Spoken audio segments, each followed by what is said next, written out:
Welcome, ladies and gentlemen, to the Dark Sphere GPT. I want to say in London, but I think we're probably going to be in Zendikar with the amount of Eldrazi that are going to be flying about today. Very much so. Yeah. Yeah, I mean, we're expecting to see a lot of Eldrazi. It is the busted deck of the format, but hopefully some people have brought some spicy brews as well. Hopefully, yes. Have seen a few more interesting decks out there as well. I'm sure we're going to see a fair bit of Eldrazi on camera, but hopefully we'll be able to bring you some slightly more off-the-road decks as well. Yes. I think the players have just been paired. Yep. So we, as some of you are aware, today is Purple Day. In Sudep. Yes, so basically this is sudden unexpected death from epilepsy. So this is a wonderful charity which is supporting people who are bereaved as a result of a friend or family member having passed away after suffering an epileptic fit. It's an excellent charity. You can find out more by going to facebook.com/SUDEP action, so SUDEP action. And basically, this is partly in tribute to the late Ed Hughes, who was a good friend to many people in the Magic community around this area. Sadly, he passed away far too young a few weeks ago, and as a result, we're going to be raising some money for charity today, and hopefully raising a bit of awareness as well. Yeah, so everyone's wearing purple. Absolutely, yes, and I'm sure you'll agree. It's a very fetching look I've got here with this lovely little purple scarf. I very much admire that lovely tie as well. Yes, it's a very fine tie. It doesn't quite look as purple on the stream as I was hoping, but I can promise the viewers at home, if you think it looks dark blue, it is definitely purple. Shea is in the spirit of the occasion, absolutely. So I think we're also going to be holding a minute of silence. Yes. Just before the start of round one. So we'll in memory of Ed Hughes, which we'll listen out for, and we'll let you know when we. Yeah, absolutely. Yeah, it's obviously a very somber occasion in that regard, but Ed was a guy who would have definitely, he loved playing Magic. He would absolutely have wanted people to enjoy their tournament, to have a great day, and, you know, he's not the kind of guy who would have wanted everyone to be sad about things, as it were, but sadly, he isn't with us anymore, so we are going to be doing things to remember him through the day. We've also got some videos to show you during coverage between rounds from SUDEP, who are going to tell you a bit more about the charity, a little bit more about what they do. So there's things to look out for there. So definitely do have a look at their Facebook page, have a look at their website, and please do donate to this very worthy cause. Yeah. So just listening out to see how the player meeting's going. Yeah. It's we can hear Thomas Ralph is giving some information. I had judge for the day. Yep. Giving some information about the event and everything that we need to know. Well, everything they need to know, not us. We just need to know how to keep talking, which luckily for you, I'm an expert at. So I can attest to this. Yes. So basically, yeah, we're going to just wait for round one to start, but I'm just still doing a player meeting now. Like I say, we're just listening out for the minute silence, which I think will be just about any minute, really. Just trying to not be too loud so we can hear that when it starts. I think it's just going to be in just a moment. Or the moment we're still doing the announcements, we keep thinking it's about to start, and it keeps not starting. So the room's really quiet, but I think that's just everyone listening to the judge, which is quite rare. Rapt attention to the judge. It's, not often you hear that. So excuse me while I straighten my scarf. As you can tell, I'm not really a very experienced scarf wearer, so no. Yeah, that's quite obvious. Pull it off so well. How do I look, people? Yeah, okay. I might not wear this all day. Why not? That's good. Thank you very much. I'm getting lovely compliments.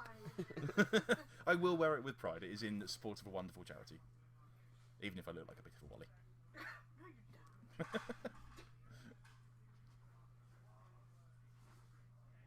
I think we're still waiting for the minute I silence. think we are, yeah. It's does seem like we are, that we have quite a few people.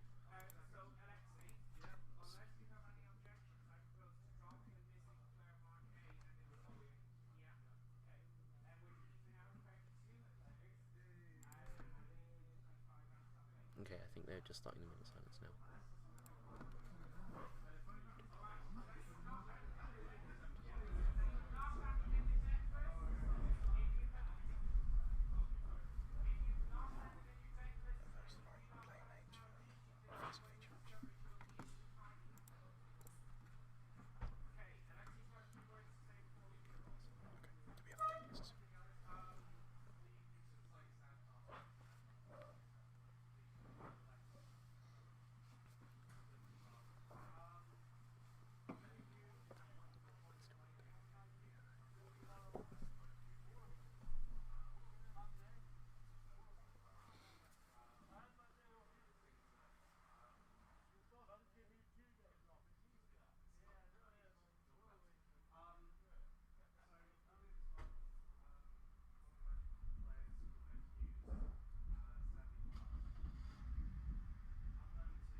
guys, welcome back to the booth. Had a bit of a pause there while we had a minute silence for Ed and just waiting for the players to get ready to start. We have got round one ready to go, and our first match is between Claude Schmidt and Alistair Cheeseborough. Pretty interesting matchup. No Eldrazi so far, so a good start in that regard. We have Alistair playing Affinity, obviously a very popular deck in this format, one I'm sure you'll all be pretty familiar with. And Claude is playing Kiki Cause, which is definitely one of the most interesting decks in the format in my view. Basically, it's a value Chord of Calling deck, so a mid-range deck where you've got lots of value plays, lots of creatures to enter the battlefield abilities, Restoration Angel to make sure you're getting loads of uses out of those abilities, and you've also got the infinite combo there with Kiki Jiki Mirror Breakout, which goes with Restoration Angel and creates infinite angels and kills your opponent. Alistair's Affinity list, pretty stock stuff if I'm honest. There's 4 copies of Master of Ethereum in the list, so he's basically on that version as opposed to the Ex-Champion version, which is falling out of favour a little bit, seeing as Ex-Champion isn't too impressive against Eldrazi. But he probably will be pretty glad to have Ex-Champions post-board in this matchup. So we'll see how it goes. So far, we're just trying to get the camera sorted out now, but there's a Voice of Resurgence in play on Claude's side, and a lot of very small little robots and a cranial plating on Alistair's side. So he's going to get in there for quite a lot of damage. I think that's 5 damage there by the look of it. Yep, so getting in for 5, and turn back to Claude.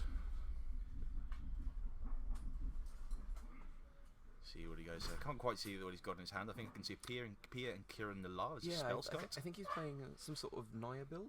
Yes, so basically it's 4 colour effectively. There's also a Black Splash. So he's also got Big Game Hunter in his list, which will be his anti-Eldrazi tech, but can also do some work against a creature with cranial plating on it as well, as if he's got that. So there's a lot of little one-offs which you can fetch up with Chord of Calling. Pia and Kieran Nala is very good in this matchup as well. Basically, you know, does the same sort of work as Lingering Souls can do, and we can see him here playing, I think that's a Sacred Foundry for 2 life. That's going to be holding up Path to Exile and playing a Spellskite by the look of it. That is indeed the play. He's just thinking about whether to get in there for a couple of points of damage, which he does. Downside, of course, there is that if the cranial plating should end up on the Mem Knight, then he hasn't got a particularly good blocker, but that's unlikely. It's much more likely to come over either on that Ornithopter or possibly on the, I believe that's a Blink Moth Nexus, hiding beneath the Darksteel Citadel. You can see Galvanic Blast in hand, another Blink Moth Nexus.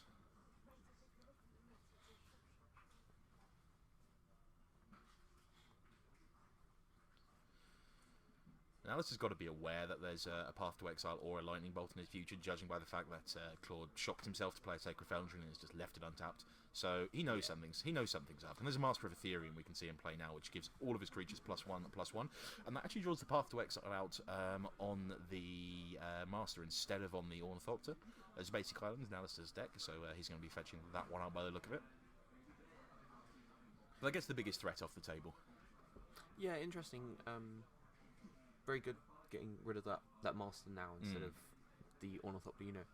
Thinking about how he's going to mitigate future damage as opposed to just mitigating some damage now. That Master would have been huge. Well, that's the thing. It's a tricky one because the Master's much easier for him to block because he's got a lot of little ground creatures. Yeah. He has got the Pia and Kieran Nala in hand, so I assume his plan is going to involve using that to try and trade with the using the 2 tokens for that to try and trade with that Ornithopter while it's got the plating on. But with the 2 Blinkmoth Nexuses as well, it's going to be pretty tricky for him to maintain a consistent defense against all these flyers. He really needs to start getting things like Restoration Angel into play, or just to find more copies of Path to Exile, because I don't think he had another one in hand. Yeah, I mean, this is an attack for 6 here, which is pretty big for Alistair. Exactly, he's already down to 1 hit and you're dead. And one thing that's worth noting is that for 2 black mana, you can move around cranial plating at instant speed, but he doesn't at the moment have the 2nd black source to do that. If that's in hand, then Claude is in quite a lot of trouble here. Yeah, anything like a Glimmer Void or even another... I think even another drum off the top might... Springleaf Drum can do it, I think. Let's have a look. No, yes. I don't think it... No, it can, because he can activate one of his own Nexuses in order to make that happen. Can, so that does just about work. I think he's got enough mana to do that. Just trying to work it out. Just no, he doesn't. Oh, is he 1 short? Okay, he's 1 short. Yeah, fair point. Well, Mox Opal or Glimmer Void certainly would do that. Just seeing what Claude's thinking about here. He's got that Pia and Kieran Nala in hand. He has got another Path to Exile as well, actually, which gives him more options. So he's unlikely to be dying next turn, but he needs to find a way to put a consistent defense up against these flyers. If he can get Pia and Kieran Nala, and if he was then to, say, draw Restoration Angel to blink it and get more tokens, he's going to be in pretty good shape, actually, in this game as it stands. But he needs to make that happen first. And with that Galvanic Blast in Alistair's hand as well, he cannot afford to take any more life. He's actually left his mana open, so either he has the Restoration Angel in hand, or he's just planning on using that Path to Exile and didn't have another play he was interested in making this turn. Interestingly, Alice has just drawn a Signal Pest, which is going to be quite a big problem. It's yet another flying threat, and yeah, he doesn't need to take too much damage here. I think we're already at a point where if he only is firing off that Path to Exile, he is essentially just dead. Yeah, he's got the Path to Exile on the Ornithopter, but he's still going to take 2 damage here from those Blinkmoth Nexuses. And that should be lights out, so you can just tap the Springleaf Drum for a red mana, unless he has some way to gain life and instant speed, which I don't believe he does. No, Interesting. He can, but there is that spell scope. Very good point, yes. The spell scope can Very be good point, so redirected. that can be redirected for 2 mana. I somehow forgot about that. That is a very good point. Raging Ravine entering the battlefield, and there's the Peering Kirin Nalar. Unfortunately, I think it's still lights out for Claude. I believe this is likely to be an yes, because he's basically got 3 flyers here. Any one of them is enough, because we're at the point now where if he just takes 2 damage, even if he tries to redirect the Galvanic Blast for Spellskite, he's still going to have to pay him 2 life to do that. So no, it's not. He'll need a mana source off the top to definitely be able to kill this turn, because he needs to put the plating onto the Signal Pest and attack with the 2 Blink Moths. And he needs 5 mana to do that, plus the 6 for the Galvanic Blast, which he doesn't actually have yet. No, that's true. He wouldn't necessarily be able to blast on the same turn. That's a very fair point. Let's see what he can come up with. He's just drawn another. He does have another mana, though. Okay, He's got an Inkmoth Nexus, so I think if he sees the line, this should be the end of matters. But let's have a look. See where he puts. And he does. Yeah, puts it on the plate. So I think this is going to be the end if he does make the sensible play and attack with everything apart from the Mem Knight. Yeah, so unfortunately I think it's just going to be the end of game 1 for Claude. Yeah, takes 2 damage, so as long as he's remembered that trigger, yeah, down to 2, and we should now see a Galvanic Blast using the Springleaf Drum. And here we go. Yep, and Claude will scoop them up onto game 2. So, sideboard for the Kiki Chord, we have 1 Fulminator, 1 Gaddock Teeth, 1 Sin Collector, 1 Eidolon of Rhetoric, 1 Reclamation Sage, 1 Linvala, 1 Spellscope, 1 Kentucky, 1 Phyrexian Revoker, 1 Intrepid Hero, 1 Scavenging Ooze, 2 Dismember, and 2 Stony Silence. That is a lot of one-offs. It is a lot of one-offs. I think we can safely say the Stony Silences are coming in here. Yes. You'll also be looking at Dismember. Kataki War's Rage is precisely for this matchup. Reclamation Definitely. Sage, again, I'd also expect to come out. There's some argument for the Fulminator mage as well, because of all those little manlands, all the Blinkmoth and Inkmoth Nexuses, so there's definitely an argument for doing that. And possibly you can also argue for Phyrexian Revoker, because you can bring that in and name Cranial Plating, which is obviously a pretty good card. Yeah, cards I'm not a massive fan here. Actually, none of them really stand out. I guess maybe the... Yeah, I mean, you're looking at the Courser of Crucifixes there, I think. Yeah. I mean, it's true that because there's so many flyers here that, gaining incremental card advantage is not really what this match is about. So cards along the lines of And Courser of Crucifix, Revelark, which is obviously very expensive. Big Game Hunter I can see coming Possibly, out. yes. Doesn't really... Only hits a creature which has plating or a monster, which probably isn't good enough in this matchup. It's decent. You can make an argument for it. But I think you'll rather just have things like the Stony Silence, potentially even the Dismembers, but definitely the Stony Silence, the Kataki, the Reclamation Stage, the things that just he's got a catch lot of all spot answers. removal, he's got a lot of artifact hate, you bring all of that in. I mean, in Yeah. theory, this should be a very good matchup for Claude, but obviously, as we saw in game 1, Affinity's capable of such explosive starts and can do so much damage with Cranial Plating that if you don't have the answers straight away at the right time, you can just get run over no matter how many good cards you have in the matchup. Looking at Alistair's sideboard, we have 3 Ancient Grudge, 3 Etched Champion, 1 Girapur Aethergrid, 1 Relic of Progenitus, 2 Spell Pierce, 2 Thoughtseize, and 1 copy of Stain the Mind.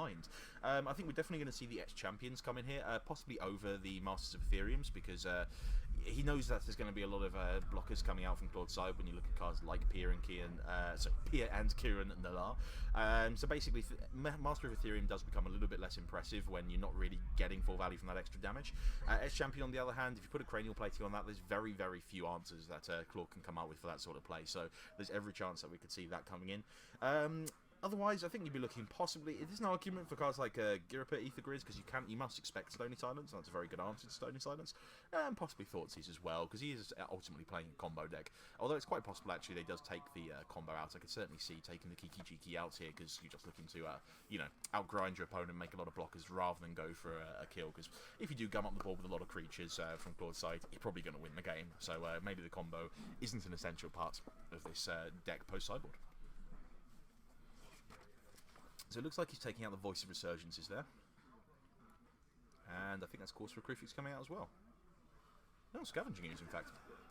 Just getting a bit of a look at Claude's sideboarding there, so he knows his deck better than I do. So Voice of Resurgence is true. There's not many instances from Alice's side, so it's not getting full value. This isn't a deck playing counter spells or anything like that.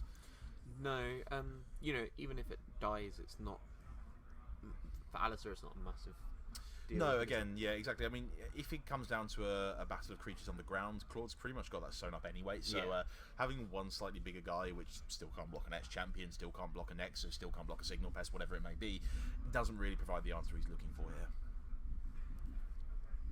I'm getting a little bit of a look at Claude's sideboarding plans. Certainly looks like he's thinking about the Reclamation Sage as we expected. I can't see everything he's bringing in there, but you know, I'm pretty sure we can safely assume that the Stony Silences and the Kataki will definitely be among those cards.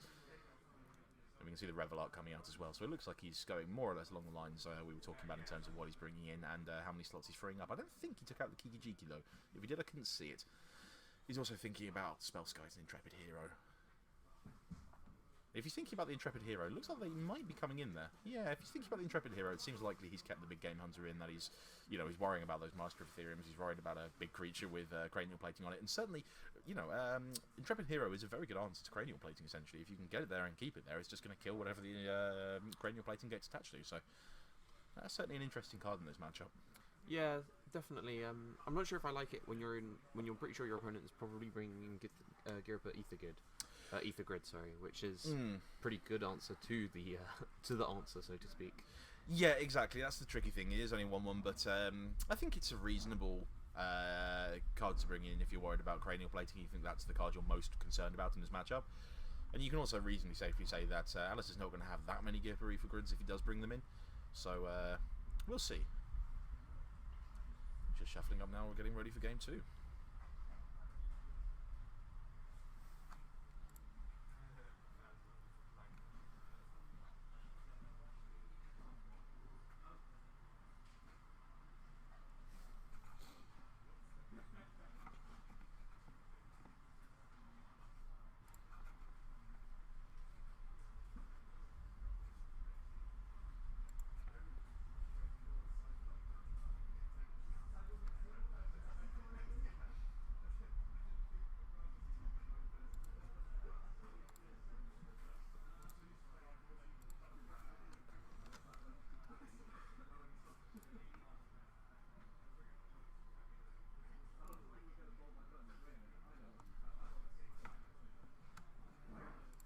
Yeah, unfortunately the lighting is we're trying a slightly different camera angle to usual. We've kind of pulled the camera up a bit, so normally it's quite low down, so it's reduced a lot of glare. But we're trying something new today so that we can see more of the playfield, because even when we normally have the tape up, normally people still play outside the tape. Yes, we're trying to get what the tape is for. Yeah, we're trying to get a slightly larger field of vision. Hopefully we'll be able to sort of sort out the lighting. We do apologise for the glare that we're getting at the moment. Certainly Alistair was appearing to use that as an excuse to try and sneak a Reese's Peanut Butter Cup in there without anyone noticing, but his gluttonous habit to have him, I'm afraid, being caught on camera. There he goes. Any Magic player's best friend, the Peanut Butter Cup. Ooh. There we go. There we go. So hopefully that gives a slightly better view this time. It's got Alistair thinking about his opening hand. Looks like he's got Vault Scourge, Inkmoth Nexus, Arcbound Ravager. It's going to be a mulligan from Claude. I think Alistair is happy enough with his. Certainly looked like he had some of the key pieces, and as long as he's got enough lands to get them into play, there's no reason he shouldn't be happy with that hand. Yeah, it looked like quite a strong hand. You know, he's got turn 1 Inkmoth into Vault Scourge, turn 2 potentially Arcbound Ravager, which is, you know, sort of where you want to be if you're playing Affinity. It's pretty powerful start. Yeah, he's obviously empowered by that Reese's Peanut Butter Cup as well. That automatically makes your hands better. So, you know, he'll be feeling pretty good about things right now. He's got himself a little bit of sugar, a little bit of chocolate in his system. He's got to be in a good mood. He's a game up. He's a Peanut Butter Cup up on life. Yeah. Everything is turning up Cheesebro at the moment. It's almost like illusions of grandeur. You know, gain some life, but later on, if you when it goes, when the sugar hit. Yeah, I mean, this could come back to haunt him. It's a bit like starting your day out with about 3 cans of Red Bull, but you know, those I mean, Peanut you Butter seem to Cups. do it all the time, right? Yeah, and then you see the state time at the end of the day. That's true. Exactly. We say end of the day. It's normally like midday. Well, yeah, something like that. But you know, This is a tricky matchup for him. He's obviously he's got those 3 peanut butter cups ready to give him a little bit of energy for each game. He's seen this is a tricky matchup. He wants to navigate this. Time for a peanut butter cup. Let's get that energy. Let's get going.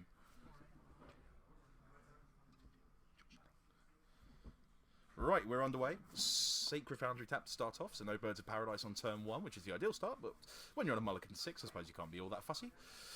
And from Alistair's side, Inkmoth Nexus is going to lead into a Vault Scourge, see if he's got any more action. Ornithopter, and pass the turn. I can see a Glimmer Void in hand, so we definitely got that Outbound Ravager coming down on turn 2, if he wants to do that. Court of Calling is ready from Claude. I think I can see that Kataki in hand, so that could be a very, very good start, because that's going to basically wipe out Alistair's board from the start. He can pay 1 life to keep the Vault Scourge around, but that's not a very appealing option, so I assume we're going to see Kataki, and that could be... it's the kind of card that in this situation could win the game very, very quickly. That's going to make life tough pretty badly for Alistair. That Peanut Butter Cup may be useful, but it is not going to beat the Kataki War's Wage. Let's see if that's the play that Claude is going to make.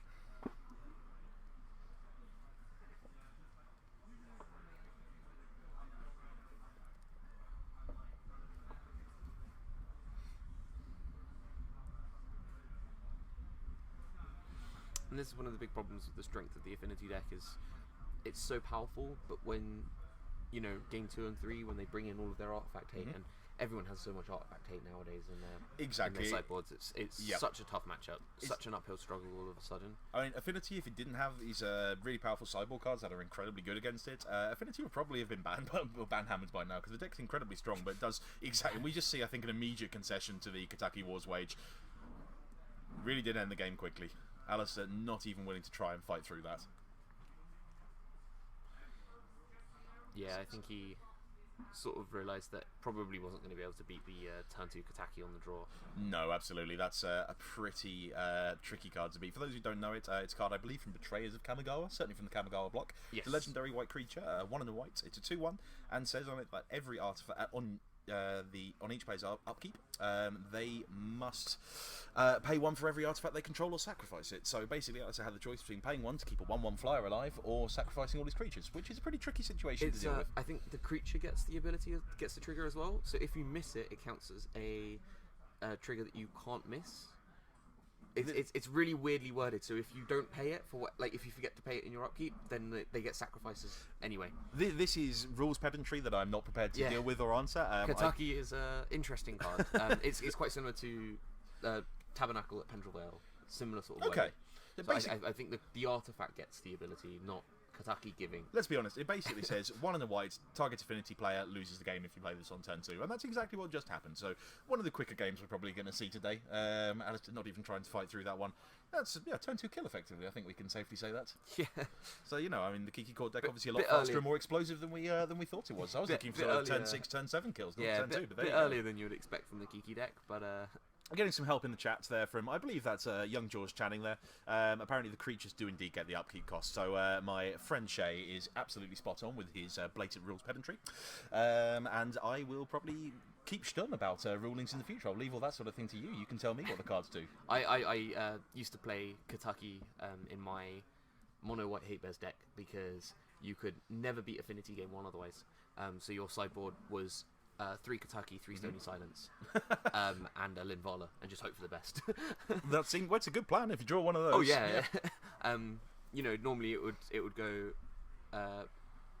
turn 2 Stony Silence, and they look quite defeated, and you go turn 3 Kataki, and then they have to sacrifice. You can't fight back from that, unfortunately. No, that's both of those cards can hurt Affinity pretty badly, as we just saw. Just getting ready for game 3 here. Alistair, one assumes will be on the play, and he'll be hoping not to see that turn 2 Kataki again. It's only a one-off, so it's not too likely to come out that early in any given game, but when it does, it's going to end things pretty rapidly.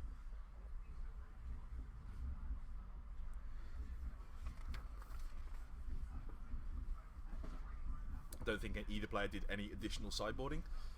I think Alistair thought about it, and then I think Alistair was thinking about whether he should have another peanut butter cup to get over that one. He's presumably still on the sugar high from the first one, still doing the work for him. Yeah. No need for additional peanut butter cups. Save yourself, Alistair. Those peanut butter cups are pretty important for your chances today.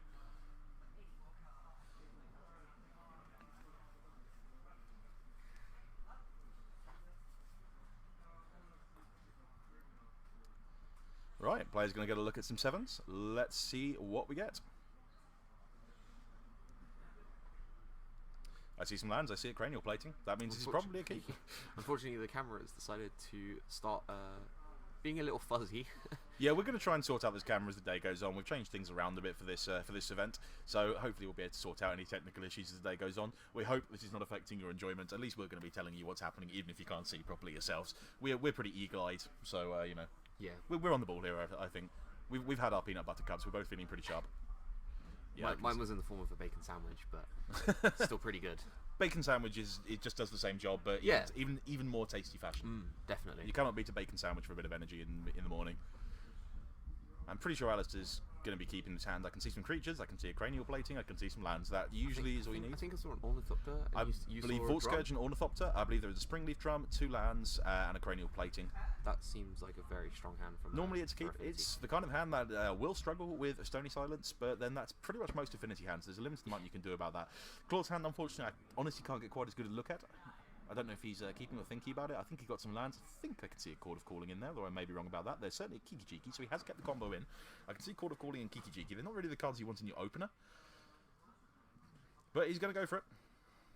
And I think we're going to see Drum, and that's probably going to signal if there is an Ornithopter. No Ornithopter. No. Interesting. Interesting.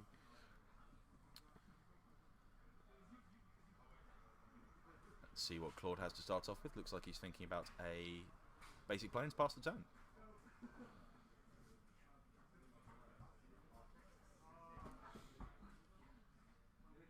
I think there might have been Steel Overseer the draw there, if my eyes are not deceiving me. There's the Vault Scourge.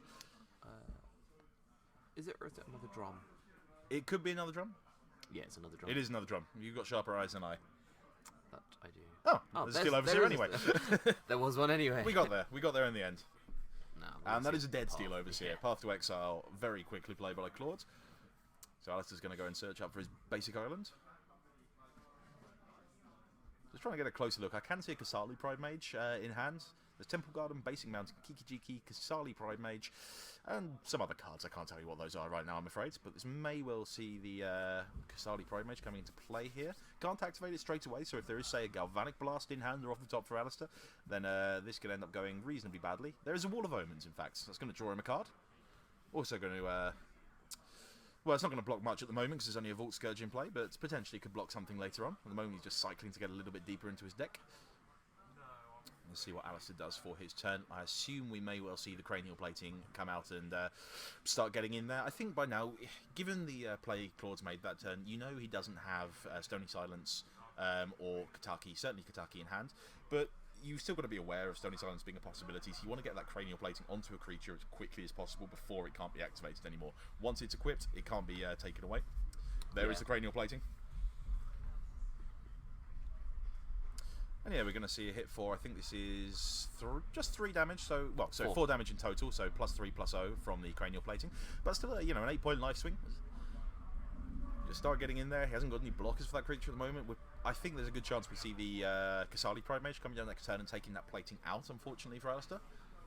It really just depends how much more he's got in hand to keep going. I mean, we know he's got that Springleaf Drum. I haven't had a good look at the other 2 cards in hand. Wow, there's another path in Claude's hand as well. There's also an Eternal Witness to get back another Path to Exile, so between Kasali Pride Mage and Path to Exile, we can definitely see a lot of creatures dying. He's got the removal side of this pretty much locked up, and I have to say, from this position, you have to say Claude's got to be a pretty strong favourite, even without any of his sideboard cards. Yeah, most certainly. I believe we'll have to get a check to see how many players we definitely have. I think it's somewhere in the region of 20 to 30, I believe. I'm not sure. I think it looked like slightly more than 20. I haven't got the actual count. Looking around, I'd say we sort of had about 30, 40 players. Yeah. But we'll see if we can find that out for you guys after this round. Oh. In the meantime, another Vault Scourge is coming out. And indeed, Kasali Pride Mage is going to take out that cranial plating. No great surprise there. Yeah. It's one of the main problems with the Affinity deck is, you know, they at the moment Claude just has, Alistair just has a load of 1/1s which aren't that powerful, whereas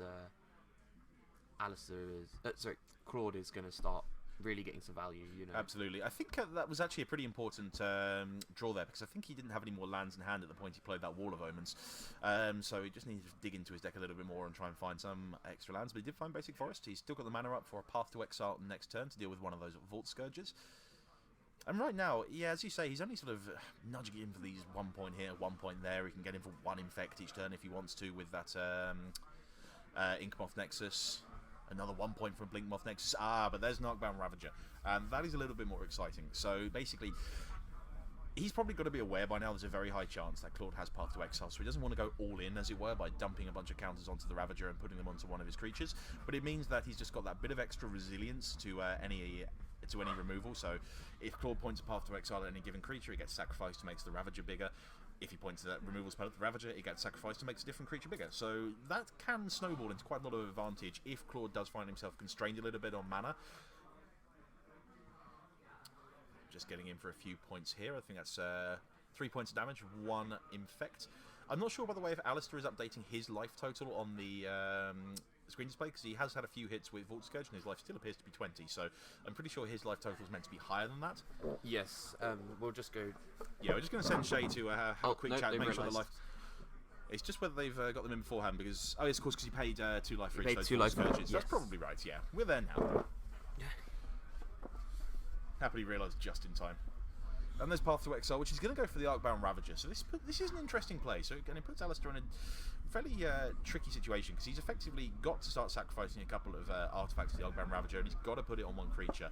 Because he's forcing him to do this now, if he does put quite a lot onto one of those Vault Scourges, for instance, what we're going to see is just Claude untapping, probably using Eternal Witness to get back that Path to Exile, and getting rid of whichever of the creatures has become bigger. Yeah, and that's... I mean, Claude also has a Restoration Angel in hand, I believe. So he can just... Oh no, I don't think he does. I don't think so, no. No. I think we've got Kiki-Jiki, Court of Calling, Eternal Witness, and one card I haven't been able to see. It might be Pia and Kirin. It is. Yeah. Okay. He hasn't got 2 sources of red mana now, so he's not able to cast Pia and Kirin Nalar. He certainly isn't able to cast Kiki-Jiki. But he can just fire off that Eternal Witness, get back Path to Exile. And even though he's starting to fall into a relatively low life total, we're getting to a point interesting. So we just passed the turn back.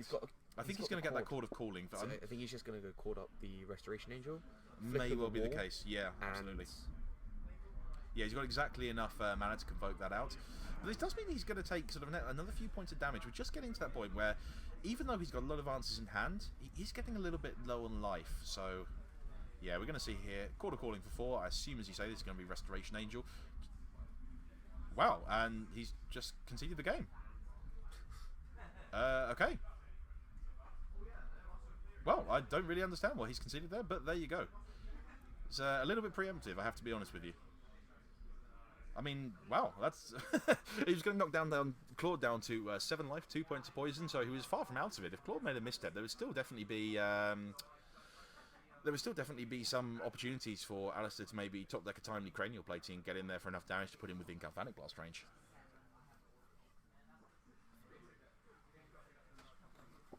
But anyway, there we go. 2-1 win in the end for Claude. And yeah, so that's basically the end of that particular game. We'll just see if we're going to get a second feature match for you. We do have another match playing in our support feature match area.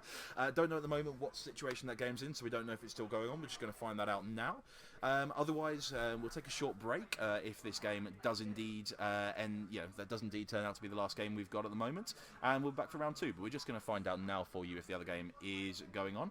I'm still just trying to puzzle out that concession by Alistair Cheeseberry, if I'm perfectly honest, because things weren't looking great for him. But without the second swords of red mana, Claude didn't really have any way to get miles ahead on board if he could, as he could have done if he sort of dropped a Pia and Kirin Nalar.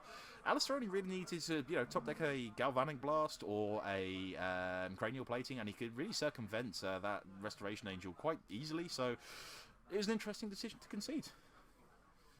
Very aggressive scoop indeed. Well, you always got to take the proactive play. He obviously felt that there was no way back into the game for him. We're just finding out now if we've got the second game going. Shea is back in the booth. What have we got? Yes, we do. We're going to switch it over. We're going to switch it over. I'm just going to go grab their deck lists, and then we will be able to switch it over. We'll know what they're playing. We'll have the updated names and stuff as well. Can we get that switched over now? Is that... Yes, I believe Alexi is just coming over to switch it over. He's just Perfect, switching lovely over. job. So what we'll do is I'll grab the deck lists, then we'll bring it back to the booth, let Yep. them all set up, and then we'll... Lovely job. So hopefully we'll have a bit more magic here in round 1. MTG Nuclear, GP Manchester is standard. That's in May. It's coming out pretty soon, so looking forward very much to that one. What do you mean you? Standard's great. Well, it could be great. We don't know yet. Just waiting to get the camera switched over. Won't be a moment. I suspect Alistair just scooped because he wanted to have time to eat another peanut butter cup without us in the booth mocking him. He looks like the kind of guy who loves a good peanut butter cup, and who doesn't?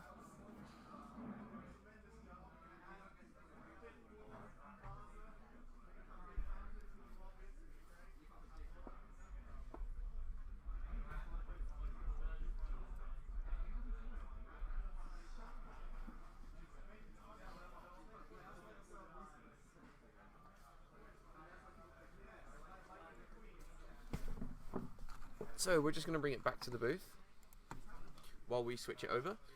And I had a quick look at Okay. it. Appears to be Junk, Okay. so Abzan, Absent, yep. versus Eldrazi Blue White Eldrazi. Ah, so our first look of the day Yes. at the famous and deadly blue-white Eldrazi deck. That is pretty much tearing the format to pieces just at the minute. Oh, we appear to have frozen. Nope. Seem to be okay now. So Judge has just come over and bought the deck lists. for Perfect. us. Sure. We'll We're just over grab- here. Thank you. we'll just grab them. Thank you.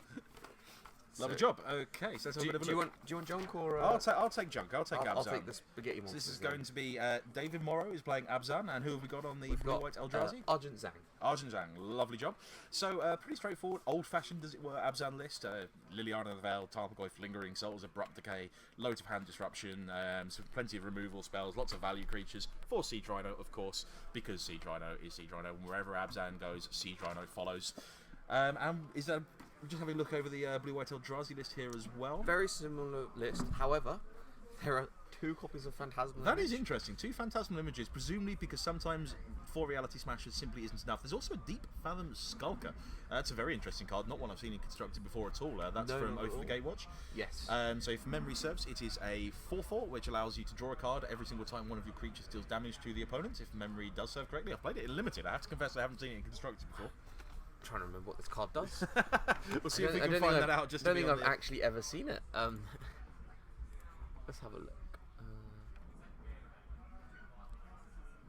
Thank you very much, by the way, for the kind-ish comments about my scarf. It is indeed a lovely piece of neckwear. Do remember, this isn't my idea of a fashion choice necessarily, but it is what I'm supporting Purple Day, which we have got today in support of SUDEP, which is the charity this event is being run in support of. Please do go on facebook.com/SUDEP action. That's facebook.com/SUDEP action, where you can find out a bit more about the charity we're supporting today. We've also got some videos we're going to be showing between rounds later on, which are going to give you a bit more information about what that charity does and how you can support them. Right, looks like we're ready to go over to the game. It's 1-0 in favour of Argent Zhang. I think we've got the names the wrong way around there, so I'm pretty sure that is David Morrow on the left-hand side underneath Argent Zhang's name, playing Abzan. Yes. Whereas it's Argent on the right, playing the blue-white Eldrazi. At the moment we can see Rest in Peace. I believe that is a Drowner of Hope in play, along with the Spellskite, and a couple of little Scion tokens. On the other side of the field, Tarmogoyf, Tasiga, what I assume are a couple of 1/1 Spirit tokens from Lingering Souls. So what you call a fairly stalled board at the moment. There's a couple of flyers getting to tick in from Argent Zhang, from David Morrow. And it looks like Argent is down to 5 life, so... those flyers are putting him under a fair amount of pressure.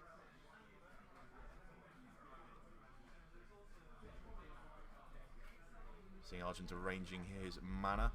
He does have a lot of mana. He does have a lot of available mana. As you can see, him only tapping 2 lands for that Reality Smasher.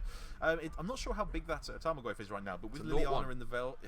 there's a Rest in Peace in play. There is a of Rest in course. Peace in play. It is not a very impressive Tarmogoyf. And is Phantasmal not. Image copying... This would either be the Reality Smasher, might well be the Drowner of Hope. No, he's just gone with the Reality Smasher, get as much pressure on as possible. Get in there for 10 trampling damage. That's going to trample over Tasiga, over Tarmogoyf, especially when it's a 0/1. And suddenly the table's turning a little bit. It looks a little bit like You know, Argent was the one under pressure, you know, only a few turns away from being successfully beaten down by those little 1/1 Spirit tokens. But now, it's definitely David Morrow who's got some questions to answer. He's taking a big chunk of damage there. I think we're just getting the life totals updated. Yep, David Morrow down to 5, Argent is at 7.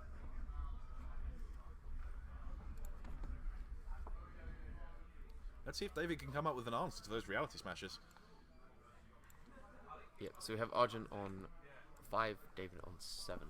Interesting to note, by the way, that if he has got a couple of removal spells in hand, that Phantasmal Image, even though it will trigger when targeted by removal and ask David to discard a card, he won't actually have to because the Reality Smasher will be sacrificed as soon as it gets targeted. So that can just be taken out as if it's any kind of normal creature. The other Reality Smasher needs a removal spell plus a little bit of extra, an extra card to be, as the toll that needs to be paid. Don't think he's got an answer though. We see a couple of guys getting tapped down. He's trying to run him out of chump blockers. This could just be lights out here. He's only got that 0/1 Tarmogoyf and a Shambling Vent back to block.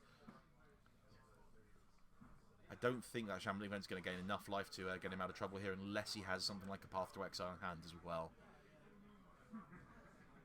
Just doing the maths. I don't see any way he can get out of this one. We do see he has Abrupt Decay though. That's going to take out the Phantasmal Image. I'm not sure if he's allowed to target that. Yeah, just want to go and check that one. I have to admit, I'm not entirely sure on the ruling of that one myself.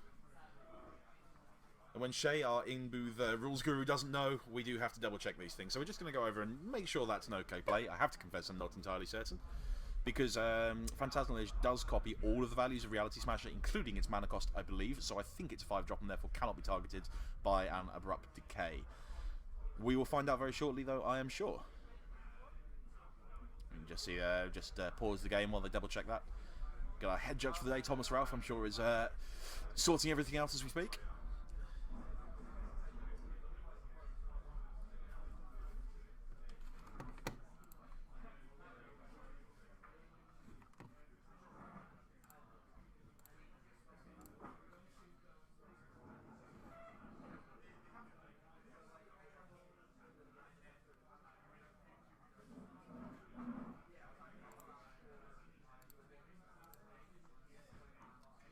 Looks like they're just having a bit of a conversation about things at the moment. I'm pretty sure he isn't allowed to target that Phantasmal Image because it does treat itself as a Reality Smasher, and indeed we see that's being rewound, so the Phantasmal Image is back in play. I think that's just going to be the end of the game then. We'll find out shortly if there is anything else David feels he can do to survive this attack.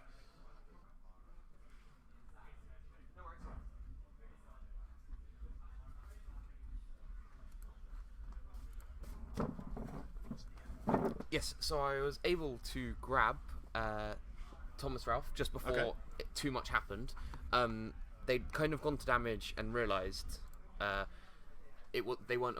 Neither player was aware that the Phantasmal Image CMC actually becomes equal to whatever creature it's copying. Indeed, yep, it does copy all the values of the creature it's copying, including its mana cost. So, unfortunately, that Abrupt Decay is not even allowed to target the Phantasmal Image in the first place, and that's the end of the game for David. So, it looks like we've got a 2-0 victory for Blue-White Eldrazi as it continues crushing the format, smashing the format. Reality has indeed been smashed once again, as happened at the GP weekend a few weeks ago, where we saw 3 GPs, all modern, all at the same time in different parts of the world, 3 finals, 5 copies of Blue-White Eldrazi in those finals, 2 winners which playing Blue-White Eldrazi. Let's just say this deck is, I think we can by now comfortably say it's the best deck in the format, and living up to its reputation there with a 2-0 win. Anyway, that is the end of round 1, we're just going to be waiting for the last few games to finish up. We'll be back for round 2, I believe, pretty shortly. Yes, we'll just bring it back to the booth briefly. So we're a bit laggy. I'm not sure if for us it looks like we're very laggy. I'm not sure if it's coming through on the stream or not that we're incredibly laggy, but we might be a bit laggy. If you might have mentioned that we might be a little bit laggy here, yeah, just a little bit. As we say, we're going to try and fix up any technical issues as the day goes on. But just for now, I think we're going to be taking a brief break, unless there's anything else you wanted to add before we start getting ready for round 2. Yep, we've just got some informative videos about epilepsy that we're going to be playing between the rounds. As we have said, it is both a GPT but also a day for Sudet. Yes, absolutely. Action. So we've got a few videos to be playing as we're in between the rounds. Just letting people know about both the charity and also about epilepsy. Absolutely. It's one of those disorders that's not really covered as much as others. There's not as much known about it for the general public, and it's something that can affect anyone. And is Agreed. So we're just gonna put. They're in a sort of a list, so we'll be playing one between each round that we have. Yeah, absolutely. So we're going to be playing a few of these throughout the day. Please do watch these, and please do go and visit SUDEP's website and do give generously to their charity. A lot of proceeds from this event are going to SUDEP, all in memory of the late Ed Hughes. Yeah. Hi, I'm Cassidy. I'm an actress and a cheerleader. 2 years ago, I found out that I had epilepsy. I was so scared and felt so alone. I had an idea. We could have a special day when everybody could show kids with epilepsy that were not alone. Wear purple on March 26th to show you care.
So today's video is going to be a little bit different because I'm going to talk about my experience with epilepsy, or as I like to call it, full body twerking.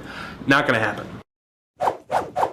Hello everybody and happy Monday. So before we get started, standard disclaimer, my experience is different from other people's experiences and I'm not a medical professional and all that jazz. And to be honest, I don't often like to talk about my epilepsy, and the people that I've met who have epilepsy as well tend not to bring it up either. There's a misconception that it's associated with some sort of mental illness. It's a neurological issue which also happens in the brain, but it's not a psychiatric disorder. Which isn't a stigmatized psychiatric. You're a reasonable person, let's move on. So to be diagnosed with epilepsy, you have to have had more than one seizure in your lifetime, and these have to be unprovoked seizures, so it can't be like, well, I had 47 beers and then I started twitching. Now, these seizures can manifest themselves in different ways. You can have absent seizures where you're just kind of not there for a while. You can have muscle twitches and stuff where you're still conscious, or you can have the kind that I have, which are called clonic-tonic seizures, because that sounded kind of upbeat and peppy. It's actually not very upbeat and not really peppy, so kind of a misleading name, and unfortunately, I can't tell you really anything about it. The only experience that I've had with the tonic-clonic seizure is observing someone else having one. Because one of the problems, at least with my seizures, is that I experience about 4 hours of permanent amnesia surrounding each episode. And for me, it's different from, say, passing out or falling asleep, because when that happens, you have kind of this timeline of things that happen in your life before you go to sleep or pass out or whatever. You wake up and then there's the things that are after, and you realize there's kind of that missing chunk. For me, there's absolutely no association between stuff that happened before and after. It's very difficult for me to even realize that those happen in the same month or the same day or anything. The whole idea that there's a gap there implies that there's some linear track that just isn't in my brain anymore. So the point is, very little of what I know about epilepsy comes from actual direct experience. A lot of it is researching and then trying to piece together things about what was going on in my life after the fact. So I've had about 5 seizures in my life, I think. The amnesia honestly makes it difficult to remember how many there were. The first one was when I was 16. I was playing a game on the computer. I was in a cheery mood. Things were going well. And that's the end of the story there, because I don't want to say I blacked out and then, because there is no and then when you have that sort of amnesia gap. But from what I understand, my brain decided to go all Emperor Palpatine. I have another distinct memory of a time that was later than that, of being in the hospital and my family being there and my mom asking me questions, you know, how old was I, what was my name, things like that. And one thing in particular, she asked me to tell her what I had done that whole day. And so I went through the day step by step. I had gotten up, I had gotten on the bus, I had gone to class, I had gone to this class and that class, and I remember going through every single step. And several hours later, I realized, no, I hadn't been to school at all that day because I had a dental appointment in the morning and didn't go in until the afternoon. My brain was lying to me, or to be more precise, it was trying to piece together information that it knew it should have, but for some weird reason didn't. I've had 4 more of those types of seizures, and with the exception of one where I happened to be talking online to someone, so I actually had timestamps, I have no idea what was happening in the few hours before and the few hours after. I do know that I tend to seize for about 5 to 10 minutes. I tend to be unconscious for about 40. And the first time when my parents called the paramedics and stuff, by the time they were strapping me onto the gurney, I was awake and apparently very, very pissed off and crabby toward them. What I do know from direct experience is that for about the week following, my body is incredibly weak, to the point where I have to use my arms to lift up my legs to get into a car or over the bathtub lip, that sort of thing. Now, there are medications for epilepsy. I take levetiracetam twice daily, morning and night, and I will probably continue taking this for a significant portion of my life. The unfortunate thing about the medication is that the only way that they can determine that you're taking the correct dose is whether or not you continue to have seizures. The frequency of seizures can vary greatly from person to person. For me, the last seizure I had was over 2 years ago, and the one before that was about 2.5 to 3 years ago. Some people can have them daily, but for me, because I don't know quite how frequently I would otherwise be having the seizures, I'm still just kind of hopeful that the dosage is right. It's also worth noting, just because this is a bit of a misconception, I'm personally not sensitive to flashing strobe lights. About 3 to 5% of people with epilepsy are, but the causes can vary, and in my case, there is no known trigger that makes me do what I do. Now, there's a part of me that feels almost guilty for making this video, because as far as epilepsy goes, I've got a pretty light version. I don't need to worry about this on a daily or weekly or even monthly basis. There are only 3 ways that this has affected my life. The first one is that I basically always need to have health insurance. The cost of getting an ambulance to take me to a hospital, where basically they don't really do anything because there's nothing they can do. They just kind of monitor you and make sure you're not doing anything crazy, and then let you go. That altogether costs around $10,000 to $12,000, which out of pocket at the drop of the brain is kind of scary. The second one is that I don't drive. Now, law varies by state as far as how long you have to go without having a seizure to keep your license, but I've definitely been in the case before where I've had a great job and then basically had to quit with no notice because I suddenly had to surrender my license. So honestly, this is one of the biggest reasons that I moved to New York, because it's one of the few places in the world where the inability to drive doesn't completely make me dependent upon other people. The third, and this is one that I haven't solved yet and honestly still really terrifies me, is the depression and psychological impact of having seizures. Now, when you fall down and break your leg, you have this idea that, oh, darn it, my leg's broken. But when my brain breaks and tells me fabrications about what happened, and I realize that my entire perspective could just go, that's my identity. It's not...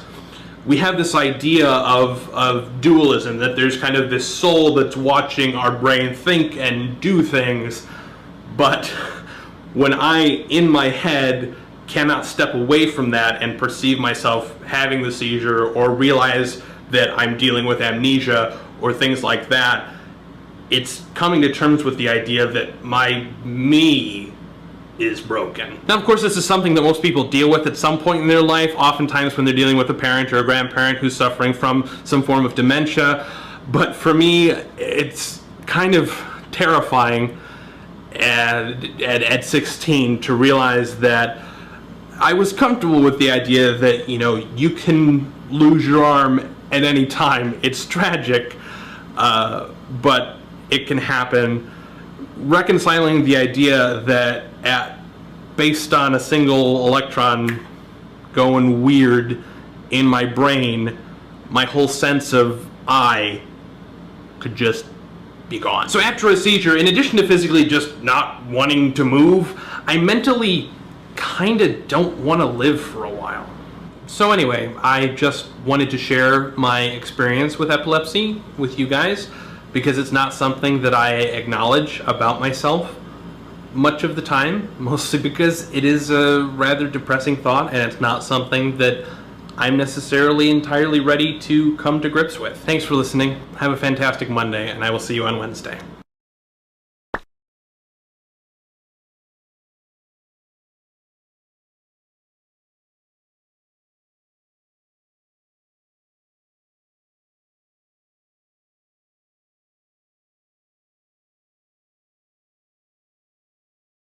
Everyone now's matters.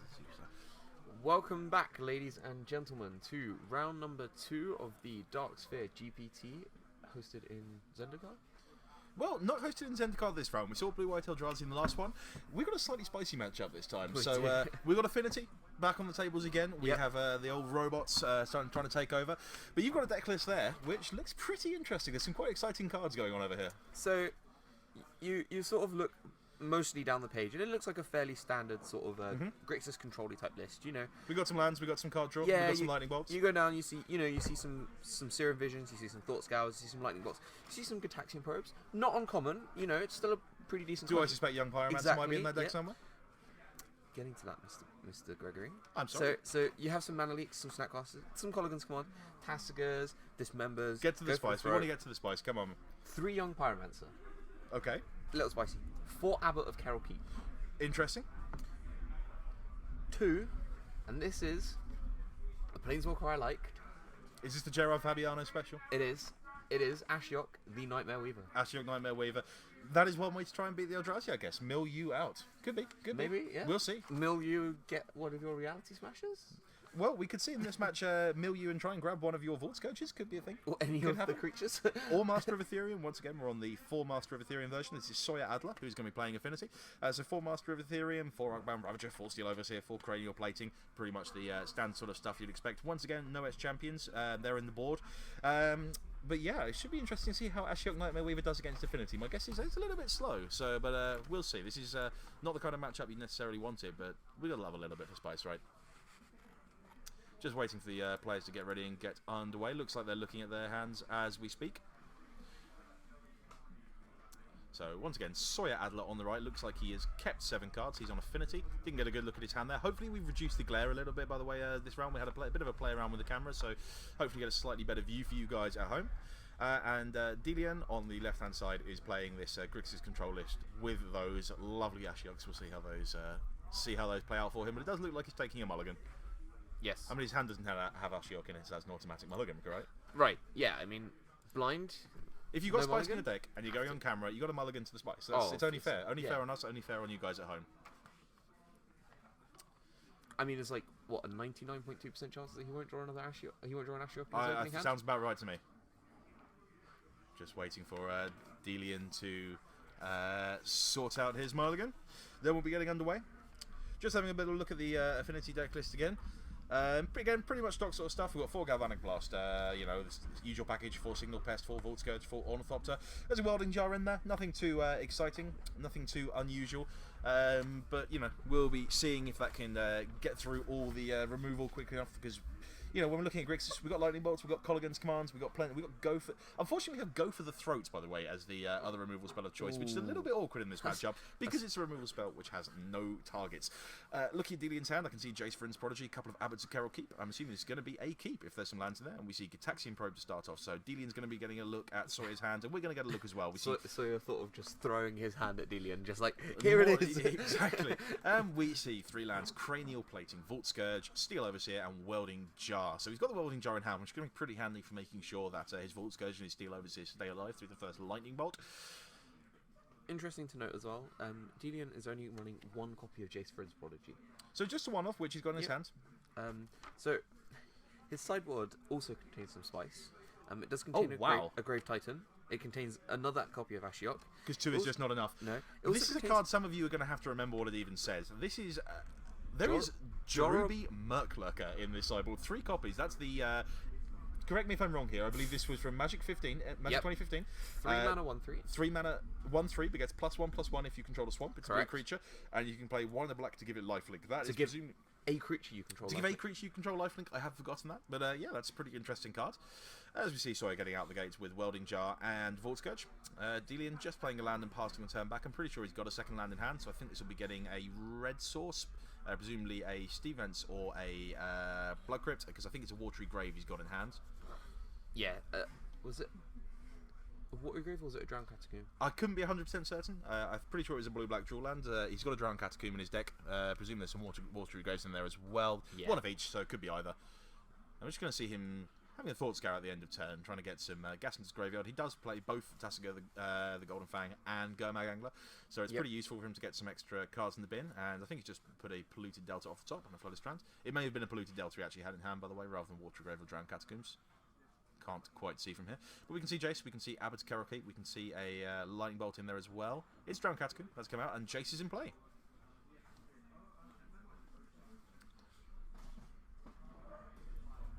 So, passing the turn back. Land comes out for Sawyer. We're going to see how much gas he can get into play with that Steel Overseer. You imagine either that or the Cranial Plate is going to come into play. It is the Steel Overseer. Getting in there for one, but those guys are going to start getting big pretty quickly, because even though there is a Lightning Bolt in hand, he's going to have to use it twice. He can do that. He can basically cast the Lightning Bolt targeting the Overseer. The Welding Jar inevitably gets sacrificed, flip the Jace, and then cast the Lightning Bolt again. We know he's got a couple of fetch lands in hand, and he just drew the basic mountain anyway, so he's certainly got the mana to do that. So I imagine there's a pretty good chance that's the play we're going to see here, just to try and get that very threatening Overseer off the board. He knows there's a Cranial Plating coming as well, though, which makes life a bit trickier, and that's exactly what he's going to go for. He hasn't... I think he hadn't drawn the card. So he just did it essentially in response. I suppose it doesn't matter too much what the timing is. They just should be flipped. Yes, I think he's just flipped it the wrong way around. he untapped it as opposed to flipping it. Yes. Should we go? Yeah, I think his opponent's just pointing that one out. Yeah, but he is indeed going to go with that play of flashing back. Well, not quite flashing back, but effectively flashing back the Lightning Bolt. And we see that Jace now at 2 counters. So it's going to be interesting to see whether Sawyer decides that he wants to equip the Cranial Plating and just get that Jace off the table, or whether he's just happy to sort of keep building out his board. But it does look like he's going to get the plating into play. We'll see if this is the Jace or going down, or if he's just going to go straight to Delian's face. It is only +1/+0 at the minute, so yeah, as you might expect, just gets that Jace off the table. Doesn't have any more than... Oh, +2/+0, apologies, correct. Only has the 2 artifacts in play, the Cranial Plating itself and the Vault Scourge. Just pass the turn back. It's quite a slow start for Affinity, this, as we just see a Thought Scour at the end of turn for Delian. Snapcaster Mage and Serum Visions go into the graveyard. I think he drew another Serum Visions off that Thought Scour. I think he's got Gitaxian Probe and Serum Visions in hand, so even though he hasn't got much gas at the minute, he's definitely got a lot of stuff. Well. He also has the Abbot, so he's got a little bit of pressure he can start applying, but he's got a lot of ways to find the answer cards he's going to need as the game goes on. Just hits a land of the Abbot of Carol Keep. That's going to come into play at Watery Grave. He's going to come into play tapped. And I think we're going to see the Serum Visions fired off now. Just going to be digging for something like a Colligan's Command, which can get him a 2/1. He draws another Abbot, so he's Abbot on top. All the Abbots. Wow. How many Abbots do you want, Delian? Probably not 3. I think he's just put them both on the bottom. Yeah. So I think he's happy with the glut of Abbots in hand. Doesn't feel the need to get any more. Another land, Darksteel Citadel, so that fires up the Vault Scourge a little bit more. Going to activate the both of the Blink Moth Nexuses, so he's just going to rumble in there for as much as possible. It's going to be quite a lot of damage, so that's 6 damage, I believe, from the Vault Scourge, and 2 total from the 2 Blink Moth Nexuses. So that's a hit for 8, which takes Delian down to 6, I believe, if I got that right. So Delian is under serious pressure. He needs to find some removal very quickly indeed, otherwise he's going to be in a bit of trouble. And he hasn't got any removal in hand as it stands. Yeah, he has got some more ways to draw cards. That was a Colligan's Command. What a timely draw that was. that was exactly the removal he asked That's for. Exactly what he needed. So I assume we're going to see a creature getting killed and that Cranial Plating being removed from the table.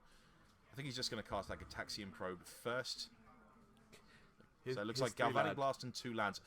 Oh no, it's just a basic mountain and 2 lands. Glimmervoid, basic mountain. This has not been a good draw for Sawyer. He's flooded out quite badly.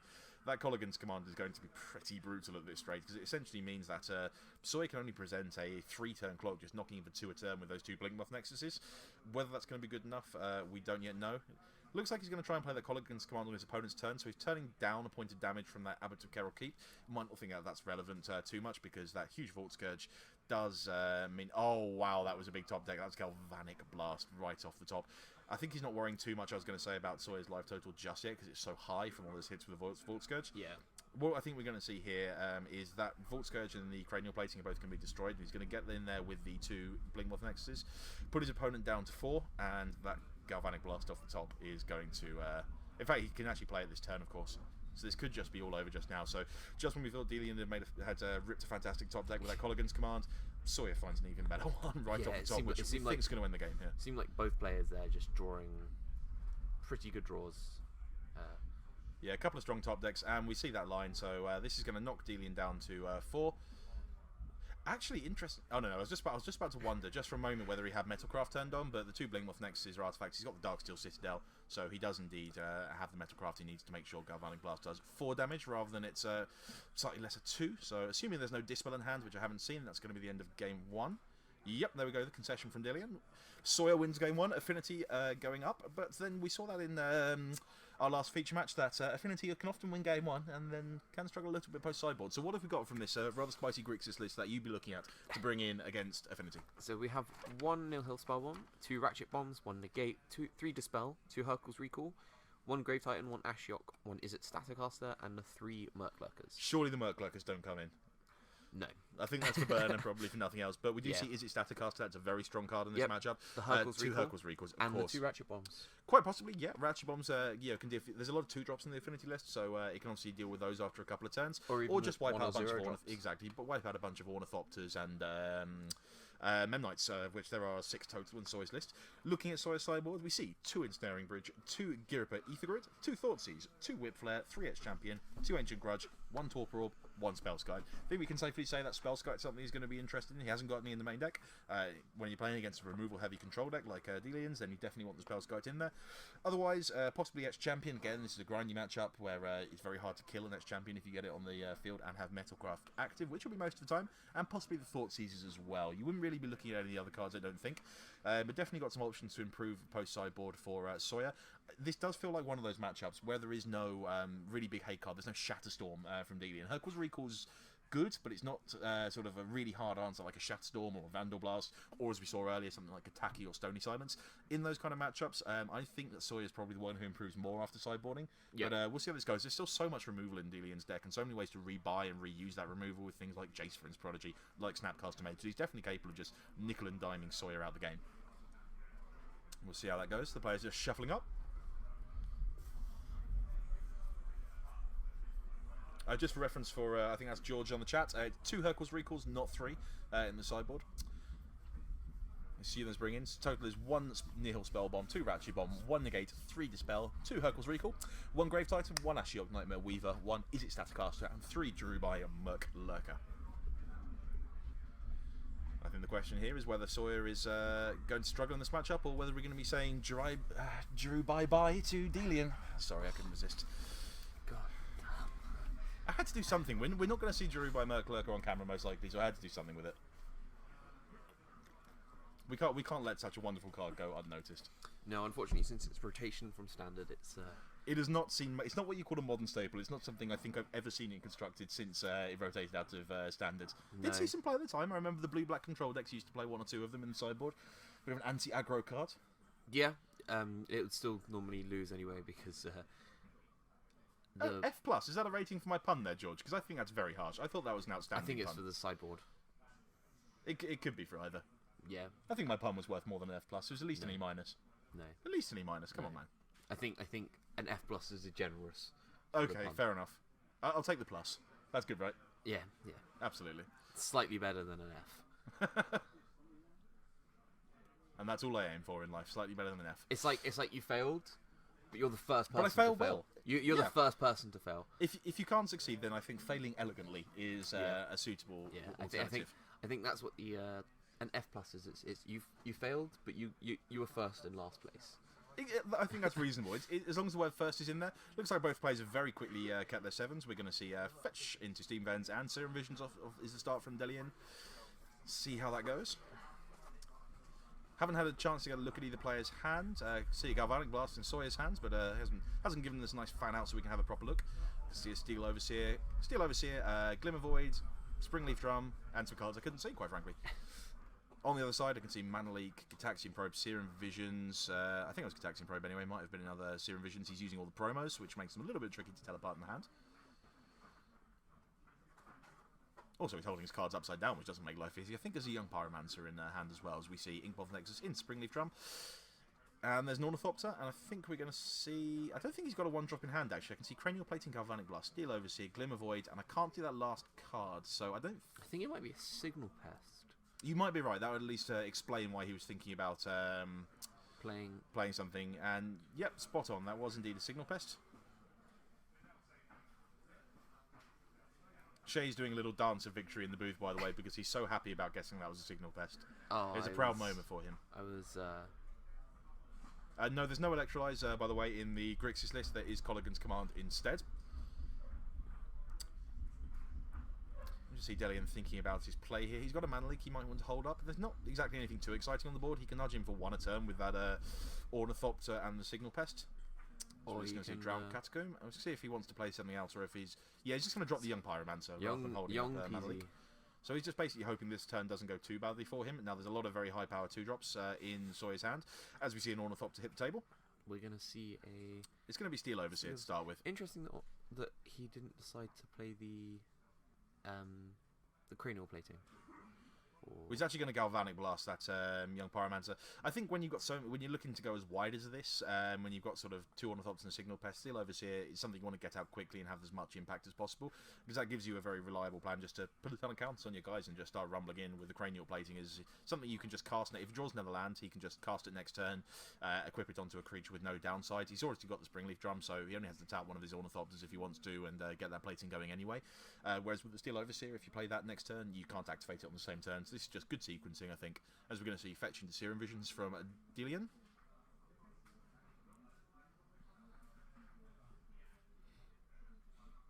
Just getting basic island, save a little bit of life. Let's see what he can draw. Yeah, I mean, he's still at... I'm not sure if... Has he updated his life total? I think it should be at 14. He may not have updated the life total from the fetch. We see Ratchet Bomb and Staticaster. There's a couple of pretty powerful sideboard cards there. Is it Staticaster? Can take out that Signal Pest or the Steel Overseer if he has... well, he can't take out the Steel Overseer because presumably he's going to get counters on his creatures, so it might just be the Staticaster is too slow here. The Ratchet Bomb, though, can do some work because he can take out both of those Ornithopters immediately if he wants. Puts them both back on top. So I'm wondering if that means he's got a way to immediately deal with that Steel Overseer. In fact, we're going to see Hurkyl's Recall. There is one of those sideboard recalls, so he's got all the sideboard cards firing here. And that's going to get rid of the Glimmer Void as well, so that's a real blow for Sawyer. Hurkyl's Recall doing a ton of work there. He's going to get to drop those Ornithopters back out, but when you've got Staticaster coming off the top, it's actually pretty key that he was able to Hurkyl's Recall that turn to prevent his opponent from activating the Steel Overseer and getting him out of range of the Staticaster, which comes off the top, so this is going to take out that Signal Pest. Yeah. One assumes it might take out... He might wait and see if he can get a Steel Overseer instead. I don't know if he's got another land in hand, by the way. No, I don't think Sawyer has the third land. He's actually going to play out the Ratchet Bomb this turn, so that's going to be able to clear up both of the Ornithopters if that's what he wants. Sawyer doesn't have a land either, so that's having lost that Glimmer Void. He's operating essentially on 1 mana plus a second if he wants it from the Springleaf Drum, but that's going to see both the Ornithopters getting taken out. He's just left with a very uninspiring board of just a Signal Pest. He's got a couple of mana, so he can drop out that Arcbound Ravager if he wants. I think that's what he's going to go for here. Does make a lot of sense. Gives him a bit of protection from that. Is it Staticaster as well? As we see a Thought Scour end of turn from Delian. I'm not entirely sure why, but he's milling Sawyer. Did he know the top card of his library? No. Okay, well, that's an interesting play. Delian did know the top card of his library. Okay, Because of the Serum Visions. Ah, he's got the second Ratchet Bomb. That's what it was. Yeah. I thought, because I remember when he cast the Serum Visions, I saw him have Ratchet Bomb and Staticaster on top. As we'd seen him draw the Staticaster and play a Ratchet Bomb, I assumed he had already drawn the one we saw. In fact, he just got the second one. He's feeling pretty happy to operate on quite a low land count at the minute.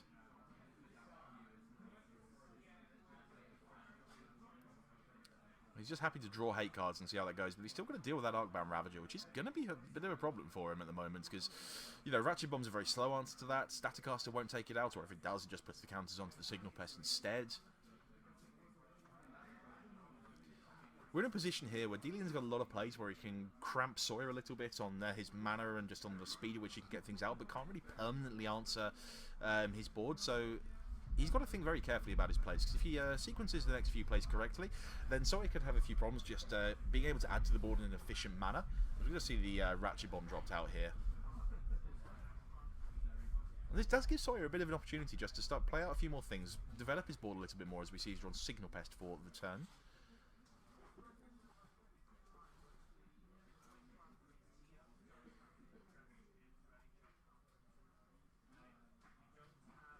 that comes into play. He's just going to rumble in for what I believe will be just 2 points of damage. Just trying to nickel and dime.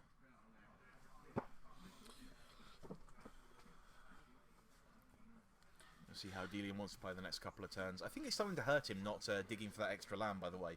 I think putting the second Ratchet Bomb, keeping that on top of your library, might have been a mistake when he really needed to find another land and he already had one in hand to take out the Ornithopters. But we'll see. He has now got the option of taking out both of the Signal Pests, so that will just end up involving one He's just big... drawn a Colligan's Command. That is a pretty good draw. So this means he gets to sacrifice the Ratchet Bomb. They'll be sacrificed to the Arcbound Ravager. With the second trigger on the stack, he can then destroy the Arcbound Ravager, which he's not going to have any creatures to put onto the... put the counters onto. So this could go pretty nicely for now. So if he's... okay. So he's sacrificing the Springleaf Drum here in order to play around something like Colligan's Command, which is quite a nice play. But of course he can still... play around something like Lightning Bolt, I really should say, because of course Colligan's Command can just destroy target artifact. So one would imagine we're going to see that play pretty shortly. It's a question of whether he wants to do it on his turn or his opponent's. So I think he might have actually used the Springleaf Drum to activate that Inkmoth Nexus, and he's thinking about sacrificing it to the Arcbound Ravager. But he was just activating it. I don't think he was... Well, I think he's just missed a potentially pretty important play there, because exactly, now he can just activate the Inkmoth Nexus. Now he's doing this on Sawyer's turn. He can activate the Inkmoth Nexus and put the counters on there.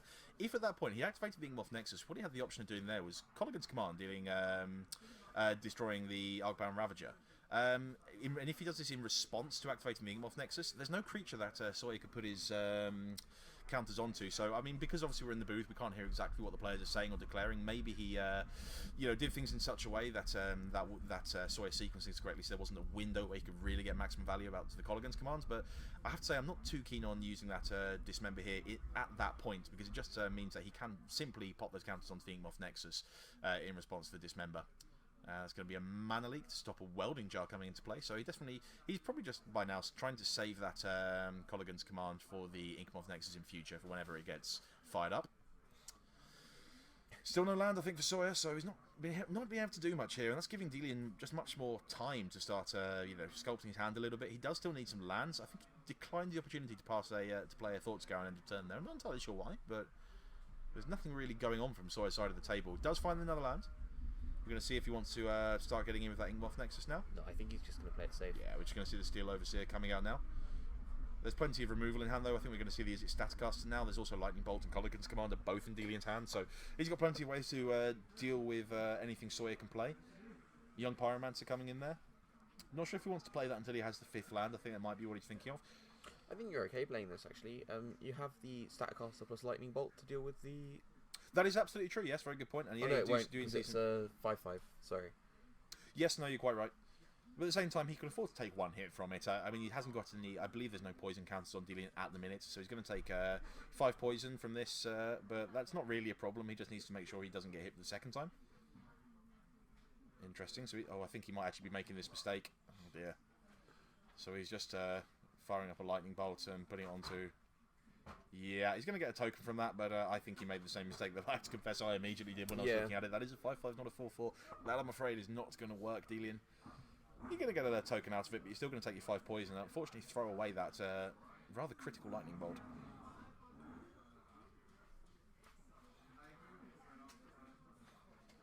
This goes for a Thought Scour. It's going to get him another token. Needs to draw the card off the Thought Scour. There we go. I think it might have been another Thought Scour.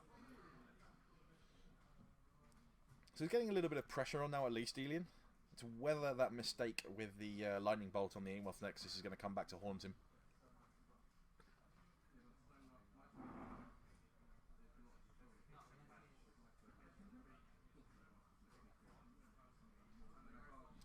Rumbling in for 4 there. Probably just going to pass the turn back if he didn't draw a land for the turn. Got plenty of options in hand here, so I think we're still... It's actually a Serum Visions he drew off the Thought Scour. Yep, draw that, then scry 2, my friend. Sees Basic Island and Abbot of Kerrol Keep. They're both going to go on the bottom. I think he just wants to find more removal spells at this point in the game. Or an Ashiok. He could want to find an Ashiok. One would think he's probably sideboarded those out, but it would be nice to think they're still going. Now we're going to see the Inkmoth Nexus fired up. Unfortunately, this is probably going to walk right into that Colligan's Command. It is, yeah. I think Delian's just realised he's missed his Young Pyromancer trigger from that Serum Visions, unfortunately. He's missed out on getting a 1/1 token. Remembers it this time though. I'll assume this is going to be destroy that Wealth Nexus and discard a card. The discard not too painful here for Sawyer, to be perfectly honest. I actually quite like damage. I think that's what he's hitting going for. hitting Sawyer for 2. Yeah. Yeah, looks like it. I mean, there's not too much. Yeah, it's not too interesting in making him discard a card when he's struggling to cast things anyway. He's only got 1 land. He isn't really doing much. He isn't adding to the board. Exactly. So yeah, putting if that takes a turn or 2 off the clock, I haven't done the maths. I'm not sure if it does, but I think it takes 1 turn off. Yeah, it takes 1 turn off.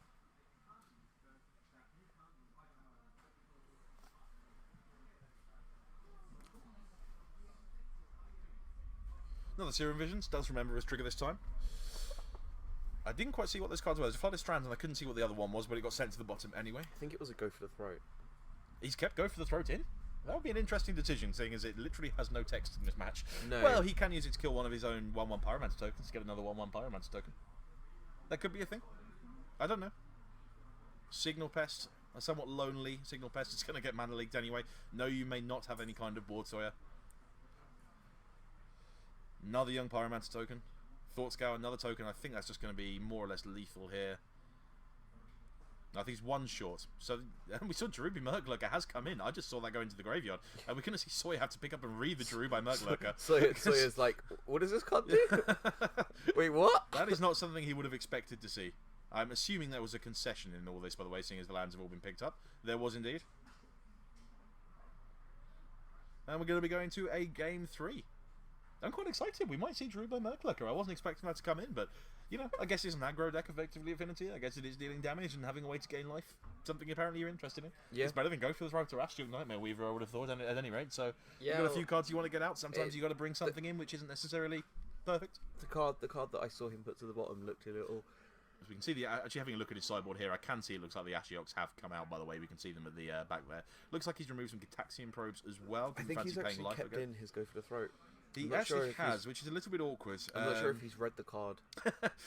It may be a little bit awkward, it has to be said. I think he's bringing Gitaxian probes back in here on the draw, it looked like. See what comes out. We'll see if he remembers. I think that was the Go for the Throat coming out. I think he's might have realised his mistake.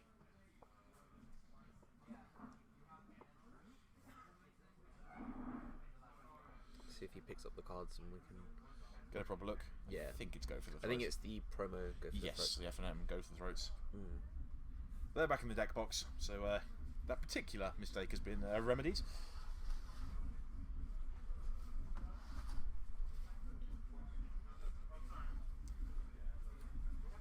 We just see Sawyer considering his options. Looks like there's some Mem Knights have scurried into the sideboard. They've been taken out, presumably something a little more impactful, along the lines of Etch Champion, perhaps. Yeah, it's champion a very good card in this matchup. It's also the kind of matchup where you could reasonably expect your opponent might have something like Anger of the Gods or Pyroclasm. I guess Young Pyromancer makes it a little bit less likely than it normally would be, but bringing out your sort of low impact, cheaper creatures when there's a good chance they just get wrathed away is not an unreasonable play at all.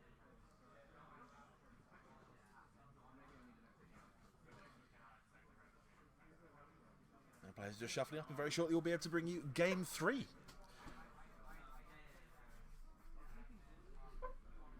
I have to say I'm getting very excited about the possibility of seeing one of these Jerubi Murklurkers in action in Modern. We came here expecting to see Thought-Knot Seers, Reality Smashers, these huge efficient creatures being cast for outrageously small amounts of mana. Instead we might be seeing a 3-drop 2/4. Yeah. Why not 2/4 for 3 mana? I mean, that's a good deal, right? We've seen Quarter of Crufix. Maybe today is not about the Eldrazi, maybe it's about the 3 mana 2/4s. That could be what today is about. That's the dream. Right? That's Modern, right? I mean, you hear about all these busted combo decks, these crazy Eldrazi decks playing 5/5s Someone on turn pitches 2. up with a 3 mana 2. Someone rocks up with a 3 mana 2/4. Can happen.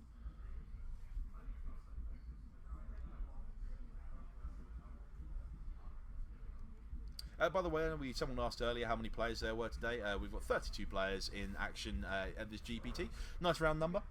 Yep. Works out quite neatly in terms of making sure no one's going to be ending up with any buys, or makes all the maths quite straightforward when it comes down to breakers, as long as there's no draws, of course.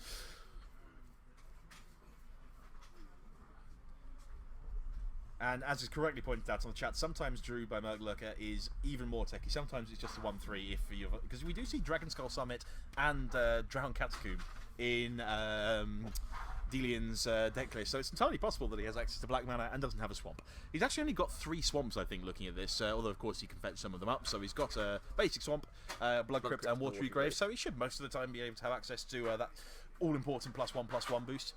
There's a mulligan there from Delian. I think there was a Murklurker in his hand along with some removal, but I don't think there was any lands. And Sawyer, it looks like, is going to go down to 6 as well, so mutual mulliganing happening.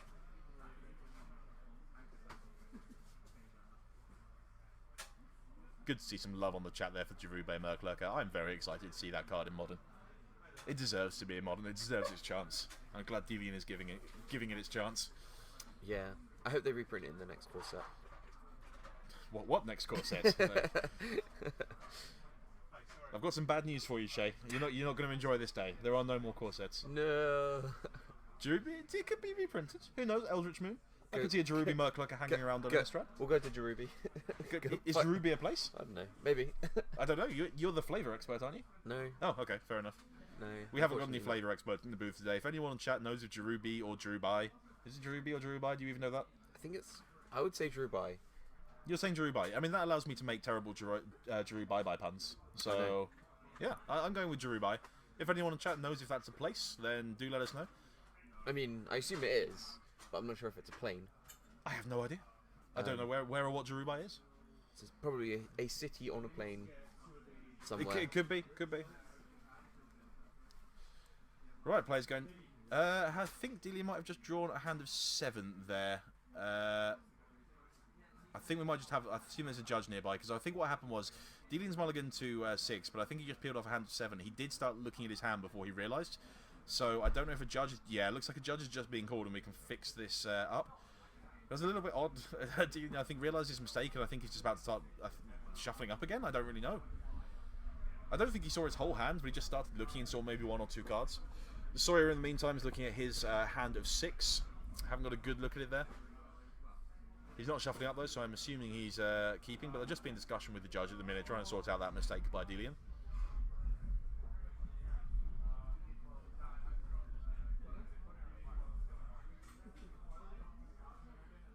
Just here behind us, head judge Tom Ralph is in the mix, sorting things out, making sure everything is done to everyone's satisfaction. Over in Sawyer's side, I did catch a Signal Pest, and I think an ex-champion was in his hand. I couldn't see if he had any lands. And now we've got players getting out their mobile phones.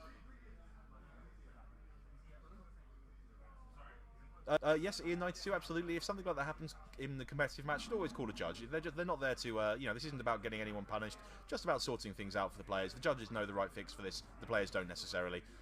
So, yeah, in the situations like this, I would absolutely say call a judge. It's only the right thing to do. If you ever have a situation in your match where you're not sure what's happening, get a judge involved. That's what they're there for.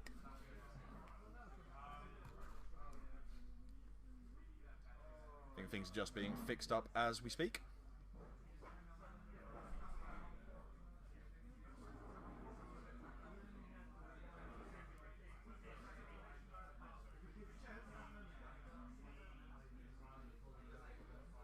Just waiting for make sure things are sorted out to both players' satisfaction.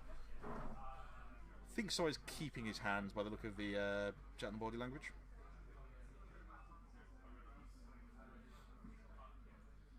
Delian, I don't think, has had a chance to look at his 6 cards. So I think what happened was they just took they knew the positioning of the cards, they just took the cards they're supposed. Oh, so what's going to happen here? This is the new fix for what is basically drawing extra cards, which is what the infraction consists of. So they knew which 7 cards he would have drawn for his hand. He gets to look at them, and what will happen here is Sawyer gets to essentially thought seize, if you like, Delian. He gets to take away one of the cards of his choice, and Delian will be left with the remaining 6. What I don't know off the top of my head is once he's been left with that, if he can choose to mulligan what he's left with. I'm not sure exactly how the order of things works on that one. Either way, looking at his hand, a couple of lands, 2 Serum Visions, 2 Lightning Bolt, Young Pyromancer, whatever goes away, he's going to keep it. No, because the land can be taken here.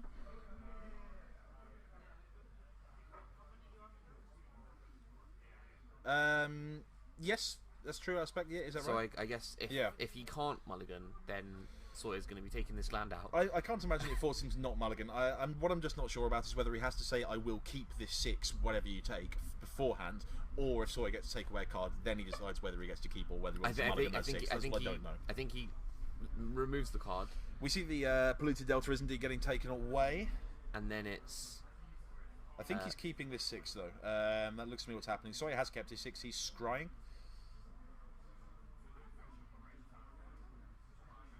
In fact, I think Delian wants to mulligan. So things being done a little bit out of sequence. No, I think here. he's shuffling. Oh, I see. Okay. Because it shuffles the card back in. It doesn't just put it to the bottom. Fair point. Okay, so he's going to keep that 6, and hopefully he'll be hoping to just draw a blue source nice and quickly. And he's kept that 6. Did you see if Sawyer scryed to the top or bottom? That was one thing I couldn't tell. I didn't manage to see, unfortunately. And polluted Delta right off the top. Guess what, guys? Right back. I assume we're going to see him fetch our Watery Grave. Yep, which was handily right on the bottom of the deck. That never happens to me. Every time I fetch for something, it's the very top card of the deck. The last one I see. Every time, without fail. I envy these people who fetch and just see it straight on the bottom of their libraries and don't have to spend 20 minutes of each match fetching. And we see, I think that was Serum Vision's Ratchet Bomb, was that? So I didn't get a good look at the second card. I didn't have a look at either of them. In fact, there might have been. Murderous Cut. It was Murderous Cut, yeah, good spot. And Serum Visions. It's a tricky one here because these are both good cards in the matchup, but he does need more lands ultimately, so I think he's just going to pop them to the bottom. With 2 Lightning Bolts in the hand, he's not too worried about anything that Sawyer can put on the battlefield immediately. We're going to see Ornithopter as the first creature to play. That's Signal Best, Etch Champion, both in hand. Can't see what the last 2 cards are. I think one might be a Galvanic Blast, but I'm not 100% certain. Etch Champion's going to be a little bit of a problem here, by the way. That's something I can, Lightning Bolt just does not get rid of an Etch Champion 99% of the time. It's very hard to keep your opponent off Metalcraft when they're playing Affinity. Go Mag Angler, the draw for Delium. Gives him a bit of a threat to play, so we're going to see if he just rolls out the Young Pyromancer a little bit like he did last game. That's probably the tempting option. The only other real option he's got is to sort of fire off another Serum Visions and the Lightning Bolt, which is, not bad. It's actually past the turn, which is interesting, so I'm not sure why if there's a card in hand we've missed. I don't know what he drew for the first turn, so it's possibly drew something like a Thought Scour. In fact, there we go, Thought Scour is in the band, so that makes sense of him just passing the turn there without playing out the Pyromancer or the Serum Visions.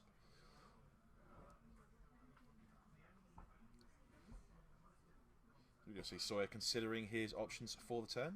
Might be thinking about getting that Etch Champion into play. No, instead he's going to go with a Steel Ogres here. Just getting out as much of his hand as possible. I assume that's going to be the target of a Lightning Bolt pretty soon.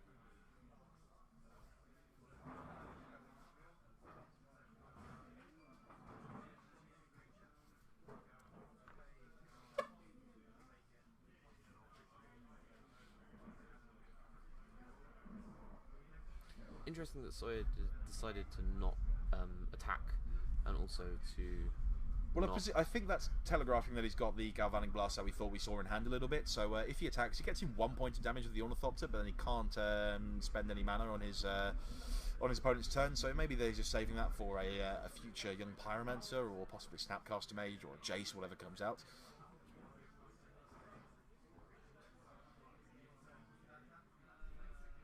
See a few options here. We might just see the Young Pyromancer rolled out, followed by Serum Visions. It's definitely an option. Instead, he's going to Young Pyro. tap his mana slightly. Interestingly, I thought he was going to tap the wrong mana there for a moment. Young Pyromancer instead, I think, is going to be the. No, he's actually going to drop the Gurmag Angler. So he's playing the Gurmag Angler, and I think he's going to either cast the Serum Visions or leave up Lightning Bolt. We'll see what he prefers to go with. The Lightning Bolt here. Yes, prefers to leave up the Lightning Bolt for whatever follows.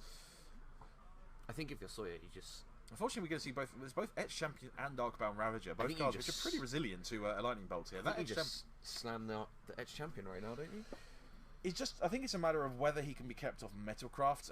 It is possible at the moment that he could just drop 2 removal spells, so it's not unreasonable when you're under, I mean, Gurmag Angler represents a reasonable amount of pressure, but he's still at 20 life, so he's in no hurry to put that Etch Champion into play, given that it can block the Gurmag Angler indefinitely. It is the Etch Champion he's gone with in the end.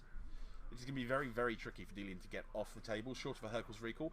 We can see one in the graveyard, so we can flash that back with a Snapcaster Mage later on. It was put there from a Thought Scour earlier, I believe. But he hasn't got one in hand at the moment. We see Lightning Bolt, Young Pyromancer, Serum Visions, and Land, I believe. Just untaps for the turn. Draws Jace Friend's Prodigy. Bloodstained Mire could probably going to come into play, and he's just going to work out how he wants to sequence things here.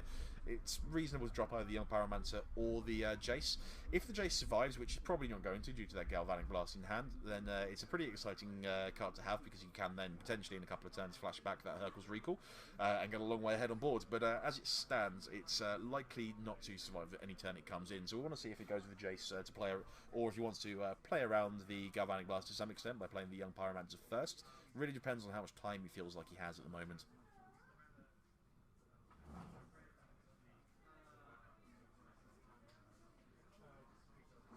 Yeah, and both of them come out, so I'm very surprised. Okay, didn't have, sorry, of course he used the Spring Leaf Drum that turn, so we couldn't use the Galvanic Blast at that point, but I imagine we're going to see it pretty quickly.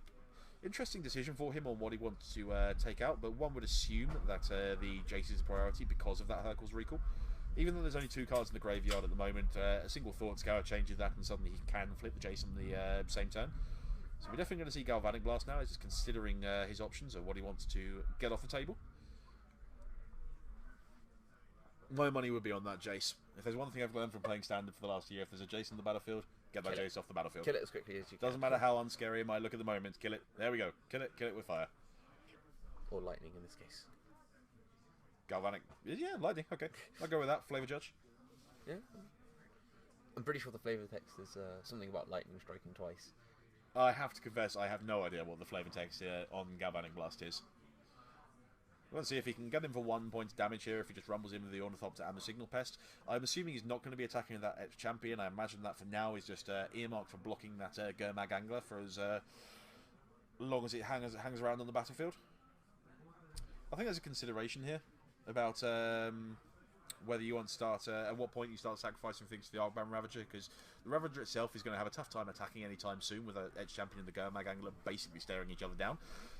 So sooner or later you've got to start getting some power onto those flyers and just, you know, getting in a bit of extra damage. Because Delian's only at 15, he's got a lot of room, a lot of time to play around with here. Serum Vision's play from Delian. Remembering his younger Pyromancer. Yep, getting those tokens. Steam Vents to draw.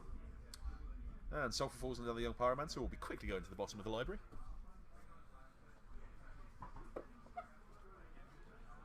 The difficulty at the moment for Delian is, even though he's not in a bad position, he's under no great amount of pressure, he's also not in a position where he can really attack because of that ex-champion, and he's going to have a tough time ever getting that off the field of play, so it's pretty difficult for him to know what to do here, but he has got a bunch of removal in hand. It looks like Dismember and Lightning Bolt in hand, so he knows he's not going to be dying anytime too soon if he wants to avoid it, but at the same time, he has no real way at the moment to kill Sawyer.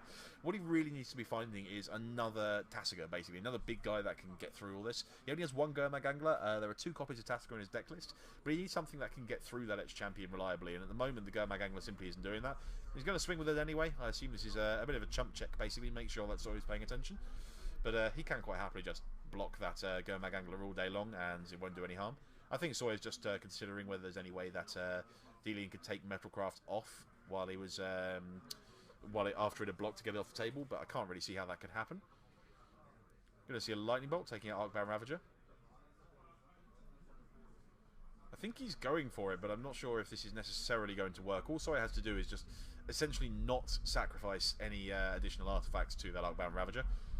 Because if he does, if he was to say sacrifice the Spring Leaf Drum here, then he'd be down to 2 artifacts here. Sorry, and then the Arcbound Ravager dies to the Lightning Bolt. Because of the Dismember in hand, he could then kill the Signal Pest, and he wouldn't have Metalcraft any longer. And indeed, Sawyer's not going to fall for that trap. He's just going to let the Arcbound Ravager die, stick the counter on the ex-champion. Yep, and the ex-champion's going to bounce off things.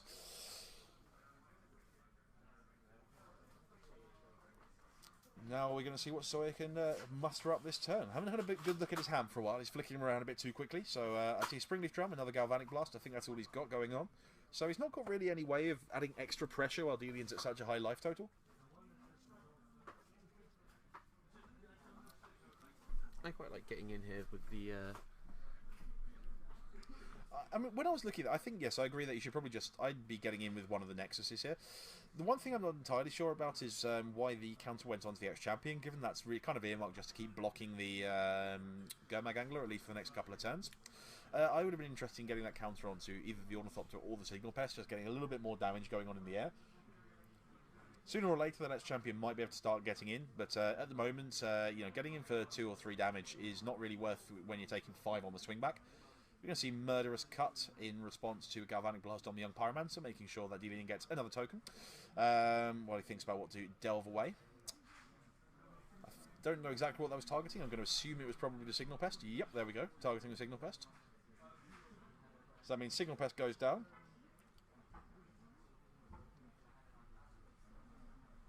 Might have been more reasonable to target the Blinkmoth Nexus there, simply because that also constrains Sawyer on mana in future turns. He hasn't played the land in a long time. But that's not the line he went with. with the spring leaf drum as well. I suppose he's not putting that much of a constraint on him, but at the end of the day, all that Sawyer managed to get in for is 1 point of damage with that Blingmoth Nexus.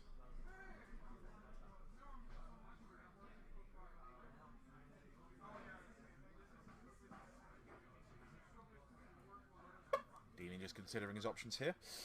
It's a tricky situation because he really can't attack profitably here. If it swings with everything, then Sawyer just has the option of either taking 3 and blocking the Go-Mag Angler, or just eating one of those Pyromancer tokens a turn, knowing that he's at a pretty high life total and can afford to take a few hits from the Angler.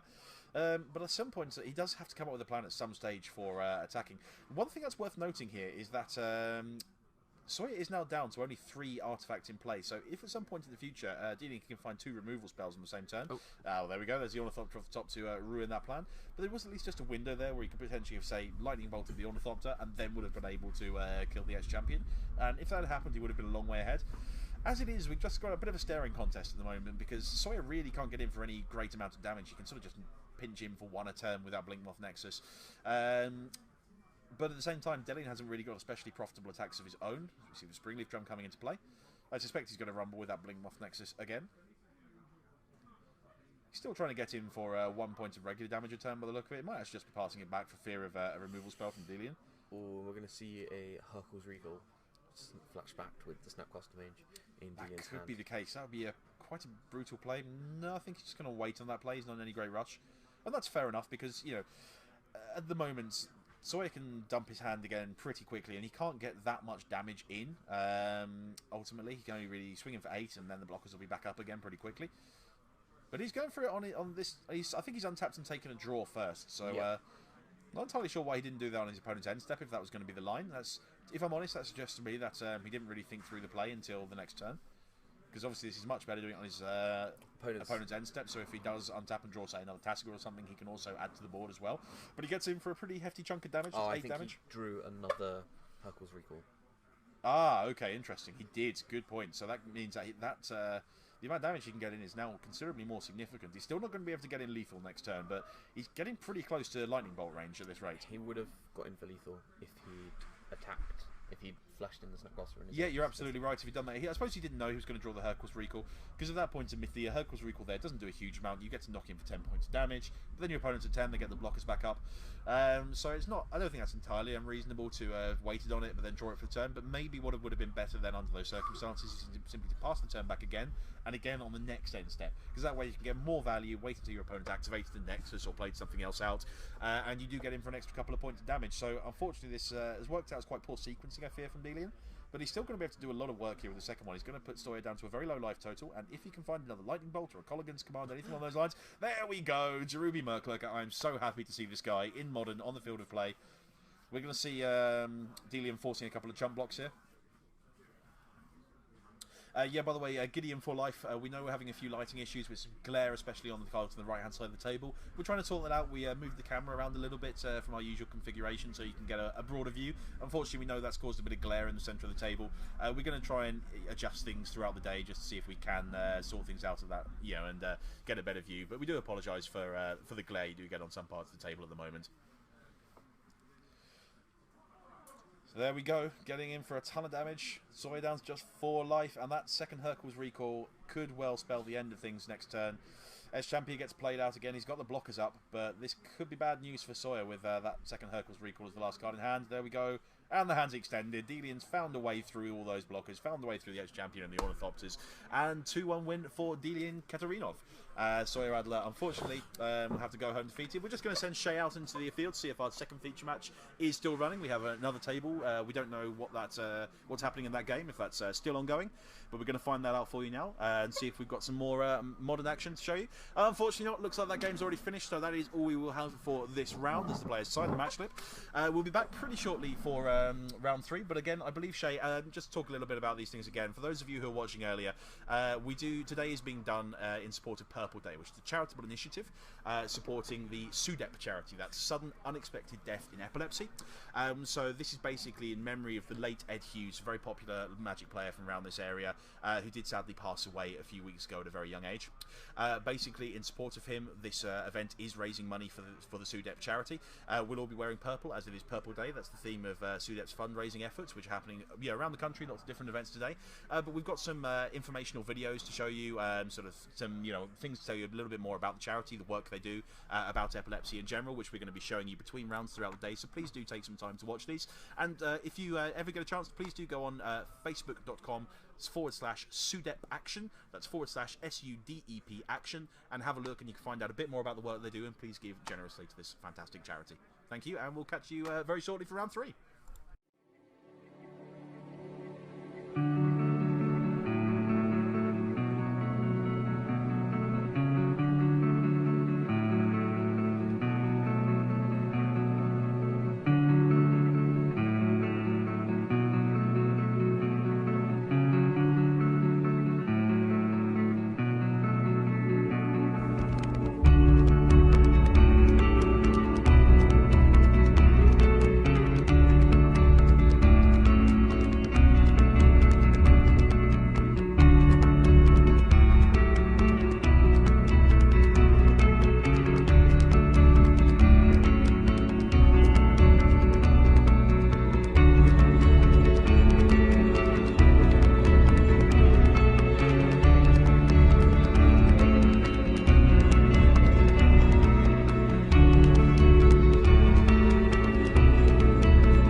One of the subjects of this meeting is SUDEP.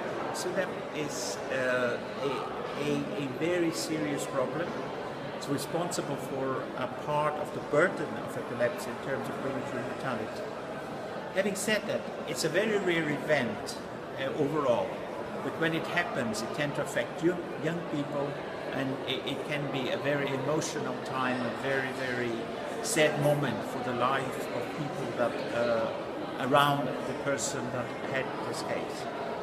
One of the things we've been discussing here is to try to understand more, try to find out what people have identified as potential risk factors, and also to see if we can find markers that would tell us that a person is more at risk than others, so we can work and try to get some prevention or preventative treatments or something in place. Unfortunately, we don't know much about it, so there is a lot of work still to be done so we can close this chapter in epilepsy, which is the burden of SUDEP.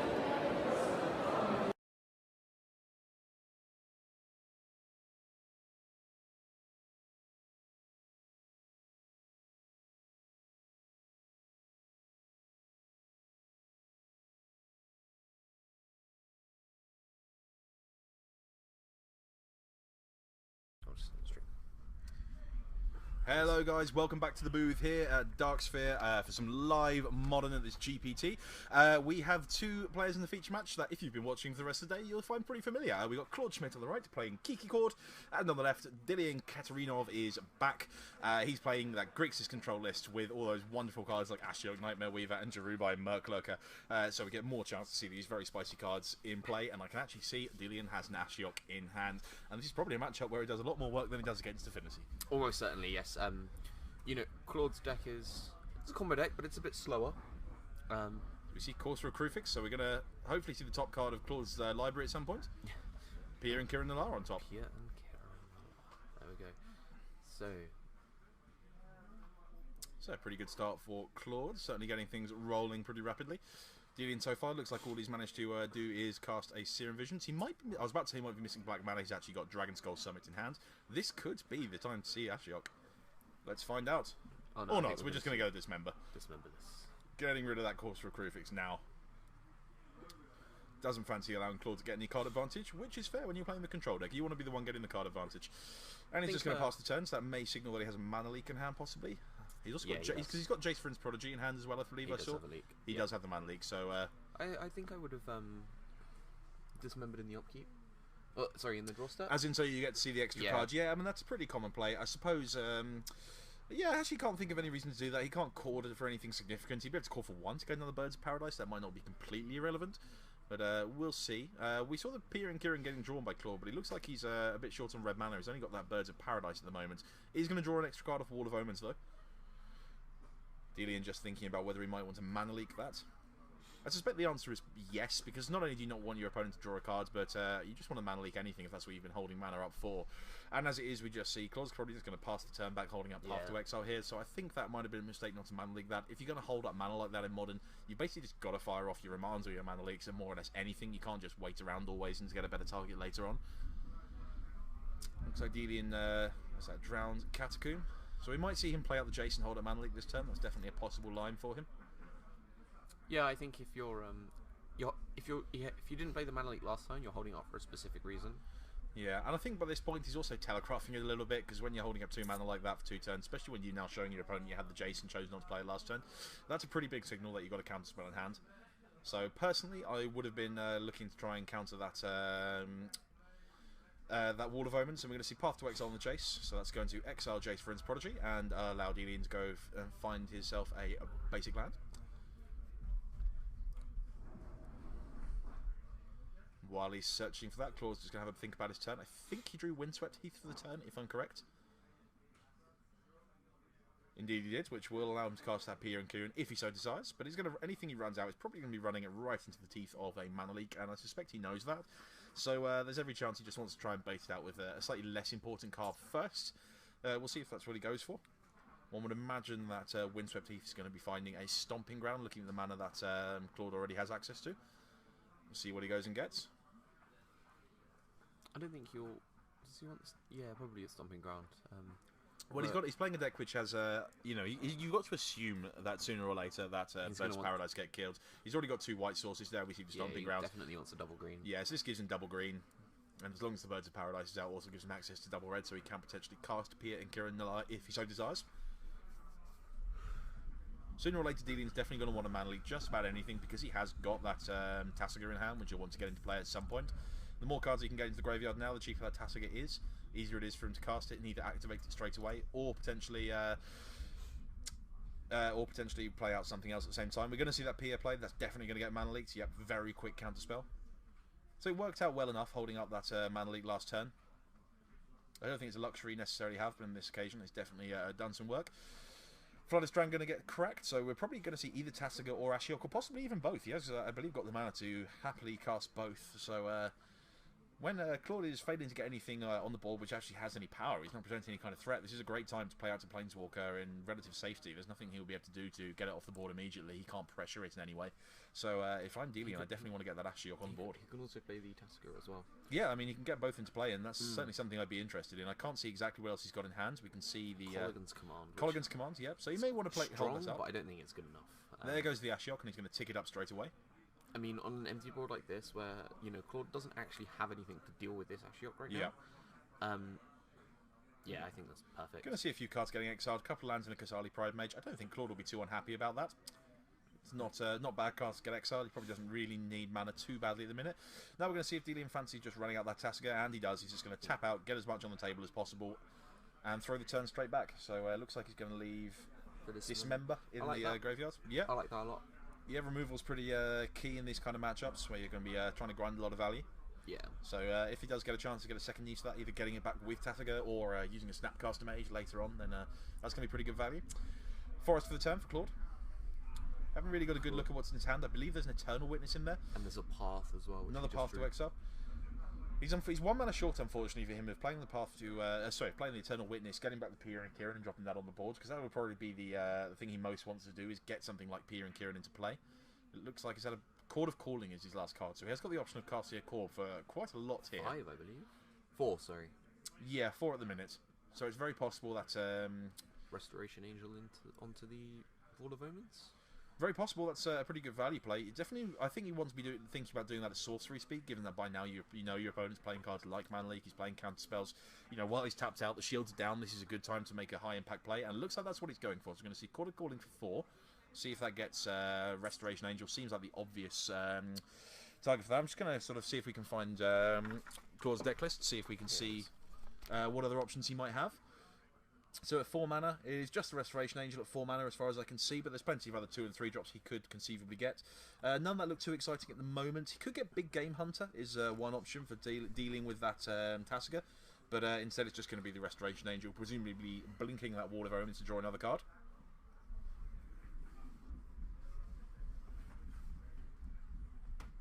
And presumably you'd expect him on this basis then to be using that Eternal Witness to try and get back the cord next turn if he can. That's sort of the obvious line to take there. We'll see if that's what he goes for. But we'll see what Delian can do in the meantime. He's going to get another activation of that Ashiok, see if he can exile something a little bit more exciting. It's worth noting that although Claude is running the combo version of this deck, which plays Restoration Angel and Kiki-Jiki Mirror Breaker, he only has one Kiki-Jiki. So if we see a situation where the Ashiok exiles the Kiki-Jiki, that cuts the combo out of Claude's deck entirely. Now, Delian might not know that, because when you see the Kiki-Jiki chord lists, usually they do run 2 Kiki-Jikis, I believe. Certainly the original list designed by Jeff Hoogland ran 2, and it's been doing that for a while. In answer to the question, if the Ashiok gets Kiki, does he lose? No. He's still got plenty of creatures he can turn sideways and kill, but certainly it cuts out one of his avenues of victory. Colligan's Command, interesting. That's going to do 2 damage to Restoration Angel and make Claude discard a card, and then presumably he's going to use the Lightning Bolt in hand to finish the job on the Restoration Angel. Yep. So showing that angel a lot of respect.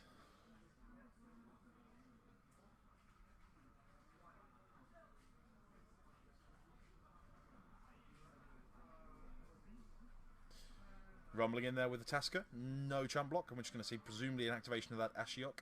Yep, it's going to tick up. Just getting another dice. That's going up to 7 loyalty. It is, I believe, a +2, his plus ability. Can't clearly see what he got first there. There's a couple of lands. Raging Ravine, Wooded Foothills, and Eternal Witness? Yes, Eternal Witness. They've just managed to slide that slightly off the screen, so it's a little bit tricky to see the exile pile. Claude just having a good read of Ashiok. Not a card we've seen too much of since it left standard.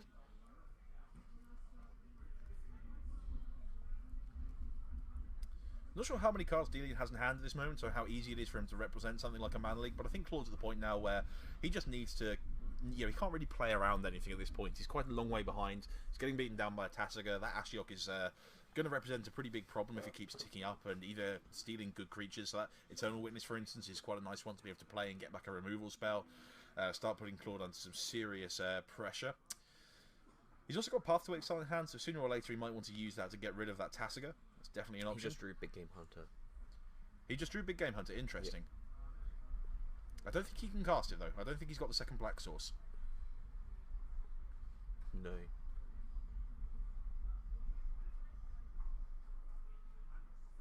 So just getting someone, is that George in the chat just said that Delian has no cards in hand. I'm not actually sure if that's true or not. I can't see any, but he's using... no, I doesn't believe he does, so you might be right there, George. Might indeed be no cards in hand, in which case, as you say, not really representing anything, but he could very soon have some cards in hand if he decides to start activating that Tasker or start using that Ashiok to get Eternal Witness into play. Claude just contemplating what he wants to do. Looks like he's going to play his own Eternal Witness, which one assumes will get back the Chord of Calling. He would probably not be able to use it all that efficiently straight away. He'd only be able to call for 2. Which gives him options such as calling for Spellskite in response to a removal spell, for instance, but doesn't really deal with the immediate problem of the Tasiga, so more likely he's just going to get back the Chord. No, he's get back Restoration Angel, in fact. Now he's just going to Path to Exile that Tasiga now, make sure that his opponent never gets to use it.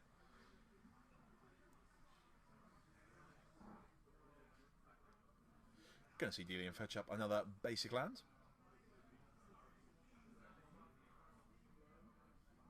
Basic Swamp into play. And even though Delian had much the better of the early turns, at the moment we've got a situation where he's just got Ashiok, and you know, there's some options with the Ashiok. It is representing a reasonable threat, and it's not under any pressure. But without any other cards in hand, he's going to fall behind quite quickly at this rate. He knows that Claude's got the Restoration Angel in hand, so there's a very high chance that he just wants, depending on what he draws, and I did not see what that was, he might just want to get that Eternal Witness into play off Ashiok. And then, I think that's what he's doing, yeah. And this allows him to rebuy the Dismember, which can then deal with the Restoration Angel at a future point. And indeed, Dismember goes back into hand. Did not see what the other draw was, just passes the turn back, though. Appears to be a land. Yeah, it's Watery Grave. You're absolutely right, Watery Grave in hand. It's a little bit of a tricky situation because he knows that using the Restoration Angel is going to get that Dismember out of hands, but at the same time he can just blink Eternal Witness and get something else back, so he can just get another Court of Calling out of the graveyard. So Delian's going to start falling behind quite rapidly if he doesn't start drawing something a little bit more exciting. You know, that Ashiok is doing some work, but probably not enough just at the moment.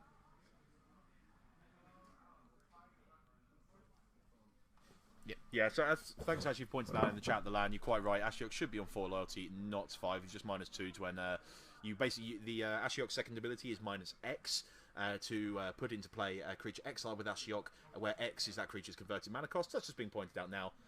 Just a little bit of a misstep there, just didn't get quite enough loyalty. So thanks very much for pointing that out. We're just going to got that fixed. Shea coming back into the booth after doing his good work, making sure that we got a nice legal board state for all concerned. Claude, meanwhile, has just put a Sacred Foundry into play tapped and now considering his options. He might just go for a main phase Restoration Angel. Best possible chance of it resolving. And probably, you'd imagine, flickering the Eternal Witness, getting back something like the Court of Calling.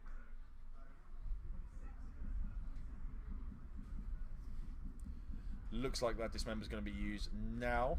Yeah, and takes out the Eternal Witness, so he's betting on drawing more removal to deal with that Restoration Angel.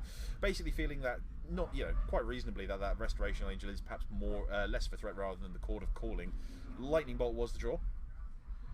Ashiok ticks up to see if he can hit anything worthwhile. Windswept Teeth, Court of Calling, Voice of Resurgence. Not particularly exciting. He'll be glad to see another Court of Calling that isn't going into Claude's hand anytime soon. Somewhat speculative attack there. I think he was hoping that he'd block with the Restoration Angel so he could finish it off with Lightning Bolt, but Claude not falling for that one little bit. Now we can use that Angel to start pressuring the Ashiok, or just start going into Delian instead.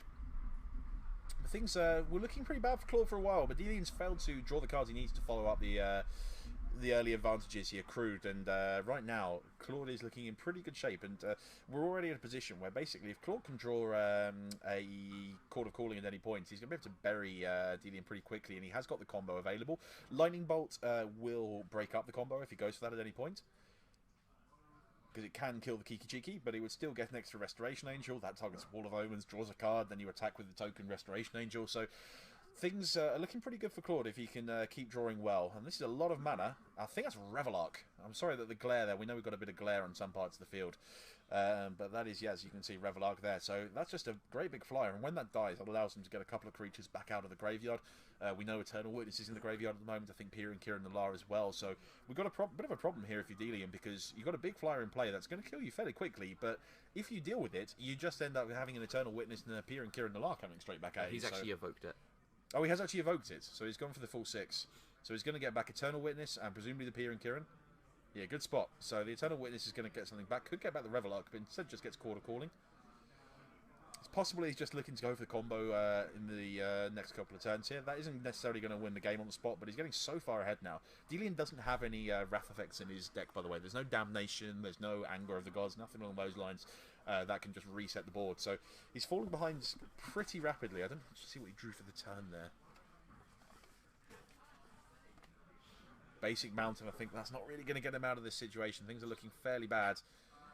He's just contemplating whether to cash in the Ashiok now when it's likely to die next turn for the Voice of Resurgence. Because right now, if you just tick up Ashiok, the only really thing you can really hope for is to hit Kiki to break up any potential combo. So it might be better value just to get that Voice of Resurgence into play, get himself a blocker.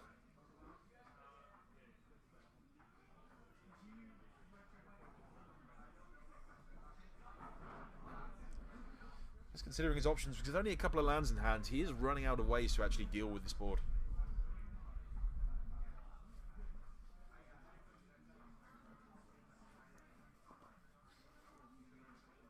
Tricky situation this for Delian. Yeah, it looks like he's going to cash that Ashiok in, get the Voice of Resurgence, give him a little bit more defense. But with all those flyers, we've got Restoration Angel and 2 tokens in play.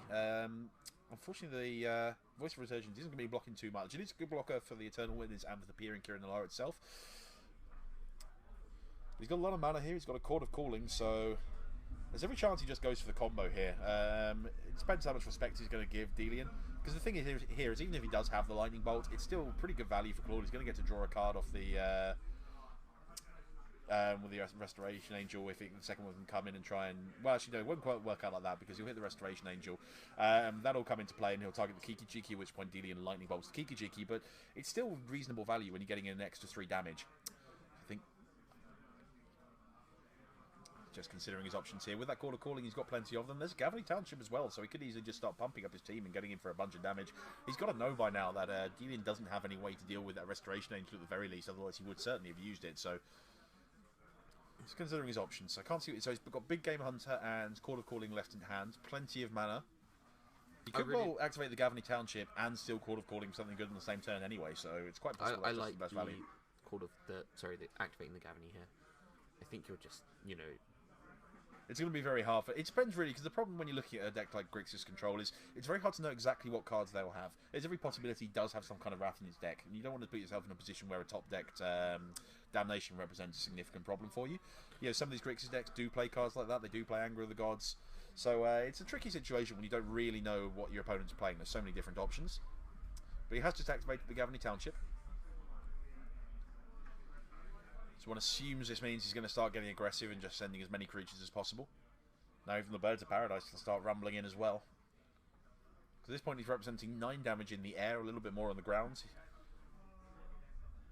This is just basically just a 2-turn clock. One would imagine he wants to take out that Ashiok just to be on the safe side, but even Ashiok isn't doing a huge amount at the minute. All he can do next turn is tick up, and that doesn't affect the board in any way.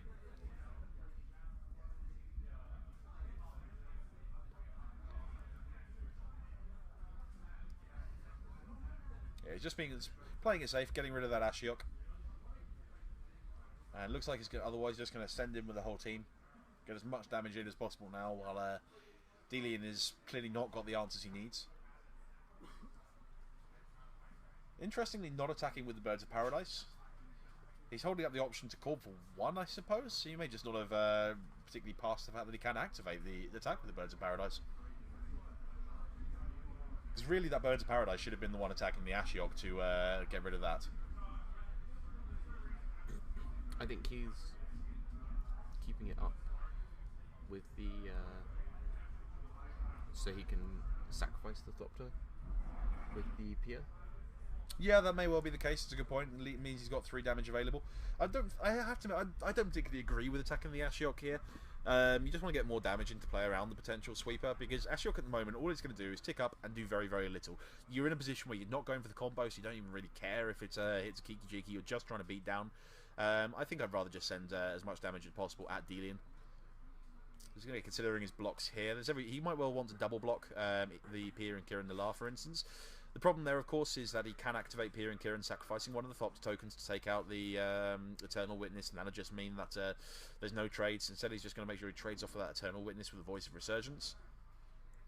Slightly conservative play, but he's in a bit of a bind here. He's already taken, what's this, 9 damage.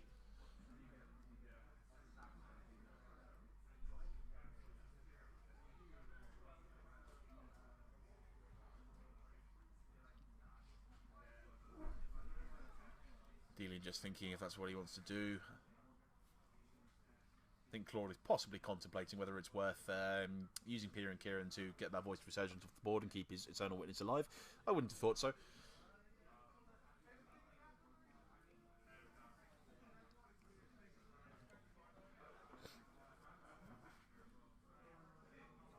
Delian falls to 4. Ashiok's going to be off the table.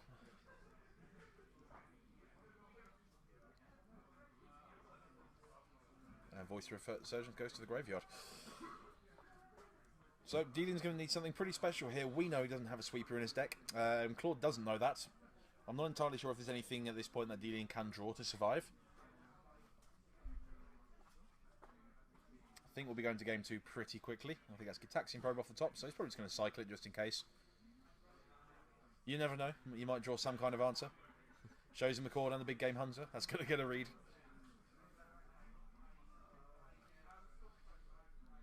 Draws a card off the Gitaxian Probe. Didn't see what he drew, but it's going to have to be something pretty special.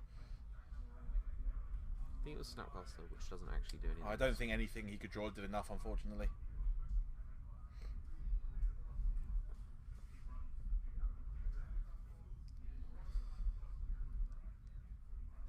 There's the potential to kill 3 things essentially here. So we could Lightning Bolt one thing, use Colligan's Command, to kill another creature.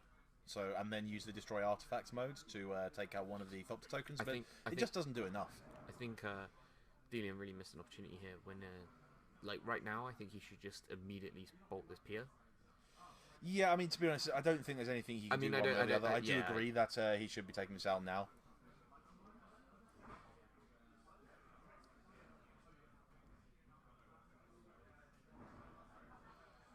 Draws for turn. I think game one's going to be over pretty quickly in Claude's favour.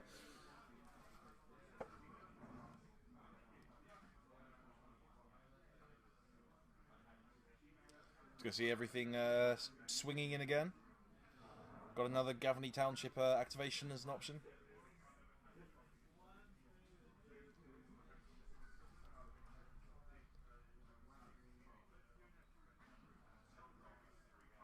I'm just trying to think if there's anything Delian can really do here to get out of this, but I can't see any sequence of blocks here which just allows him to actually win this game in a meaningful way. By the way, should this Eternal Witness at the bottom of the field not be dead? I just realised that. I thought that traded with the Voice of Resurgence last turn. Just sending Shea around to double check if that Voice Eternal Witness on Claude's side of the field should not be in the graveyard. Because I believe that was blocked successfully by a Voice of Resurgence, and it's a 3-2, so it should have traded and gone to the graveyard. They're just double checking that now.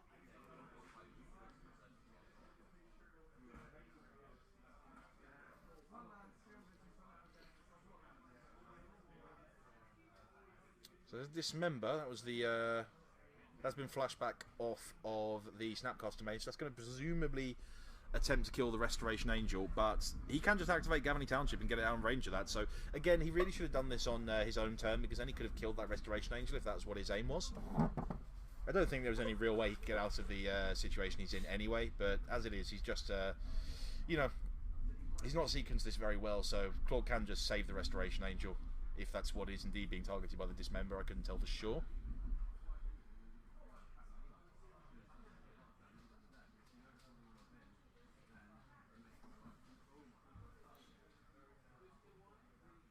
Instead he's going to go for a Chord of Calling. I think it's Chord for 2, which is presumably to get Spellskite.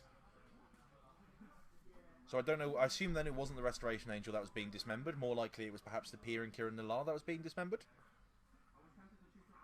Can't be 100% certain. Instead he's going to get Scavenging Ooze. Ah, I see. So I think what he's doing here is in response to the Snapcaster Mage, maybe.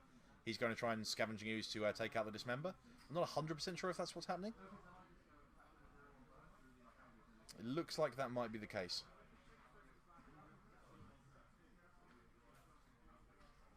So I think Delian might have just jumped ahead of himself a little bit and not given Claude time to respond as he would have liked.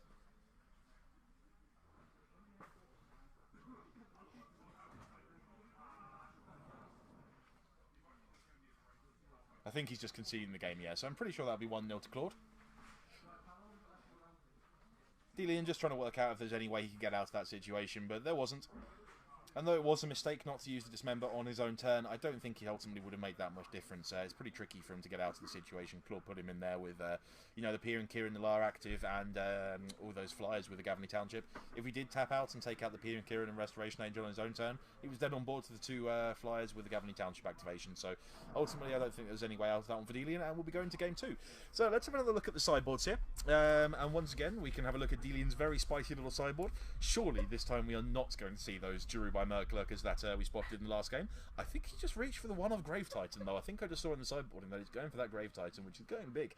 He's also got one more Ashiok Nightmare Weaver, and is it Staticaster, both of which do have some applications in this match. 2 Hercules Recall, probably not going to see them. 3 Dispel. There's an argument for them when they take out when they can deal with Quarter Calling and Path to Exile. There's 1 Negate, 2 Ratchet Bomb, and 1 Nihil Spell Bomb. Which again, bearing in mind Claude does have some graveyard synergies with cards like Eternal Witness and Revelark. Very possible he wants to bring that in as well to get some, you know, to stop Claude assembling his value engines too easily. From the other side, Shea, what have we got in the sideboard of the Kiki Cord deck that can come in? We've seen this one before. We've got the 1 Fulminator, the 1 Gaddock Teague, the 1 Sin Collector, the 1 Eidolon, the 1 Reclamation Sage, the 1 Nevada, the 1 Spellskite, the 1 Kentucky, the 1 Phyrexian Revoke, the 1 Intrepid Hero, the 1 Scavenging Ooze, the 2 Dismember, and the 2 Stony Silence. I think we're going to see most likely the Fulminator Mage. Okay. The Sin Collector. Mm-hmm. Yep. Probably Spellskite, I would have thought comes in as well. You want to use that to get rid of all those removal spells. I could see Linvala coming in. I mean, it only really deals with. I mean, it deals with Chase, and it deals with which is a one-off. I can't remember if he would have seen it in that team match. I can't remember if there's a Chase got into play at any point. He did. It also stops Tasker activations. It's also just relatively resilient to removal. Exactly. It's out of lightning bolt range, so it's definitely possible. It means that, he's only Claude's only seen the dismembers. Yep. He hasn't seen the go for the throats. So as far as he's aware, there's only one or two removal spells that actually hit it. Yes, this is true. So it possibly brings that in, just it's resilient to some of the removal. Hasn't seen any murderous cut. No, there's one murderous cut to go for the throat, I believe, in that list. Yeah. So, there's still not that much removal that actually hits the Linvala. No, very true. Just to answer your question, George, I'm not sure exactly how much time there is left on the round. This game does have a reasonably significant time extension, though, due to coverage. So there's still plenty of time, I think. I don't think we're anywhere near running down on the timer. No, I could see probably...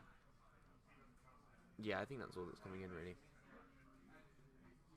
Maybe. Okay, well, we'll see how this goes. Might even see the Phyrexian Revoker to name the Ashiok. Yeah, very possible. I mean, Ashiok didn't do a huge amount of that match, but there's lots of ways that Ashiok I could see doing quite a lot of work if he gets a lot of value. And exiling Hand and Graveyard could be very relevant as well if it does get to keep ticking up and he's defended the whole time. So we'll see. Just saw him cycling through his deck there. I don't think the Fulminator Mage came in. Pretty sure I saw that in the sideboard. I saw the Spellskite coming in either. I didn't notice that the Spellskite was in or out from his sideboard there, I must admit. So, having a bit of a look here. Delian's opening hand, I can see some cantrips. I can see, I think, Tasker there, and at least one land, so that seems like a pretty promising start. Yep, there's a Voice of Resurgence as well. Start off with a Gitaxian Probe, and we're going to have a good look at Claude's hand. So, Voice of Resurgence, Path to Exile, Scavenging Ooze, Windswept Teeth, Eternal Witness, Wooded Hills, and one card I confess I can't quite see. I think it might be Path to Exile, but it's the card third from the right as Claude would be seeing it. I have to confess I'm not 100% sure what that is. I know we've got a bit of problem with glare on the camera, by the way, guys, so we do apologise, but we're trying to sort of tweak the camera during the day to get the view as good as possible. But Delian's going to get a good look at this hand and eventually draw a card. And finds another land. I think he's got 3 in hand now, so he should be alright for mana. Sacrificing the Floodistrand. He's probably going to go and fetch up something like a Watery Grave or a Steam Vent. And play off... Just going to get basic islands, and he's going to play the Serum Visions. Just save himself a bit of life there, I guess. If you're happy that your mana's pretty well fixed anyway, there's no reason to pay the extras. I think he just drew the Grave Titan as well, and he sees Serum Visions, which goes on the top, and a Swamp, which goes on the bottom. We're a long way away from Grave Titan territory, but if he gets there, that guy can do a lot of damage very quickly. We are a long way from the Grave Titan, but we are a very short way away from this Tasker. This is true. We are rapidly getting to the point Tasker can come down. Not quite next turn, I don't believe, but turn 3. It can come this turn. He has a Thought Scour. Ah, okay. And he has if he's got the Thought Scour. I didn't notice the Thought Scour in his hands, but yes, you're absolutely right. So Does he have a fetch as well? Yes, I believe he does. I'm pretty sure there's a Bloodstained Mire. So his Nihil Spellbomb we see from the sideboard has been pushed into the graveyard along with the Snapcaster Mage. And as you say, we might well just see that Tasker run straight out on turn 2. There we go. Very aggressive start. Unfortunately, it is going to be a Path to Exile. It is going to get Path to Exile, but you're not necessarily you knew it was coming. Not necessarily too unhappy about that getting an extra land at this point.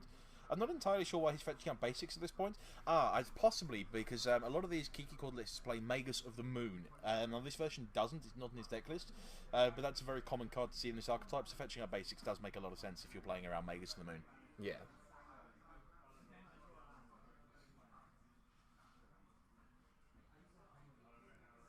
I think we're going to see another basic island possibly here. Steven's just deciding if he wants to get that on the mountain, I assume. It is a basic island. And Tasker's going to go into exile. But every path to exile gets him that little bit closer to a Grave Titan. Indeed.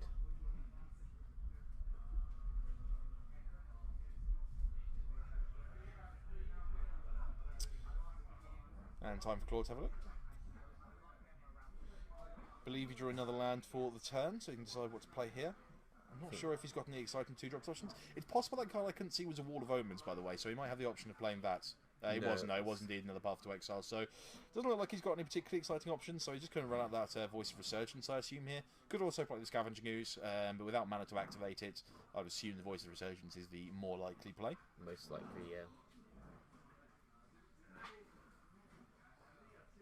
Yeah, Voice of Resurgence enters the battlefield. Starts giving Claude a little bit of pressure.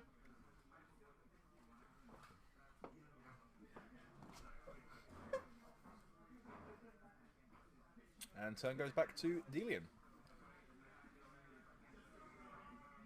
I believe he drew a Gataxian Pro for the turn. Okay. So We'll see if he wants to fetch out a land before he casts out.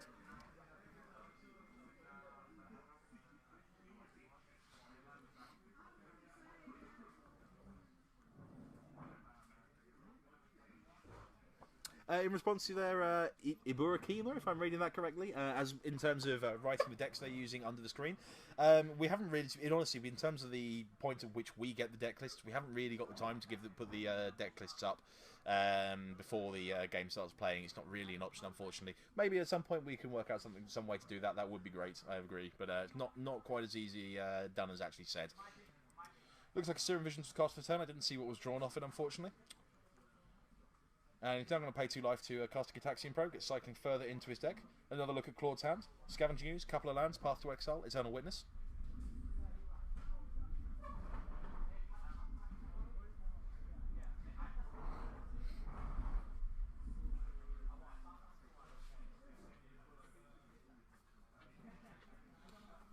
Devian taking a little note of what's going on there. I don't know if he's drawn his card from the Gataxian Probe just yet. not yet. No. There we go. That was a go for the throat, which is a pretty decent draw under the circumstances. He's going to pass it back though, with that Voice of Resurgence still in play, so there's no real incentive.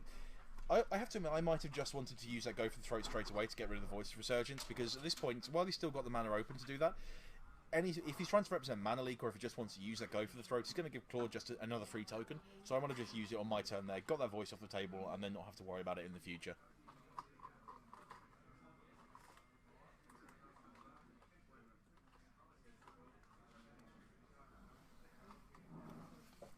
So Claude gets in for 2 with that Voice of Resurgence.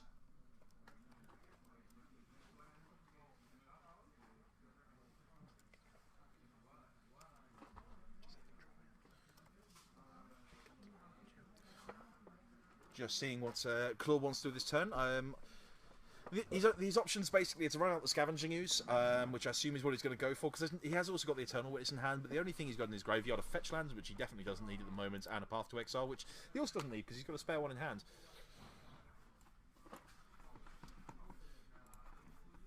And there you go. In response to that suggestion earlier, although we can't get the actual deck lists up onto the stream, we've got the archetypes up there for you so you can have a look.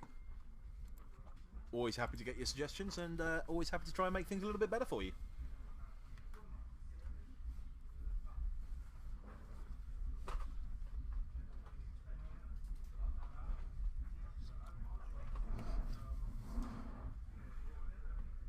So it looks like we're back onto Delian's turn. Fired off another Serum Visions. He's cycling through his deck a lot, but he isn't really managing to get anything onto the board. He's not really managing to get anything off the board either. He's got some removal in hand though. So Lightning Bolt's going to take down Scavenging Ooze. I think Claw's just going to consider if he wants to take something out of the graveyard. There's only a few spells in there. He's not going to be gaining any life. But I think there's a Snapcaster that you can take if you want to. Is it? Yeah. You are correct, yes. It may be that it's actually more interesting to him to take a spell rather than gain a life, but no, he's just going to take the free life, point to life. There's nothing particularly in the graveyard that he's, I presume, worried about Delian fleshing back, because basically all the cards in there are just cantrips, so taking one doesn't really achieve anything. And then we're going to see if he wants to use that go for the throat to get rid of the Voice of Resurgence. That's certainly what I'd be doing, but he didn't do it last turn when he had the option. I would just want that guy off the table.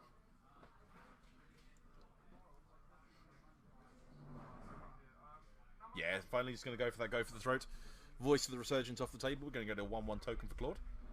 The downside of this is that anything he just kills, he can get back with with Eternal Witness, but even if he plays Eternal Witness here and just gets back the Voice of Resurgence, he can't cast it in the same turn, so it buys a lot of time. He has got the option here of playing Eternal Witness plus Birds of Paradise, though, making that token a 3/3. He could take 2 life, shocking himself. I think that's a...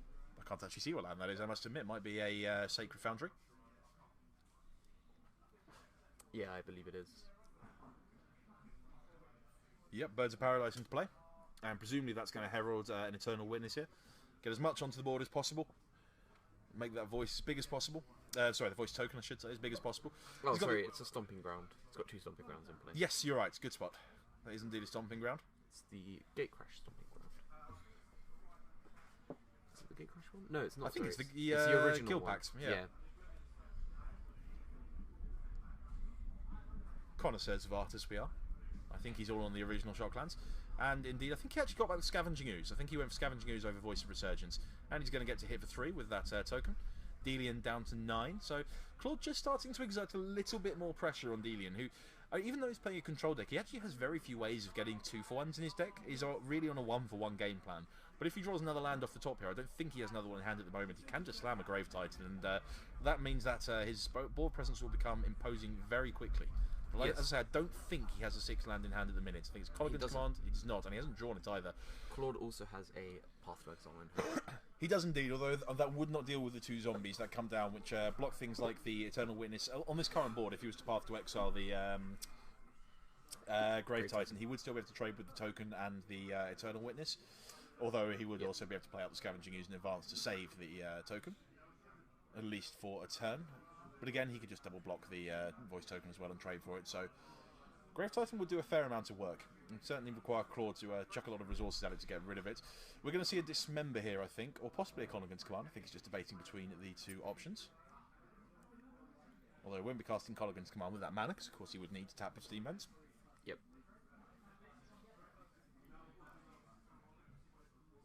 So I think he's just debating what he wants to do right now. Whether he wants to hold up the Mana Leak, or whether he wants to just kill a couple of things now, using the Colligan's Command and the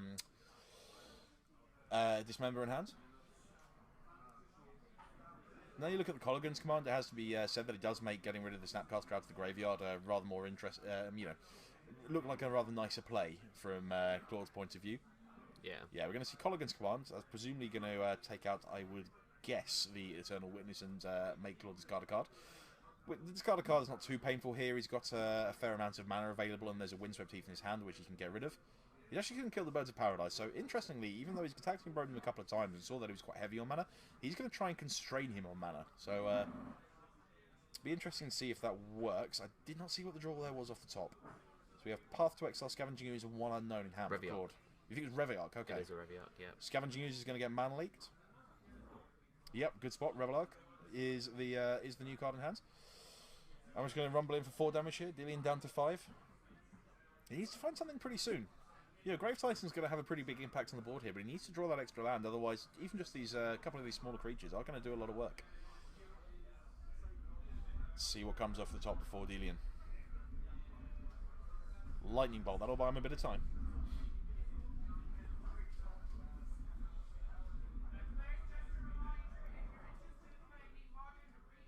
Looks like he's going to see that Lightning Bolt fired off right now. Yep, that'll get rid of the token. He's got Dismember in hand to kill another creature if he wants to.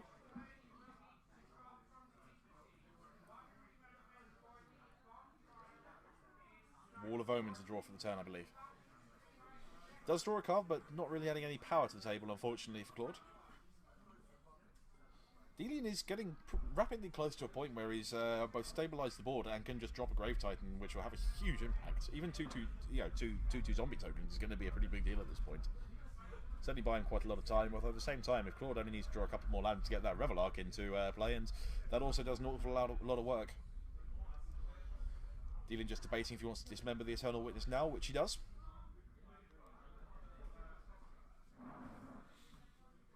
Wall of Omens is going to come into play. We'll see what Claude draws.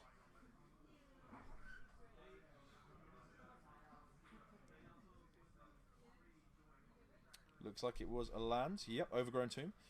And we assume he's going to pass the turn back. Worth noting as well, he doesn't actually have access to white mana now. I believe those are Stomping Grounds in place. So if the land does get drawn, which he has, he's not going to be able to kill that Grave Titan straight away. So we're going to see a Grave Titan into play here. A couple of zombies are going to come with it. Delian is, however, going to go down to 2 in order to fetch up that land. I think he's taken all his fetchable basics with that Polluted Delta. 2 basic islands, the basic swamp already in play, so that's going to cost him a bit of life. But he's also got a pretty stable looking board, and all his opponent has been able to muster up is a 0-4. Claude draws for the turn. It's 2 Murlocs as his zombie tokens from the World of Warcraft trading card game. Well spotted. Your knowledge of the World of Warcraft trading card game is much better than mine. I know Murlocs from Hearthstone. Yeah, I know Murlocs from Hearthstone. It's the same art. It's the haste one. Bluegill Charger. Yes. Yeah.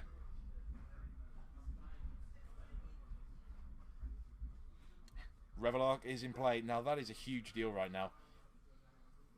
It represents lethal on its own. I don't believe Delian has any cards in hand, so he needs to draw a removal spell regardless.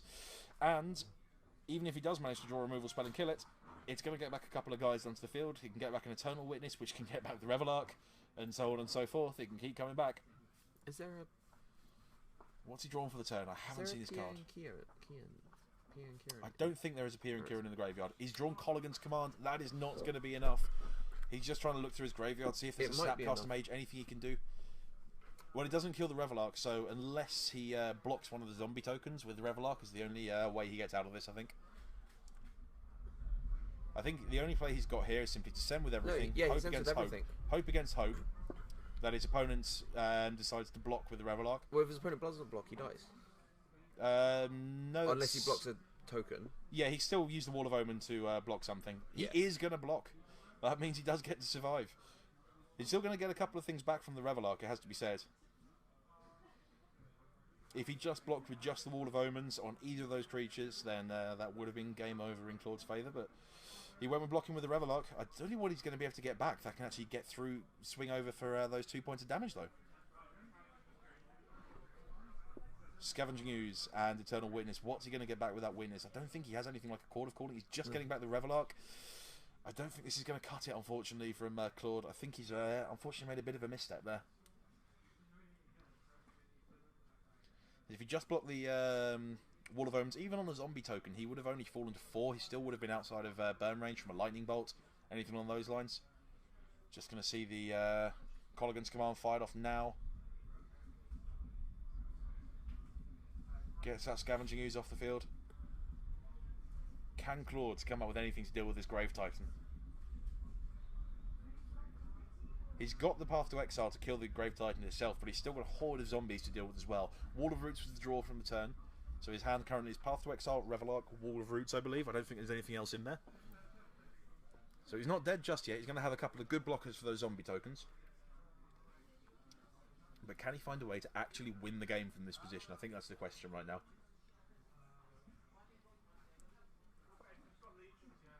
Attacks with the Eternal Witness. That's going to get a trade with a zombie token. In comes Wall of Roots. I presume on upkeep we're going to see Path to Exile targeting the Grave Titan. Yep. Don't think there's any more basics actually in... oh, no, there's one more basic mountain. Sorry, he hasn't got the basic mountain yet. So he's going to get that extra land.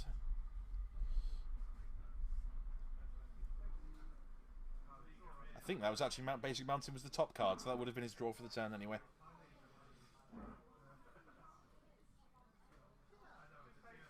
So, 3 zombie tokens. Can they get the job done before Claude finds a way to get those last 2 points of damage in? See what Delian draws for the turn. Didn't get a good look at it. He flashed it very quickly. It was a Steam Vents. Steam Vents. That's definitely not doing much. Yep. Blocking 1 on each. Take 2. Down to 8.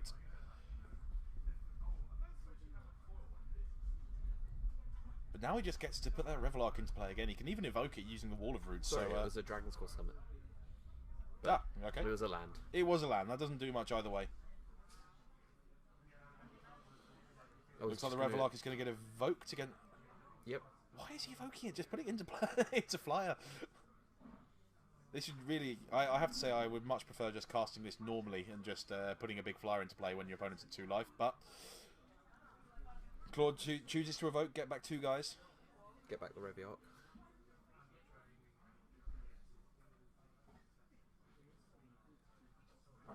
Another land drawn for the turn. That was just a polluted Delta. That's not going to cut it.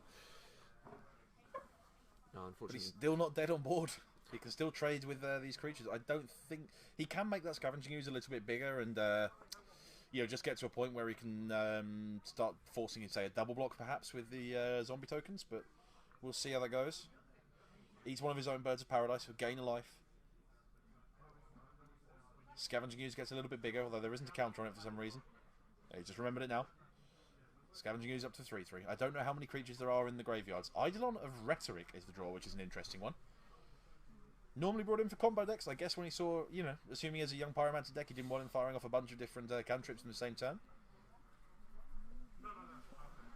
In with the Scavenging Ooze and the Eternal Witness. One block on each.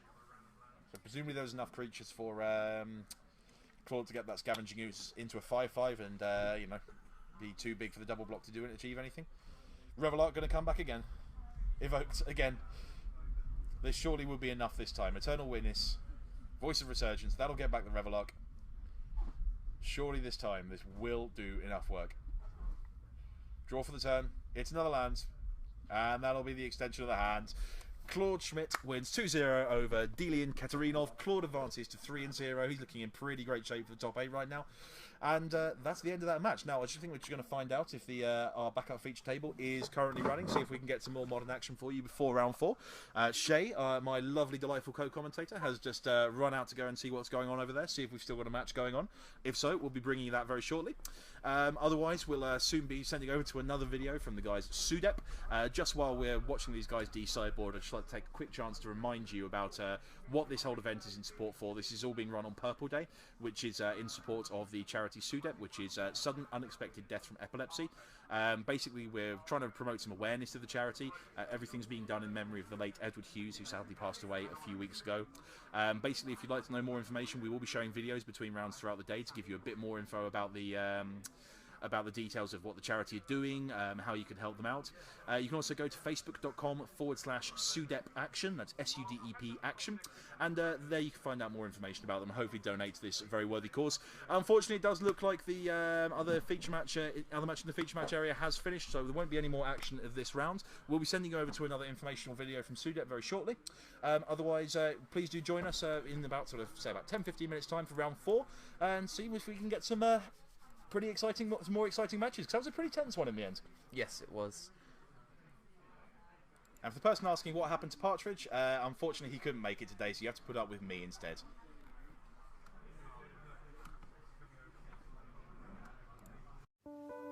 You'd think I'd be able to find my way around Whitney, because I was born here. But I can't. I was going to the supermarket, had Sydney in the back of the car, left home, got to the end of my road and thought, I need to go left to the supermarket, and then I got to the roundabout. And I used to live very close to this roundabout with my parents, so maybe a roundabout I've crossed over, driven around multiple times a day, and I got to the roundabout and I had no idea which exit to take to get to the supermarket. And I panicked, but went onto the roundabout, maybe did 3 laps around it and thought, no, I have no idea, this is really scary, turned around and went home. And that was what made me go and see the GP. I would feel it coming on, so I was aware it was about to happen, and then I would have this intense feeling that I had been here before, that I knew what was about to happen, and then it would sort of be almost as if I was watching myself. You know, someone said to you, I can see another life, I go into these dazes and I can see somebody else and I'm watching myself. You'd think, okay, maybe you should see a doctor. For the first 12 years, I didn't tell anybody about it. Then it was diagnosed as a heart condition, and then eventually 3 years ago as epilepsy. Certainly before I was diagnosed, I thought there were 2 types of epilepsy, that you either had a seizure and fell to the floor, or you stared into space for about 10 minutes. I think that's why I was worried about telling people that I had epilepsy, because they might think, oh, do we need to be watching out for her all the time? And it's really not like that. I was diagnosed with temporal lobe epilepsy, and there's 2 separate things. One's amnesia and one's a spatial awareness. When I told my manager that I had this amnesia, I was really worried. I'm embarrassed by it. And he said, don't worry, although it's sad for you, we're really benefiting from your hyper-organisation, your planning, your quick thinking. He didn't make me feel like it was a bad thing. He made me feel like it was actually a really positive part of me. But my family can be so mean. About a year after I was diagnosed, my older brother was going to Photoshop lots of photos. So, oh, don't you remember? That was our 5th sibling. So we do make jokes about it, and it's easier that way. There are some memories that I will be devastated about that I've lost, like my wedding that I don't remember. So I have pictures of it all over the house. You'll probably see I have photos up everywhere. I keep a minimal diary with dates in it, but I used to keep a diary, but I stopped it because it was really sad reading it and not remembering any of the things that I'd written down. I think it just makes you a little bit, live in the moment, look forward to things rather than thinking about the past as well. Because I can't think about the past, I have to look forward to things and plan things.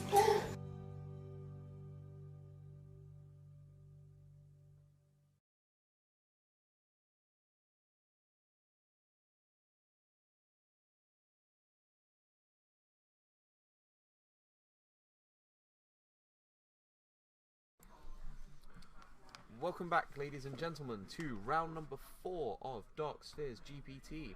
We have an interesting feature match. This will be an interesting one indeed. So, we have a player we saw briefly early on, Argent Zhang, who is he's today playing Blue-White Eldrazi, the monster that is overrunning the format. He's the highest ranking Blue-White Eldrazi player still in the tournament. There weren't actually that many today. I don't think there was. No, I think there was quite a... Someone told me that I only saw 2 people playing it, which is a lower than expected turnout, but I guess people are trying to get rid of those cards ahead of the inevitable banning. So he's playing a deck that we've obviously seen and heard a huge amount about in the last sort of couple of months since the last Pro Tour. His opponent, however, Felix Riviere, is playing something a little bit spicy. Now, he always seems to turn up with something pretty spicy. I've seen him come and play some pretty crazy decks and dogs for in the past. This one is interesting. He's playing Black-Red 8 rack. 4 copies of the rack, 4 copies of Shrieking Affliction. The idea being, get rid of all the cards in your opponent's hand, and they start taking a ton of damage when they don't have any cards left in their grip. So basically, I mean, just looking from this list, there's still removal, so he's playing kind of as a more controlling version of the 8-rack deck. So there's 3 Lightning Bolt, 4 Colligan's Command, 4 Terminate. We've also got Thoughtseize, Inquisition of Kozilek, Wrench Mind, Liliana of the Veil, and then the rack Shrieking Affliction, and main deck. And this is going to be pretty interesting when you're playing Blue-White Eldrazi. His opponent, the rack deck has 4 main deck Ensnaring Bridge. Excellent. Which is going to be pretty tricky for the Blue-White Eldrazi player to get through. So we'll see how that goes. We're just going to be going over live to the table any second now. And here we go, we're underway. Endless One is already in play for Argent Zhang. Inquisition of Kozilek has taken an Eldrazi Displacer. So let's see how it goes. Felix taking 2 damage from that Endless One. There's another Endless One in hand. We'll see what kind of mana we're working with here. So Cavern of Souls, which presumably will be naming Eldrazi, Endless 1 for 3. So even though this is a relatively tame start by Eldrazi, there's already 5 power in play by turn 2, which is pretty impressive. Yeah, the red sideboard is for Colligan's Command, Lightning Bolt, and Terminate. Yep, so it gives him a bunch of removal, basically. He's also playing Rick's Mardy Dungeon Palace in his deck as well, so he's making sure he gets maximum value out of that red mana. There's also Lava Claw Reaches, so he's got another alternative win condition to get in for a few bits of damage with Lava Claw Reaches, if he so desires. And there we see one of those red cards coming in. Terminate taking out the larger of the 2 Endless Ones. So Felix is going to drop down to just 14, sorry, apologies. Another Eldrazi Temple. There's a Displacer. Actually, might actually be a Gemstone Caverns. Apologies, sorry, I misread that card. That's just Gemstone Caverns. As Felix takes a look at his grip. He has a lot of removal. There is a lot of removal. I think I can see another Terminator, Colligan's Command, a couple of lands. There's one card I can't see quite what it is. Might be Shrieking Affliction, not 100% certain. Felix just thinking about which land to play for the turn.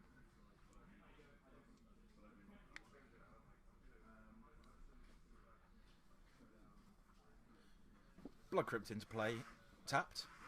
And Terminate's going to take out that Eldrazi Displacer before it can get up to any shenanigans. I think I saw a Reality Smasher in hand for Argent, but either he doesn't have the 5th land or he's got other plans. No, he's just missing the mana. Yeah, unfortunately. He's one short of getting that Reality Smasher into play. I think he also has a Phantasmal Image, which he can't play. Yes, indeed, because that Cavern of Souls presumably is naming Eldrazi, which may actually... well, it wasn't a mistake because, of course, he had to use it to get that Eldrazi Displacer into play. But he's got access to 4 mana at the moment, as long as he's casting Eldrazi, which is just one short of that Reality Smasher. Ghost Quarter is going to take down the Eldrazi Temple. That's going to take him even further away from Reality Smasher, so Argent's going to have a tough time applying enough pressure here at this rate. Has got in for another 2 with that Endless One, just nudging in for 2 every turn. Yeah, and I think, you know, Argent isn't looking great, but his board state isn't looking great. It's not as explosive as Is it an Eldrazi deck once? I mean, Well, he has I now mean- got the mana to cast the Phantasmal Image, but the problem is, first of all, he's going to lose the only creature he had in play thanks to a Colligan's command, and that's going to force us to discard as well, which is going to be the Reality Smasher. Phantasmal Image, if it copies an Endless one, that doesn't go so well, because it comes into play as a 0/0, so yeah, we just see it passing of the turn. Argent Zhang's deck really not firing at the moment, and Felix is doing exactly what he needs to do. Shrieking Affliction is into play. Now, Argent does at the moment, I think, have 3 cards in hand, so there's 2 Shrieking Afflictions, but they're not actually going to do any damage just yet, if I remember exactly how Shrieking Affliction works. It's if they have 1 or less. I believe it's less than 3, so I think it's 3 damage minus the number. It's much like the rack, and that I think it does the same amount of damage. I may have that slightly wrong, but at the moment I think he's safe from the Shrieking Afflictions. It does 3 if they have 1 or less. That might be right. You might be right. I think the rack is the one that... Ah, here we go. Expedition Eye of Ugin, and now we're in Reality Smasher territory. First Smasher in. I believe there might be another Terminate in Felix's hands, but apparently not. And with that Phantasmal Image coming down next turn, this is going to turn around very quickly. Felix suddenly, from having been apparently miles ahead, he's dead on board next turn thanks to that Phantasmal Image in hand. He's not, because he has a Lightning Bolt in hand. Okay, yes, a good point. He does have the Lightning Bolt, so that can deal with the Phantasmal Image. But he's still in a fair bit of trouble here. He needs to be able to deal with that Reality Smasher, and he needs to deal with it very quickly indeed. And if Archon can draw another Reality Smasher, what was that? Oh, I think that was an Eldrazi Mimic. That's not quite cutting it at the moment. He's going to go for the Phantasmal Image, as you might expect. So it looks like there's a Dismember in hand as well. Oh, and Felix... Well, there we go. Felix just... I don't think he realised that he can deal with... No. I think he just didn't take the time to have a quick check of what Phantasmal Image does there, unfortunately. So he's had a bit of a mind blank, and it looks like we're going to sideboarding, sadly. But let's have a look at his sideboard, find out what we've got. So, from Felix's red-black 8-track deck, we have 1 Relic of Progenitus, 1 Knight of Soul's Betrayal, 1 Slaughter Games, 2 Sun Droplets, 2 Siphon Life, that's a card I haven't seen before, 3 Extirpate, 1 Damnation, 1 Flame Tendrils, and 3 Pack Rat. So we've got some some old school standard all-stars coming into play over here. You'd probably be looking at the Damnation for a certainty. That can take out a board with any number of great big huge Eldrazi on it. I'm going to be honest with you, I don't know what Siphon Life does. I cannot remember. Can you remember, Shea, and tell me if this is a card that we're likely to see in this matchup? This might be the moment I have to get a phone out and see if I can find out what Siphon Life does. I believe it's a removal spell of some description, isn't it?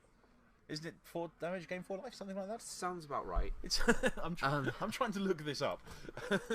Hopefully we'll be able to find this out soon.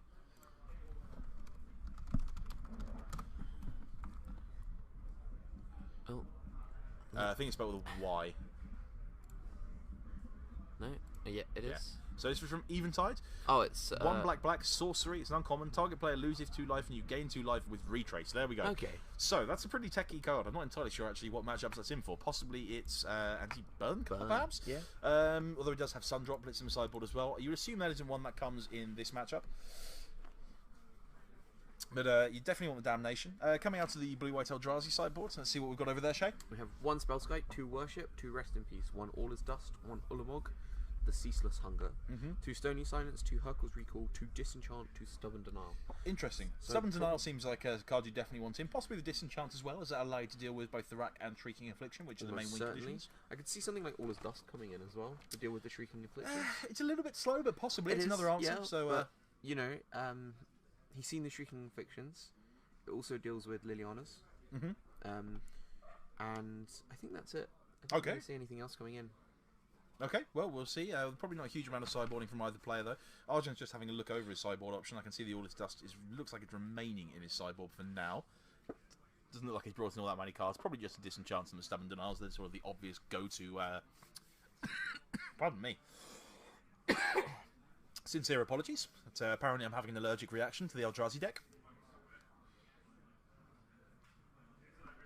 Just waiting for the players to shuffle up and go to game 2. So yeah, a little bit unfortunate there. I think Felix just didn't double check the... didn't have a quick read of Phantasmal Image, just thought he was getting smashed by a Reality Smasher. He would have needed to top deck a removal spell anyway, so he was in big trouble regardless. But yeah, sadly a bit of a mental misstep from him there. Argent just asking to read Shrieking Affliction.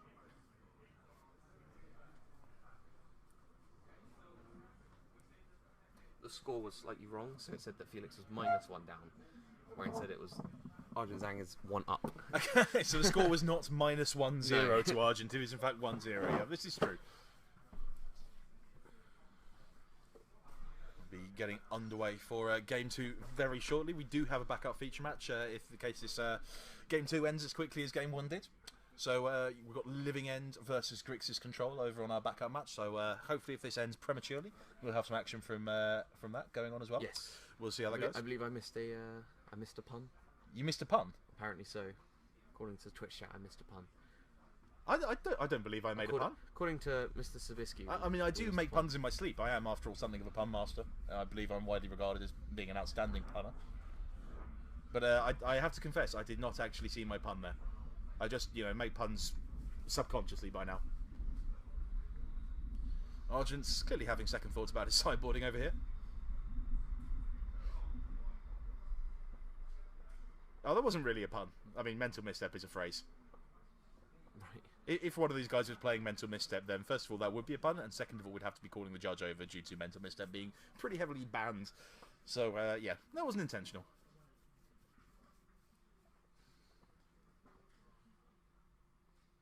But, I'm always happy to take responsibility for puns. So yeah, Argent I think just had a bit of a re-sideboard before drawing his 7, so extending the shuffle time a little bit longer here. As we're waiting for this to get back underway. I think unintentional puns are even better, thank you. Everyone loves a good pun. I think there should be more puns.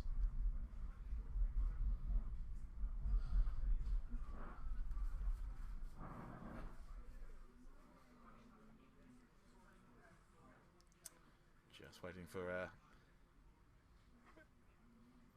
Always one of the worst bits about watching Magic. It's the shuffling.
Right, welcome back to the booth. Matt Gregory and Shea Holland here. Sorry, took a quiet moment there while the players were shuffling.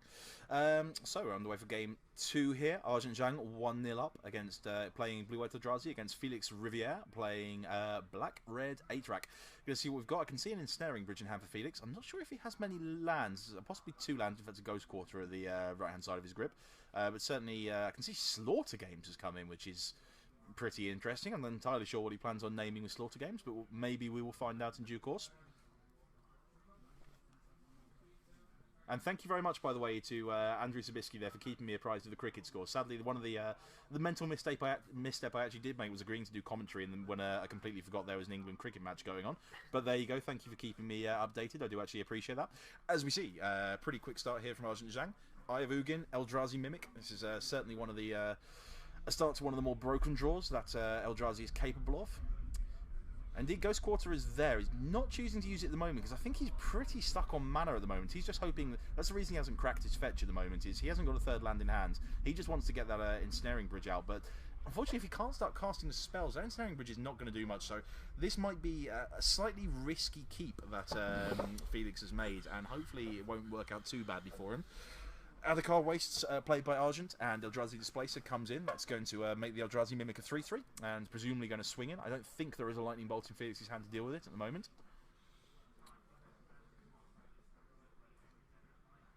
And yeah, by the way, just in terms of what I said, mental misstep is heavily banned. I mean, obviously there's not grades of banning, but you know, when a card gets banned, pretty much immediately the moment it's printed, the next possible opportunity. I call that heavily banned. Like you'd say, Treasure Cruise was pretty heavily banned, wouldn't you? Yeah. That's more banned than average. Yeah. It's extra bannage. As we see a 2/2 Endless One also coming into play, so just the 7 power in play on this turn by turn 2 this time from Eldrazi. Only 7. Only 7, just 7. I don't think Felix found his land, unfortunately, so this is looking pretty difficult for Felix. I think he's kept a hand that he might regret keeping. He doesn't have the second coloured source of mana. Oh no, he did draw a swamp, apologies. He has got a swamp. So he can start firing off spells. He's got a couple of Wrench Mines in hand, possibly a Colligan's... Oh, it's a Terminate, sorry, not a Colligan's Command, and I think an Ensnaring Bridge and a Shrieking Affliction.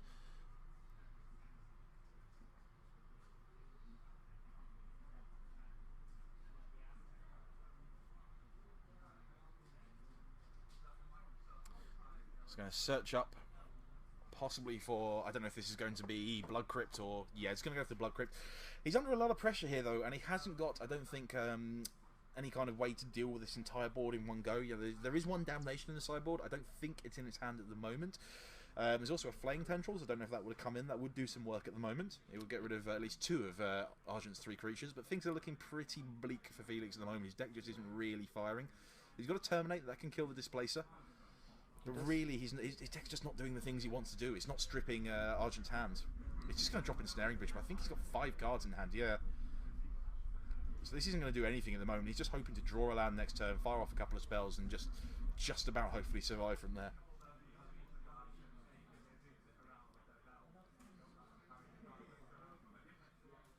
To answer your question, Iron Famous, I think that's what what that name's meant to be. I don't actually know, unfortunately, what the Eldrazi deck lost to. No, I don't know. It's one of the players who is now 3-0. Indeed, that would be the obvious assumption. Yeah, he lost in round 2. So. I can see a Thought Not Seer in hand. He probably doesn't even necessarily want to cast that with an Ensnaring Bridge in play. I think he's actually fine to.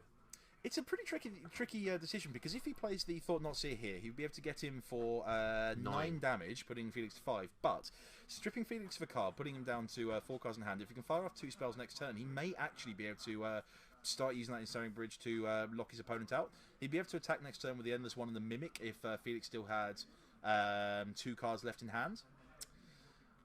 So yeah, we have a proper look at Felix's hands now. So we see the Colligan's Command, we see Shrieking Affliction, Wrench Mind, I think there's another Shrieking Affliction at the back, and the Slaughter Game, which Argent is having a quick read of.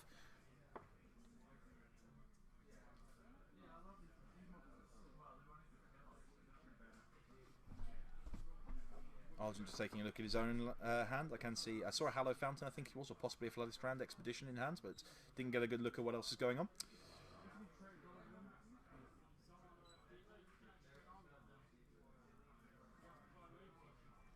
Having a bit of a think. I think he's just taking the Colligan's Command away here. Yep, that gets exiled.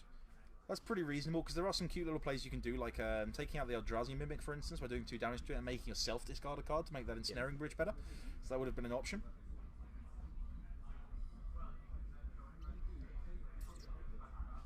He can indeed Wrench Mind himself, as the chat's saying. That would be I think he can. It's not target opponent, is it? I believe it's just target player.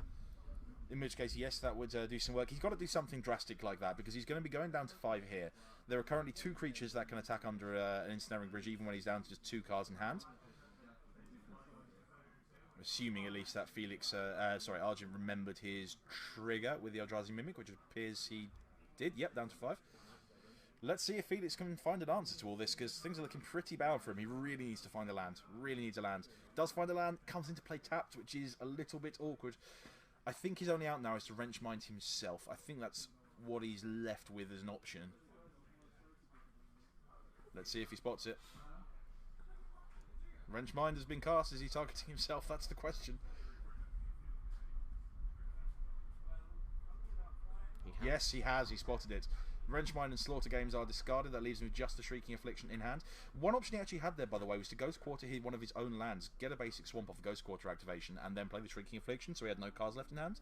Yep. Now, that doesn't make a huge difference at this precise point. And yes, Judge, that is indeed the Black Red Man land. That is Lava Claw Reaches, which is the 2 of in his deck. Instead, he opts to go score to the Eye of Ugin. Just presume, I'm not sure exactly what he's trying to stop his opponent from doing at that point, but you know, that's the play he went with.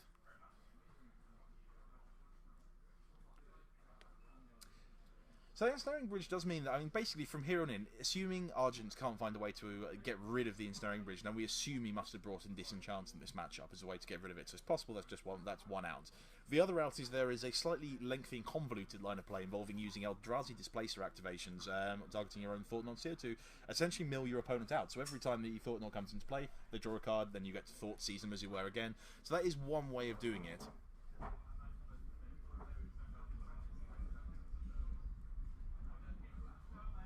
But he just passes the turn. And he's going to cast a Stubborn Dial to get rid of a Shrieking Affliction. Because that's the only other thing. Felix at the minute, although he's relatively safe for now, doesn't have any way to win the game. And he needs to find one before Argent finds a Disenchant. Now, we're working on the assumption that he sideboarded Disenchant in. We don't know that for certain. Let's see what he got. Wrench Mind's going to get rid of the last couple of cards, which I believe are the Expedition. I can't tell if that's Flooded Strand or Hallow Fountain. And a Drowner of Hope. It's a Flooded Strand. It was a Flooded Strand. Good spot. Another Eye of Ugin comes out. Still can't attack because Felix is hellbent at the minute. Yeah, just drops the Eldrazi Temple there. No point in keeping cards in hand when his opponent's playing a deck that does everything it can to get them out of play. Another land. We're just in a straight up top deck war. It's win condition. Ah, there we go. So it was win condition versus Disenchant, and he's found the win condition, potential win condition in Shrieking Affliction. That's going to start diming in for 3 damage a turn. That puts quite a clock on because he's got to find the Disenchant sooner rather than later for that Ensnaring Bridge. But he doesn't. He can hope. So what Argent can do Thought is his last card. is he can flicker the Thought Knot Seer twice. Yes. He can flicker the Thought Knot Seer. And if Felix draws a land in the end step, then he's got 1 card in hand, and then he can do it again, and he can essentially try to set it up to a point where there are 2 cards in hand, and he can't actually. Yeah, I mean, you might as well try. Absolutely, he hasn't been doing that so far, so I don't know if that's just a line he's not aware of, but I think he might just be thinking in his own head because he's not activating it. So I think he's clearly by this point thinking in his own head that he's just trying to draw to that Disenchant. Oh, I think he actually boarded an Ulamog.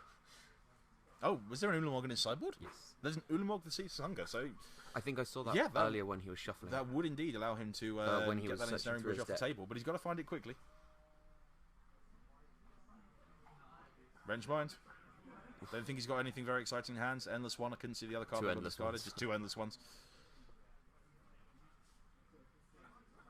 Go fetch, try and thin that library out. Only problem with this is if he's at 10 going to 9, I think that actually means that he's essentially puts himself 1 turn closer to death by fetching. So it's a bit of a tricky one. He's potentially denying himself a draw step in order. I did just see the Disenchant, by the way. There is recycling through. There is Disenchant in his deck after sideboarding, as we expected. So that is the out he's trying to draw to. He does have options with the Thought Knots, as we said, but he doesn't seem to be making use of them just at the moment. I think he's just short on mana for using the Eye of Ugin to get. So 1, 2, 3. Yeah, he's 1 mana short of using the Eye of Ugin to search out for the Ulamog. So that's the other out. He needs to draw a land, or he needs Colligan's Command on end of draw step. So whatever he's drawn here, he's trying to get around. So if this is Disenchant, it won't matter. But if it is another land, that's a pretty nice play there actually from Felix. We don't know what the second mode chosen was, but presumably it's Kings. I think he's just going to scoop him up. I think he still had 1 more draw step, but yeah, he's just going to scoop. Interesting. Because basically, if he's doing that on the draw step, then yeah, he's at 6. Even if Felix was saying deal 2 damage to you, which is reasonable enough, basically he still would have had another draw step to at least 1 more draw step to try and find an answer. So strange decision just to concede the game there, but he we'll see. wouldn't have, because he would have been at 4. So then next turn he's at 1. Yep. And then it doesn't matter what he draws, unless he has to draw Disenchant. Yeah, but if he draws exactly Disenchant, he wins the game. So I think that's a slightly premature concession again. There seems to be a bit of a theme for for this match for some of the day. Actually, is premature concessions, but there you go. maybe he spotted something. It's obviously possible there was a discrepancy in the life totals. Maybe he was actually going down to 3 or something at that point, and the Shrieking Affliction would have just killed him the following turn. That's always a possibility that the life totals are slightly out from reality.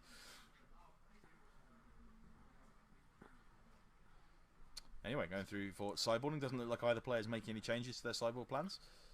Maybe Argent forgot to bring in his disenchants. I definitely saw one. You definitely saw one. Absolutely, yeah, when he was shuffling through. So the fact that he hasn't reached through sideboard implies he brought them both in, because you'd assume if he'd only brought one in, that he would rapidly have gone for the second one. But disenchant's definitely in there. I don't know whether or not the Unimog was in there. He said you saw it shuffling, so quite possibly. But let's see what happens in game 3, and let's also see if either player can get to the end of the game without conceding before they're actually dead on board. That would be good. That would be good. That would be nice. Let's see if we can get a full match of Magic.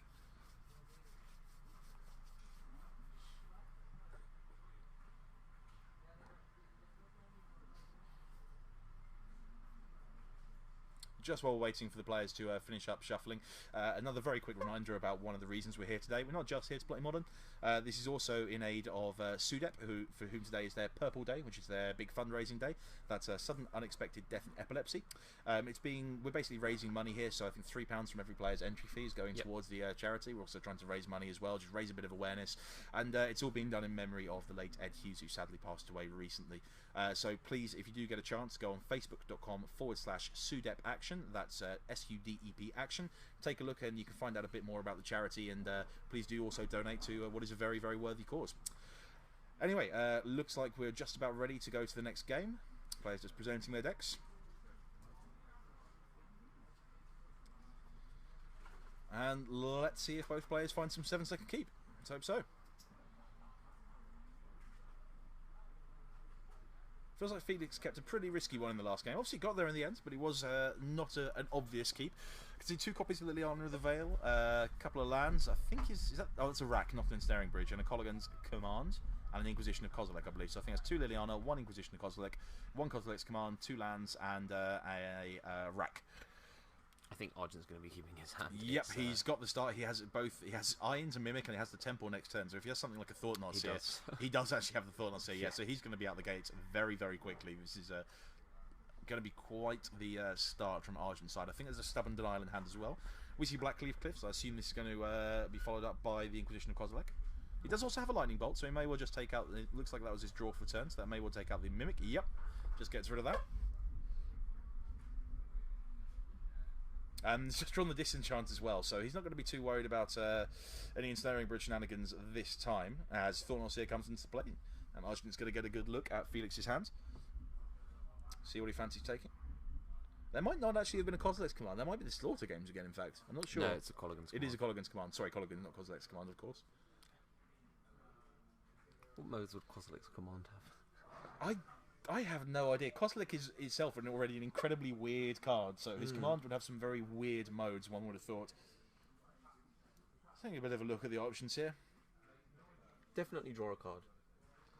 Considering both versions of Kozilek draw cards. This is true. Yeah, absolutely. Should draw some cards. He's going to take the Rack. He's just going to take away one of Felix's win conditions here. Stop that from becoming a concern. And passes the turn straight back.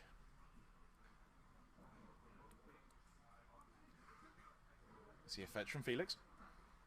I didn't get to see what his draw for the turn was. It was a Wrench Mind. Wrench Mind, okay, so good chance he just fires that off to keep his girth intact. He's actually not in bad shape now, Felix. Depending on what Argent can do, I mean, it looked like he had an incredibly strong draw, but depending on what Argent can do next turn, there's a very good chance they just Wrench Minds a couple of useful cards out now, and then could just drop Liliana of the Veil and get rid of that Thought-Knot Seer the following turn. Yeah. So he's not in bad shape. We'll see how it goes. I mean, with the start that Argent's had, getting Eye of Ugin into Eldrazi Temple, there is every chance that he can just start dropping Reality Smashes and going to town, but we'll see how it all works out. And there's the Wrench Minds. He got 4 cards in the hand at the minute for Argent, so let's see what he fancies discarding. I can see Stubborn Denial, I can see Disenchant, I think that's an Eldrazi Displacer on the land? Can't quite see the cards to the left in his hand at the moment. Eldrazi Sky Spawner, in fact.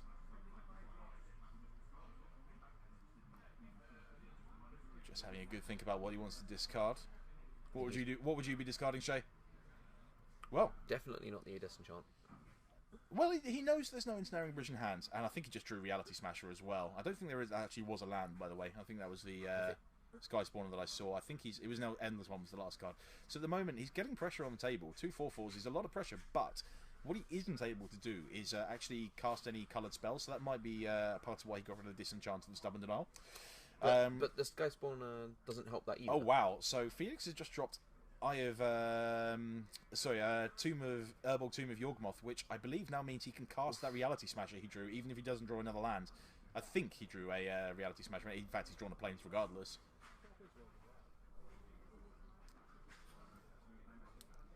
But that was a bold call to play Urborg there, knowing fine well that if there is a Reality Smasher in the future, then all of a sudden that's going to become coming in pretty quickly.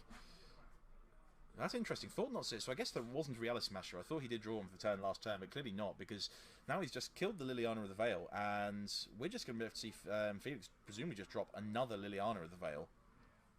So Sky Spawner and Sky Spawner. Double Sky Spawner. And now another Liliana is presumably going to come into play. Get rid of that Thought Not Seer, draw a card, and Felix is absolutely miles ahead now. It looked as if Argent had basically just the Stone Cold Nut draw for the deck. You know, turn 1 Eldrazi Mimic, turn 2 Thought Not Seer, but somehow he's getting taken to pieces at the moment. Another Thought Not Seer off the top gives him a bit of a chance, though. Colligan's Command, Shrieking Affliction in hand. I mean, you have to take the Shrieking Affliction. I think you have to take Shrieking Affliction, yeah, because you've got rid of one of your Disenchants. You'll be drawing pretty thin to it. Yep, Shrieking Affliction down. Colligan's Command ready to fire next turn. So Argent's going to be out of cards by the end of this turn, and they're both presumably going to be, drawing straight off the top. So it's whether Felix can quickly find an answer to that Thought Not Seer or not. Actually just discards the Colligan's Command, interestingly. That's because he drew another one. Gets him to discard the card for the turn, which was another Eye of Ugin. So, Thought Not Seer is presumably going to kill off that Liliana of the Veil, and... Oh, yeah. So a second, yep. I thought he was drawing again, which I was very confused about. Ah, okay. So now it's a case of how quickly can Felix find either a win condition or an answer to that Thought Not Seer. He's got quite a few in his deck, but he hasn't found them yet. Really needs to find a Terminate, and preferably find one quickly. Is this a Displacer? Oh, wow, it's a huge draw. Huge draw. Thank you very much for the update on the cricket, Andy. Damnation! Oh, wow. Wow. The perfect top deck. Absolutely perfect. Good grief. And even now, a Ghost Quarter, so we can take out the Eye of Ugin. That takes Argent off Reality Smasher mana. What a huge top deck that was for Felix. Absolutely enormous. Yeah, unfortunately, Argent deciding not to be using his Eldrazi Displacer and Thought Not Seer to flicker things. Exactly, yeah. He could have got another look at that last card in Felix's hands, which we haven't had a chance to look at as of yet. But either way, that Damnation was brutal, and there's certainly a point where just top decking out is going to end the game pretty rapidly.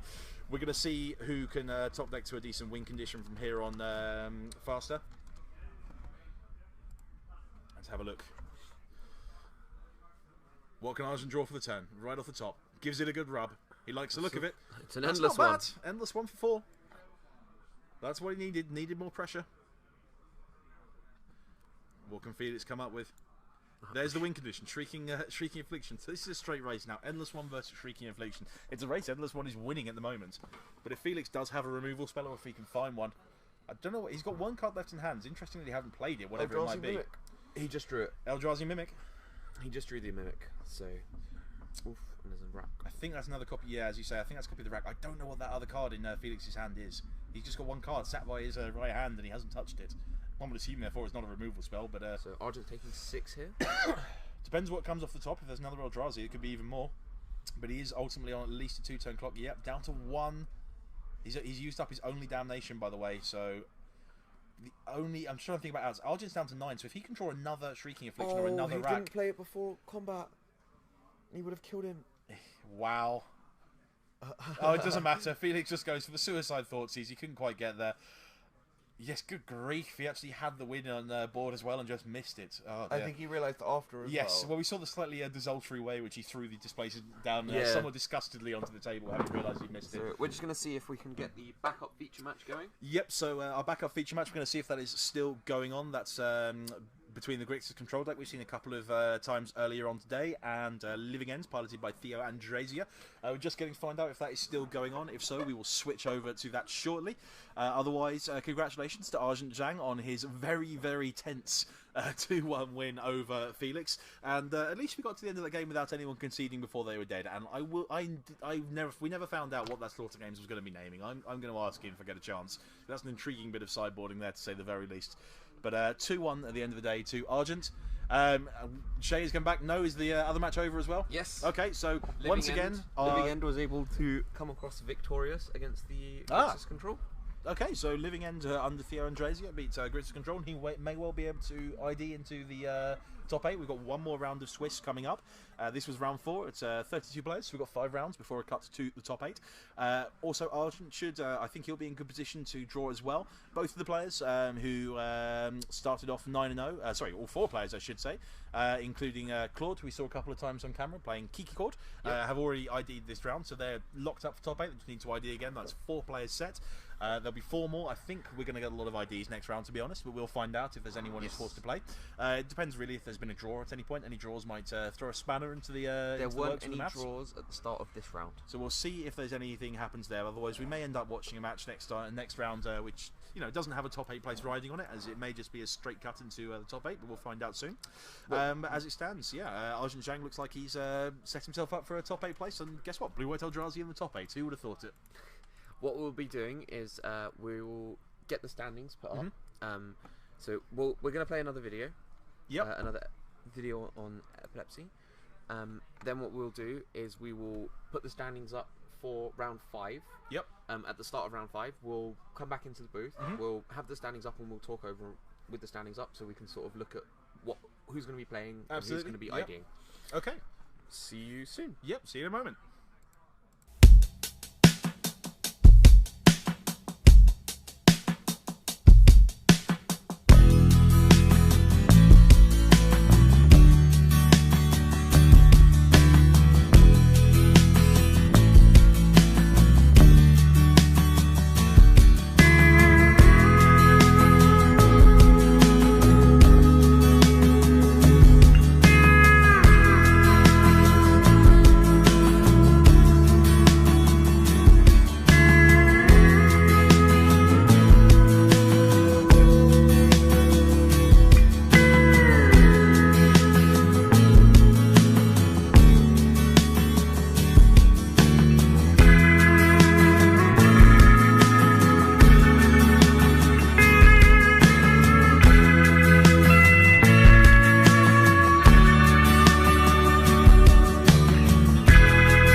Welcome back, ladies and gentlemen, for the 5th and final round of the Swiss of this Dark Sphere GPT.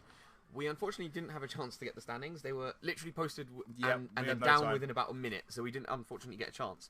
However, what we can tell you is there are 4 players on 10 points. Yep, they ID, they're locked up for top 8, no problem there. But we have 6 players on 9 points. So we have one more table can ID, table 3 is ID, table 4 and 5 have to play, and we've got them on camera. Yes, we're starting with table 5 because it's a pretty exciting matchup. I'm quite looking forward to this one. We have Thibaut Verla, who is playing blue-white control, which is one of the decks we've seen come to prominence recently as being one of the ones that can actually theoretically beat the Eldrazi, as well as just being a decent all-round matchup. Is this the sort of tap-out control, It very is, little yes. counter spells, and just sort of, hard card. More or hard less, rocks. there's actually a bit more draw go than usual, as there are a few counter spells. There's Logic Knot, a couple of negates main deck, there's Cryptic Commands. There's also Think Twices, which is one of my all-time favourite cards, so I love this deck already. And on the other side, Fernando Valverde Calero is playing Living End, so it's going to be a pretty interesting matchup. We're going to go down to the table any second now, where I think the players are just shuffling up and getting ready for game one.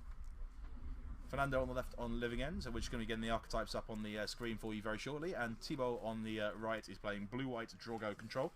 He says draw-go on his sheet. It's not completely draw-go, but it is pretty spicy, so there's definitely some interesting cards here. He's got a few tap-out cards. There are some Wall of Omens, there's some Restoration Angels, so he's got that package going on. He's got 3 copies of Sphinx's Revelation, 4 copies of Supreme Verdict, there's 1 Elspeth Sun's Champion, 4 Path to Exile, 1 Condemn as removal. There's also 1 copy of White Sun's Zenith, so there's a pretty interesting couple of cards in here. And looking over the Fernando's deck list, which is Living End, pretty stock list as far as I can see. So you've got loads of creatures which cost at least 3 mana, which cycle, they go into the graveyard, and then you cast. Then basically you cast either Violent Outburst or Demonic Dread. Those cascade into a Living End, get all the creatures in your graveyard back into play, kill all the creatures on your opposing side of the board, which T-Board doesn't have too many of, but he has got a few. So we'll see how this goes.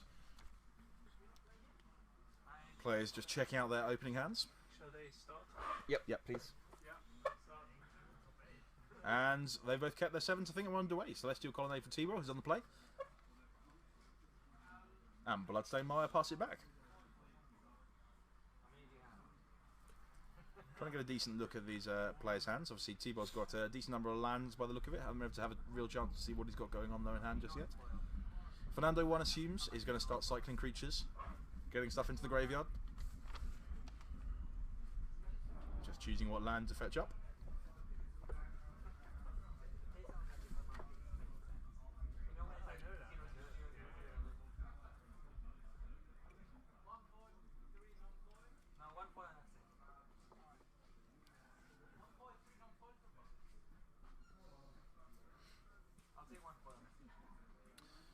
Monstrous Carabid is the first creature to get cycled. Thank you again, Zabisky, for the update on the cricket. Go England. I know most of you probably don't care about this, but I do. More cycling. I couldn't actually see. I think it was an Architect's Will, but only 1 land for Fernando, so he's a little bit unlucky there. He does have, I can see quite a few cycling creatures in hand. See 3 copies of Deadshot Minotaur. There's a Violent Outburst as well. Has to discard down to hand size. So I think it's Avalanche Riders. Was that? I think he's probably okay discarding down to hand size I in his deck. actually, yeah, this is true. I actually have to confess, I missed on a first scan of the deck list. He has 4 copies of Avalanche Riders, which is not a standard inclusion because normally you play 4 copies of Fulminator Mage, but in this case, no Fulminator Mages, Avalanche Riders instead. Interesting. He's decided to play Avalanche Riders instead of the Fulminators. Yeah, 1 mana more. That's an intriguing one. Also, again, it does much the same job. Kills a land, naturally goes into the graveyard. Another Monstrous Carabid getting cycled there, and there's the land. That's the land he needed. So he's in pretty good shape to start going off, as we just see Thibaut doing. This is what I love doing. Think twice, end turn, think twice. He did thought twice. He is still thinking, and there's a Cryptic Command in hand now, so the counters are up. So it's going to be relatively tricky for Fernando to resolve a Living End if Thibaut can keep open mana for the rest of the game. Yeah, and that's the thing about this draw, this style of the blue-white controls. They can just do that. They don't actually need to play anything. Yeah, absolutely. I mean, he's not heavy on win conditions. I mean, like I say, he's got 2 copies of Restoration Angel and 1 copy of Elspeth Sun's Champion, or his primary win conditions. Of course, he does also have Celestial Colonnades, like the one on the table, so that's how he's going to be playing to win this match. But he's in no rush. He's in no hurry to kill things. He knows by now what he's playing against, and all he really needs to do is just make sure that at no point can Fernando resolve a Living End. If he can do that, he's in pretty good shape. Fernando continues cycling through his deck. Yet another Deadshot Minotaur. If he does get the Living End off, there's going to be a hell of a lot of power in play. Worth noting, T-Bolt does have 4 copies of Supreme Verdict, though. So even if he resolves a Living End, that isn't necessarily the end of the game. No, he does have 2 Violent Outbursts in hand, though, so he can actually resolve one at instant speed. Well, he resolved the Outburst, so it's whether he's just got to make sure, in T-Bolt's case, that he doesn't tap down at the wrong moment. If he does resolve one, he does get to resolve at instant speed, which is very important. Of course, yeah. So, and also, Demonic Dread can be very awkward simply because T-Bolt doesn't play many creatures. There's a good chance it takes a long time before a creature gets into play. I think he discarded down to hand size again, no 3rd land. He's got that was an Avalanche Rider that he didn't discard. Yes, well, he needs 4 mana to get there, and at the moment, only Blood Crypt and Stomping Ground in play. Ghost Quarter from T-Bolt.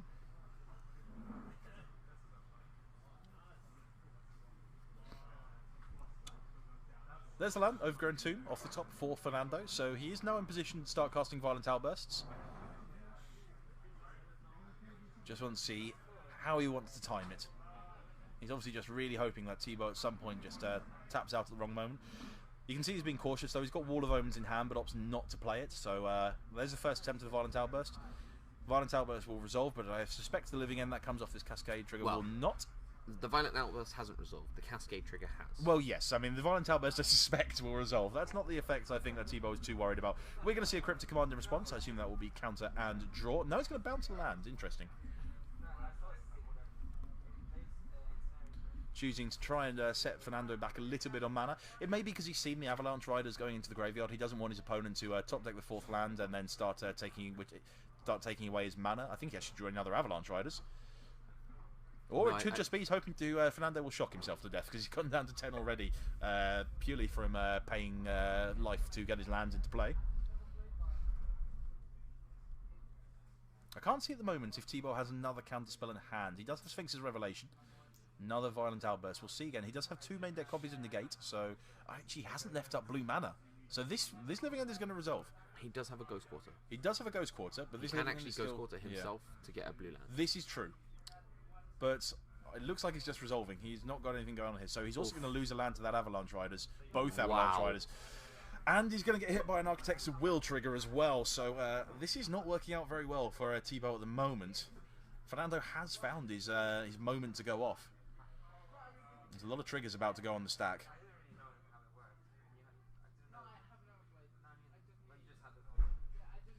Question here really is, so T-Bow's getting...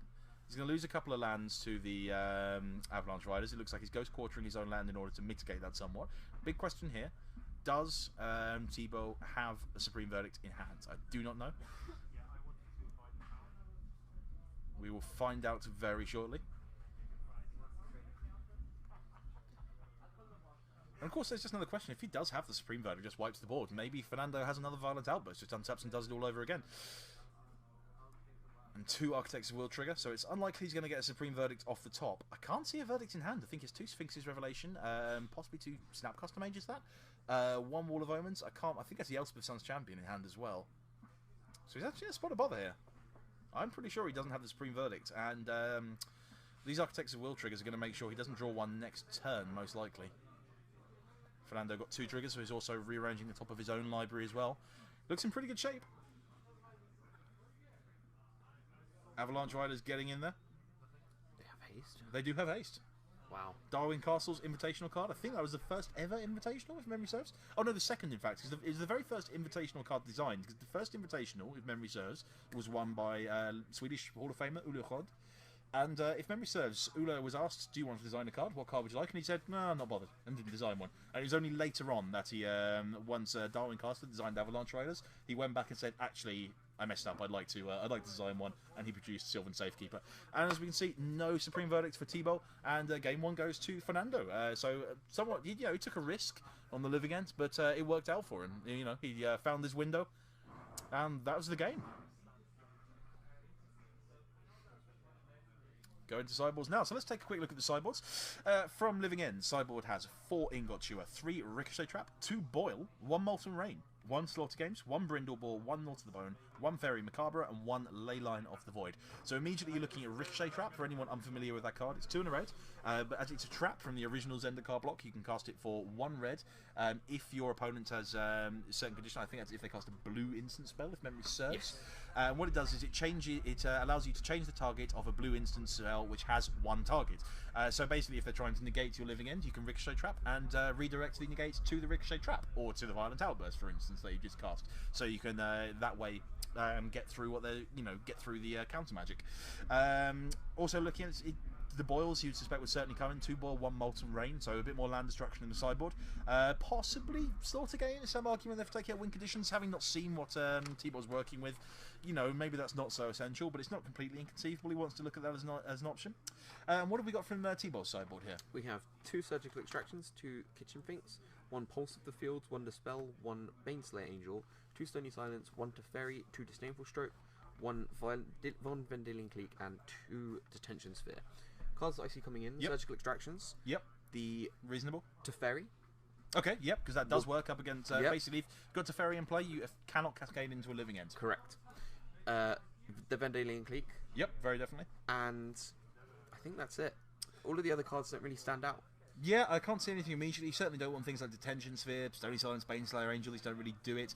No. Dispel, unfortunately, does not actually counter a living end even when it's being cast at instant speed. Still remains a sorcery. Yep.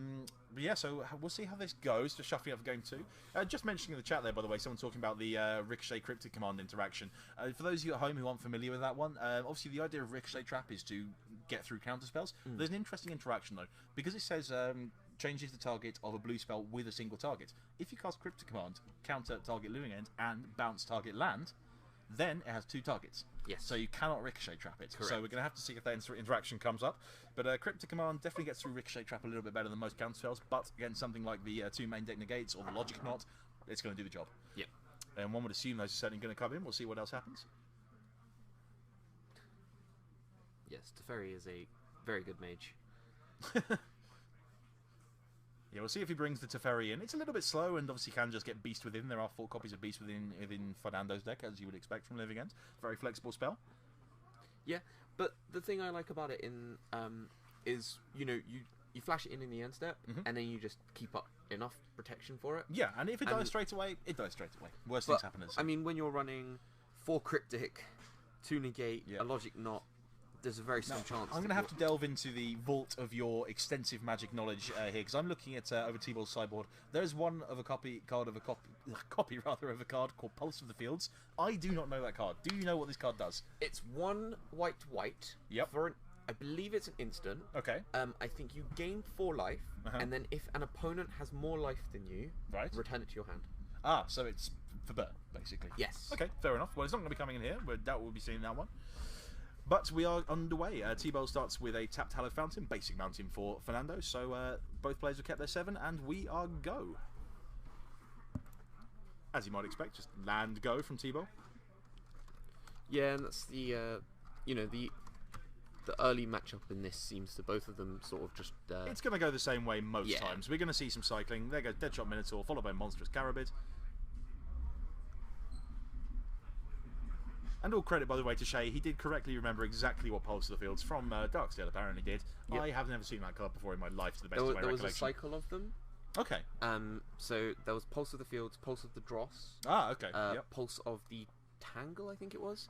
Pulse of the Forge, and Pulse of the... I can't remember what the blue one was. I did do some of the flashback drafts when they were on Magic Online recently in Darksteel. I saw none of these cards at any point. As we see what I assume is an Overgrown Tomb, very heavily altered there. But I'm going to guess that's an Overgrown Tomb, especially given the context of him fetching a basic mountain. I can see at least 1 living end is already in hand for Fernando. That's a little bit awkward, but he has just drawn the Violent Outburst. Vendilion Clique on the end of your draw steps. Let's have a bit of a look and see what Fernando is working with. Pulse of the Dross was the... Pulse of the Grid was the blue one. Ah, okay. We're going to see, in response to the Clique, we're going to see a Street Wraith being cycled. Now, what he's trying to do here, by the way, I'm pretty sure, is because he's got Violent Outburst in hand, he's trying to draw Simeon's Spirit Guide, which he does not currently have, in order to Violent Outburst in response, or just to draw another copy of Violent Outburst so the Clique trigger doesn't do much. Because at the minute, I think he has another Demonic Dread, though, I think. We'll get a proper look now. So let's have a look. So, we see Deadshot Minotaur, Bloodstained Mire, Violent Outburst, Ricochet Trap, Living End, Demonic Dread, Beast Within, and Violent Outburst. So he has got a lot of Cascade spells. They are all lined up, all ready to go, and he's going to be able to fire one off right this turn. He has got 1 Living End in hand, so he's already begun to start to get a bunch of stuff into play, which is pretty useful for him. We can see, in this case, T-Bow does have the Supreme Verdict in hand, so this is not going to be, a game-ending Living End, most likely. I don't know if he has the 4th untapped land, though. I can see the Celestial Colonnade in T-Ball's hand. I think he's just forced him to push. I didn't actually see what he forced him to push to the bottom of the library there. But he did draw Wooded Foothills off the Vendilion Clique trigger. So he's going to get Bloodstained Mire. We assume he's just going to go for Demonic Dread here. If T-Bow has the untapped mana, I believe he has Ghost Quarter in hand, in which case he does. I can't make out his entire hand, but I can certainly see the Supreme Verdict and the Celestial Colonnade. I think that's a Ghost Quarter. 2 blue spells, which I cannot identify from the very small sliver of those cards we can see. And indeed, we're going to see Demonic Dread fired off here. Now, one of the risks here for Fernando is basically he has 4 living ends in his deck, but it's pretty common to board down in control matchups for living ends to board down to 3 living ends in the main deck. With one in his hand, if this one gets Supreme Verdict away, there is definitely a point. Say if he casts, he'll presumably just untap, Violent Outburst, do another living end. But if you get to that point, there is definitely a possibility if T-Bolt can find another Supreme Verdict and deal with the second one, that he actually might just run out of living ends, in which case he's going to find it very tricky to win. Think Twice was the draw for T-Bolt. We're going to see if he does indeed have the option to Supreme Verdicts away these 3 creatures. He actually doesn't. He doesn't have double white. You're right, yes, good point. So he at the moment has 2 basic islands in play. I thought there was a basic plains between the Hallowed Fountain and the islands in play. No, I think what he's thinking about doing is Ghost Quartering himself for the basic planes. Well, the other option is, because if he does that, he still doesn't have access to the 4 mana he needs. Oh no, he does. Sorry, yes, apologies. So he can do that. He can Ghost Quarter himself, or he can just take 1 hit from this board. And indeed, I think he just passed the turn. But does he have a Cryptic in hand? It might be a Cryptic Command. I actually can't tell from here. See what he just pulled to the front. I think that is a Cryptic Command indeed. So he might just be looking to tap things down this turn. Yeah, just buy a little bit of time. And then next turn, if he can draw the second white source, he doesn't need to, put himself to any card disadvantage in order to cast the Supreme Verdict. Now, depending on what modes he's chosen here, this could be Ricochet trapped by Fernando. Now, obviously, we can't hear what the players have said. Because if he's targeted, he said tap down the creatures and draw a card. That is a Ricochet trappable. No, it's not. Because the wording is tap each creature, tap all creatures each opponent controls. Ah, okay. It doesn't actually target. I thought it targeted the player. Well yes. remembered. Beast. This is going to be a big problem here, by the way, for T-Bolt, because he just cost Beast Within targeting the Hallowed Fountain. That's a big issue, because now he does not have the second white source at all for that Supreme Verdict. What he has got off the Cryptic Command was a Surgical Extraction. So if he can deal with this board now, if he can find the way to get through all this, which I think he should be able to, because you put the Celestial Colonnade into play now, that's 1 white source, and then you can untap and Ghost Quarter yourself to get the second white if you don't draw it. If he can do this, he can Surgical Extraction the living end. Yes. And at that point, Fernando's down to just trying to hard cast these creatures, which are all very expensive. And yeah, we see him going for the Surgical Extraction now to get rid of the living ends. So from this point on, basically, Fernando's trying to win with what's on board and any big creatures in the future, basically. But it's also very awkward, because right now in hand, he has 2 Violent Outbursts, which now essentially do not have any text. They can deal a bit of extra damage on this board. It's actually kind of just worthwhile, like if he untaps, just firing off a Violent Outburst, getting in 3 extra points of damage. He's just had a look at the boil, by the way, which is coming to the sideboard. I think that's given him a slight, a mild heart attack, having just seen that. We can see all 4 living ends in, by the way, for Fernando. So that wouldn't have been a problem, but he hasn't got any left in his library now, as T-Bolt just has a quick read of Twisted Abomination.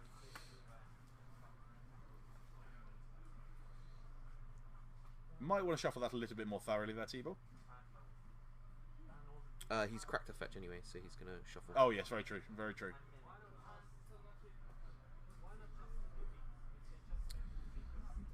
Just waiting to see what Fernando's going to grab. Going to get a Blood Crypt.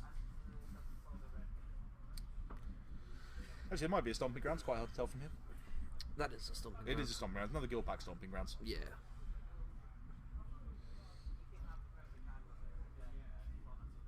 Let's see what we've got from Fernando this turn.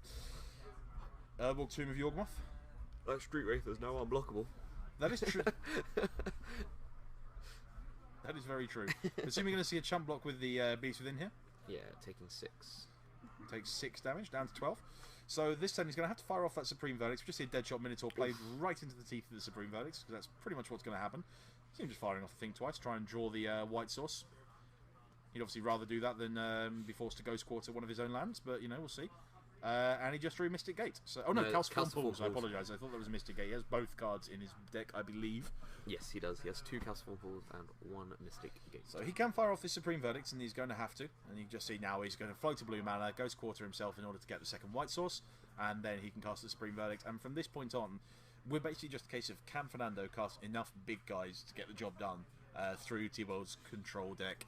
My money's on no, but we'll find out. He could equally just find a boil at some point, which, depending on... I mean, only going to kill 1 island at the moment, but there's definitely ways he can get back into this. Yeah. But yeah, we're just going to see all these creatures killed, no more living ends in the deck. And he can just drop a basic island and pass the turn back. T-Bolt in pretty good position right now, and also, you know, knowing Fernando's hand, he's basically just got Violent Outbursts, which really don't do anything. He doesn't even have the big creatures to cast, and Path to Exile and Hound there for T-Bolt, which is going to help a lot as well. He's not too far off from a point where he can just start activating that Celestial Colonnade. I believe he is 1 mana short at the minute.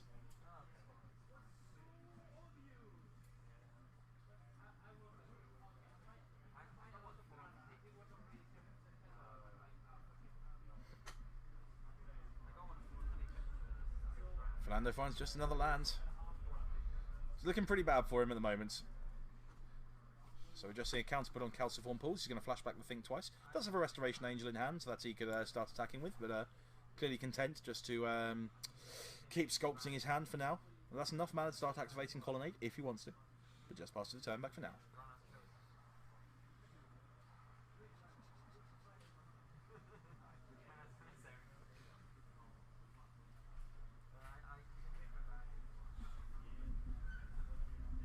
See a Restoration Angel in the end step. Yeah, looks like he's going to drop the Restoration Angel before he starts beating him with the Celestial Colonnade, so get a bit extra damage on the table. It is a 2-turn clock. Restoration Angel and Celestial Colonnade is just 2 turns to win the game, and I think we're going to see the first big guy coming out. There's a Twisted Abomination. That presumably will be met with a Path to Exile. You're casting? Wait, that guy can be cast? It can be cast, be cycled. Yeah. Doesn't happen too often, but yeah, we see Fernando's pretty flooded. He's just got a hand of 2 Violent Outbursts, which really aren't doing a great deal. So we're just going to see a fetch here. Another basic planes. He's going to get out the Path to Exile, presumably, to take down that Twisted Abomination. And one would expect him to drop the Restoration Angel as well. I think he has 2 Path to Exile in hand. I can't make out what the last card he has is. There's the Restoration Angel. It's part 1. And just putting a counter on Calciform Pools instead. So he's in no rush to Path to Exile the Twisted Abomination, nor really should he be. It does have Regenerate, but that's not much good against Path to Exile. Interestingly, deciding not to go with that Restoration Angel, presumably because he drew Think Twice, and it's much more fun to just think twice a bunch of times rather than actually kill your opponent. You mean the Colonnade? Sorry? You mean the Colonnade, not the Restoration Angel? That's what he chose not to get into. Yeah. I mean, he just had a 2-turn clock if he just animated the Celestial Colonnade there and started attacking, which is the play I would have made. But he's in such good shape right now. Although Fernando has just drawn a Boil. Interestingly, it's not the best Boil ever. But it could do some work quite easily, because that does stop him, take him off the mana needed to activate the Celestial Colonnade. Just draws another Surgical Extraction off the Think Twice. Not really doing a huge amount right now, but...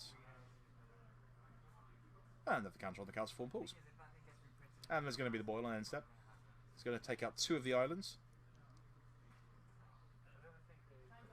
But it is not going to change the clock, because he can still use the mana stored up in that Calciform Pool to activate his Colonnade once, which will be all he needs to do next turn. So he gets in for 3. Fernando down to 7. You're going to see a Wall of Omens.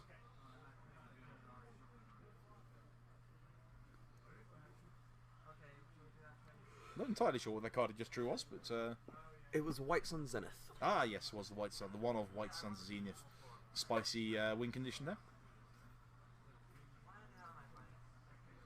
Fernando just trying to figure out, frankly, if there's anything he can do about this. Let's see a Surgical Extraction fired off. Interesting to see what his target is. Beast Within will hit the Restoration Angel, which unfortunately fails to change the clock at all under the circumstances. He's actually going to negate, after a bit of thought, going to negate the Beast Within. I suppose it doesn't matter too much from this point, as the game is more or less over, because you know fine well he's only got 2 Violent Outbursts in hand. Looks like he's actually named Beast Within, so I think he was just trying to name his one remaining out, only to find there was indeed one in hand. But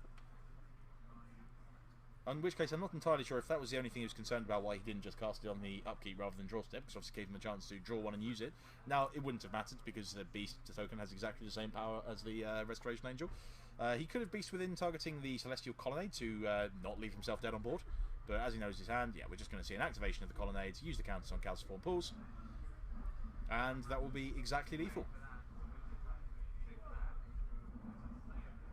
Yep, we're going to game 3. He knew one of them had Vigilance. He knew one of them had Vigilance. He forgot which one briefly, but we got there in the end. It doesn't really matter, because that was the game regardless. Do get a chance to go to a 3rd game.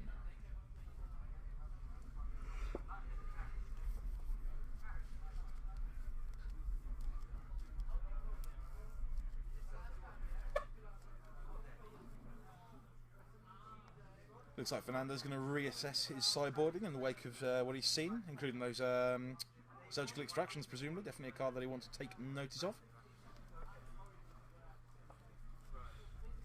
Thibault having a look through his own list. Debating possibly if he wants those disdainful strokes to cope with Boil, it's a possibility, or just the hard cast big creatures. Definitely an option.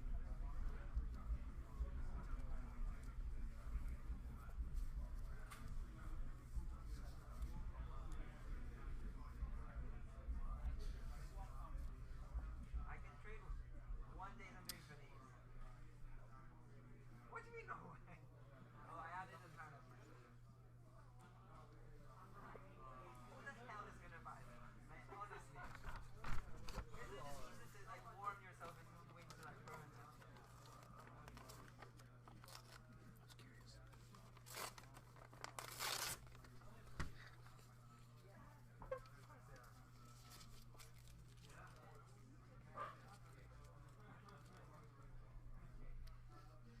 I don't know. What do you see? I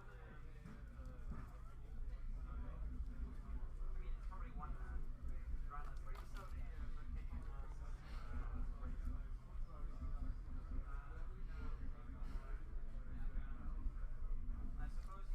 Yes, Whites on Zenith is, I believe, X white white. Yes, 2 white cards. It makes X 2/2 cat tokens, if memory serves. Yes. Is it 3X? 3W? 3 3 2 white? or 3 whites. I confess it's not a card you see very often in Constructed, so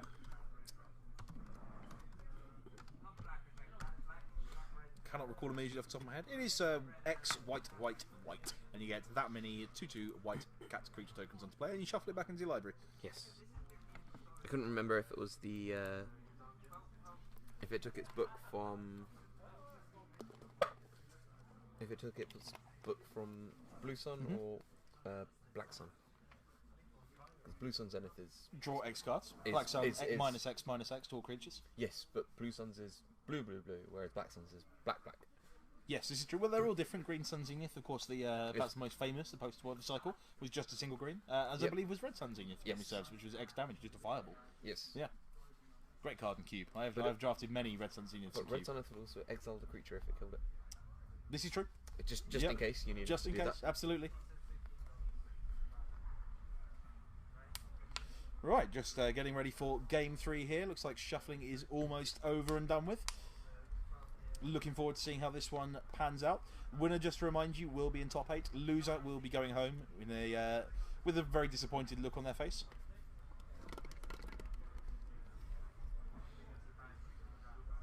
George, as you're asking on the stream, the Reds one, as we just mentioned, was XR, deal X damage to target. I think it's creature or player, wasn't it? It wasn't just creature. Yeah. Just a good old-fashioned fireball.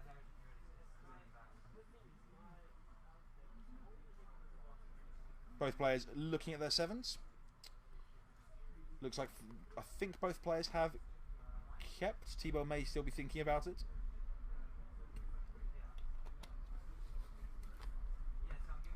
Nope, Thibault's not happy. He's going down to 6. Didn't get a good look at what was in his hand. The only card I could see was a Path to Exile, but he was clearly not content with what he had. Fernando, on the other hand, happy to stick with his 7. We'll see how this goes.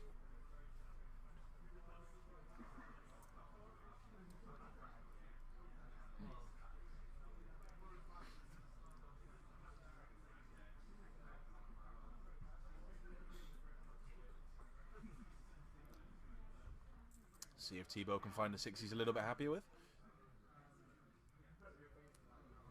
Been a pretty interesting game so far. At least we haven't seen anyone conceding before they're dead, which has been a little bit of a feature of matches today. Yeah. Is that 4 times on camera? We should have a little count. Is that 4 Yeah. premature concessions so far today?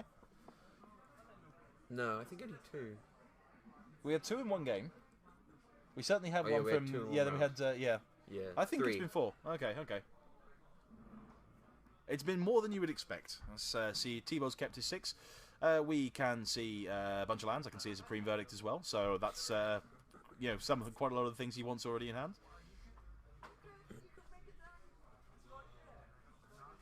And just Fernando starting off by cycling a bunch of creatures. He may once again not have the second land in hand.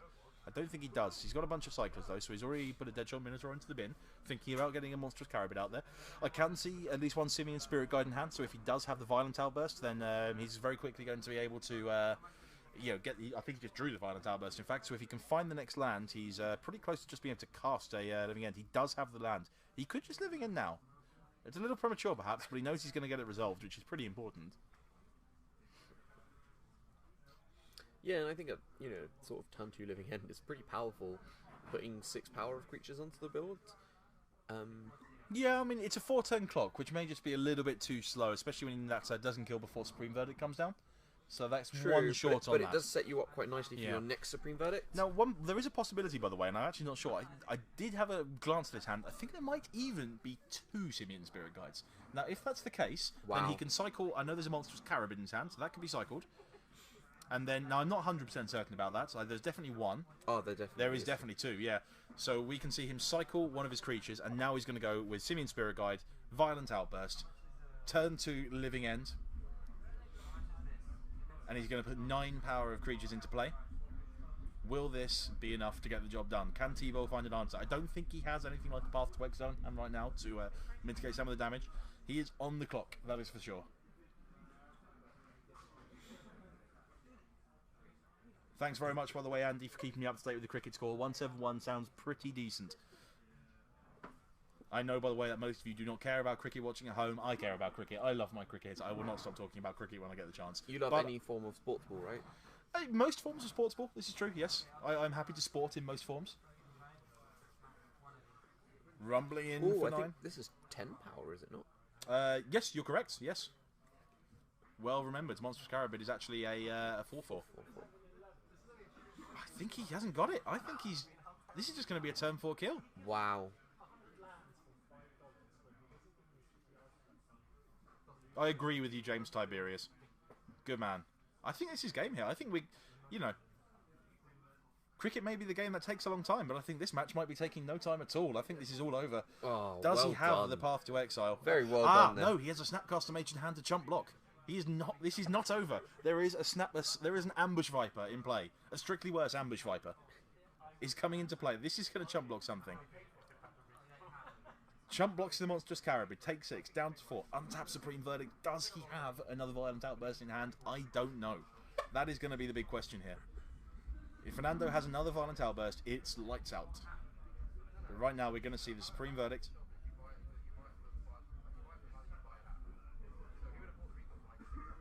There we go. There's the verdict. Board's clear. Is there a Violent Outburst? It's game if he's got it. Oh, he's only Demonic Dread, I think, in hand. Yes. Oh, and he's just top tech the Violent Outburst, if you can believe that. I don't think he wants to play it, though. I think he wants to leave it up for instant speed. Well, this is the difficulty, because then he walks right into Counter Magic, and guess what? I think T-Bow has another Supreme Verdict in hand. Unbelievable. Wow, this game looked like it was all over, but it is... In fact, he even brings back the Snapcaster Mage. A somewhat sad-looking Snapcaster Mage. Draws Logic not for the turn. I think he did the right thing in just main phasing the Violent Outburst, but I think the second Verdict is there in hand, ready to go. Mind you, he's drumming his fingers, so maybe not.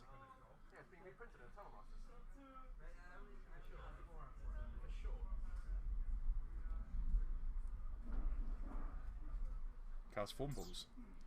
There's the Verdict. He's got it. Now, come on. We need to have this here. You must attack without Snapcaster Mage first. If he passes up on possible 2/3 damage, I will be deeply disappointed in him. I'm sorry, T, but you have let me down. Passing up the free value. Always got to try the jump attack. Wow, so it looked like T-Bow was in a world of trouble. He has somehow survived. Fernando does have a Demonic Dread in hand, but he doesn't have a way to actually cast it, I believe. I think he's drawn Boil for the turn as well, but there's no basic islands in play. There's Glacial Fortresses, there's Calcium Pools, there's a Plains, there's Celestial Colonnades. No islands, I'm afraid. So unfortunately, that Boil is not really doing anything right now. Tibor has managed to successfully play all of his spells without using any islands. This has been an incredibly tight game. It looked like Fernando had this all ends up. T-Bow just hanging on in there for grim life. And now Fernando's just left in this really unfortunate situation where he has everything he needs in his graveyard. He just hasn't got a target for that Demonic Dread. He's got no way to cycle into another Living End. He needs to find another Violent Outburst. Some very wild gesticulation from T-Bow. He knows how close this one is. He also knows this is a tricky one in some ways for him, because if he just plays another creature, if he just plays a Wall of Omens, all of a sudden he turns on the potential Living Ends. There is a Logic Knot in T-Bow's hand, so he does have a counterspell ready. Yep.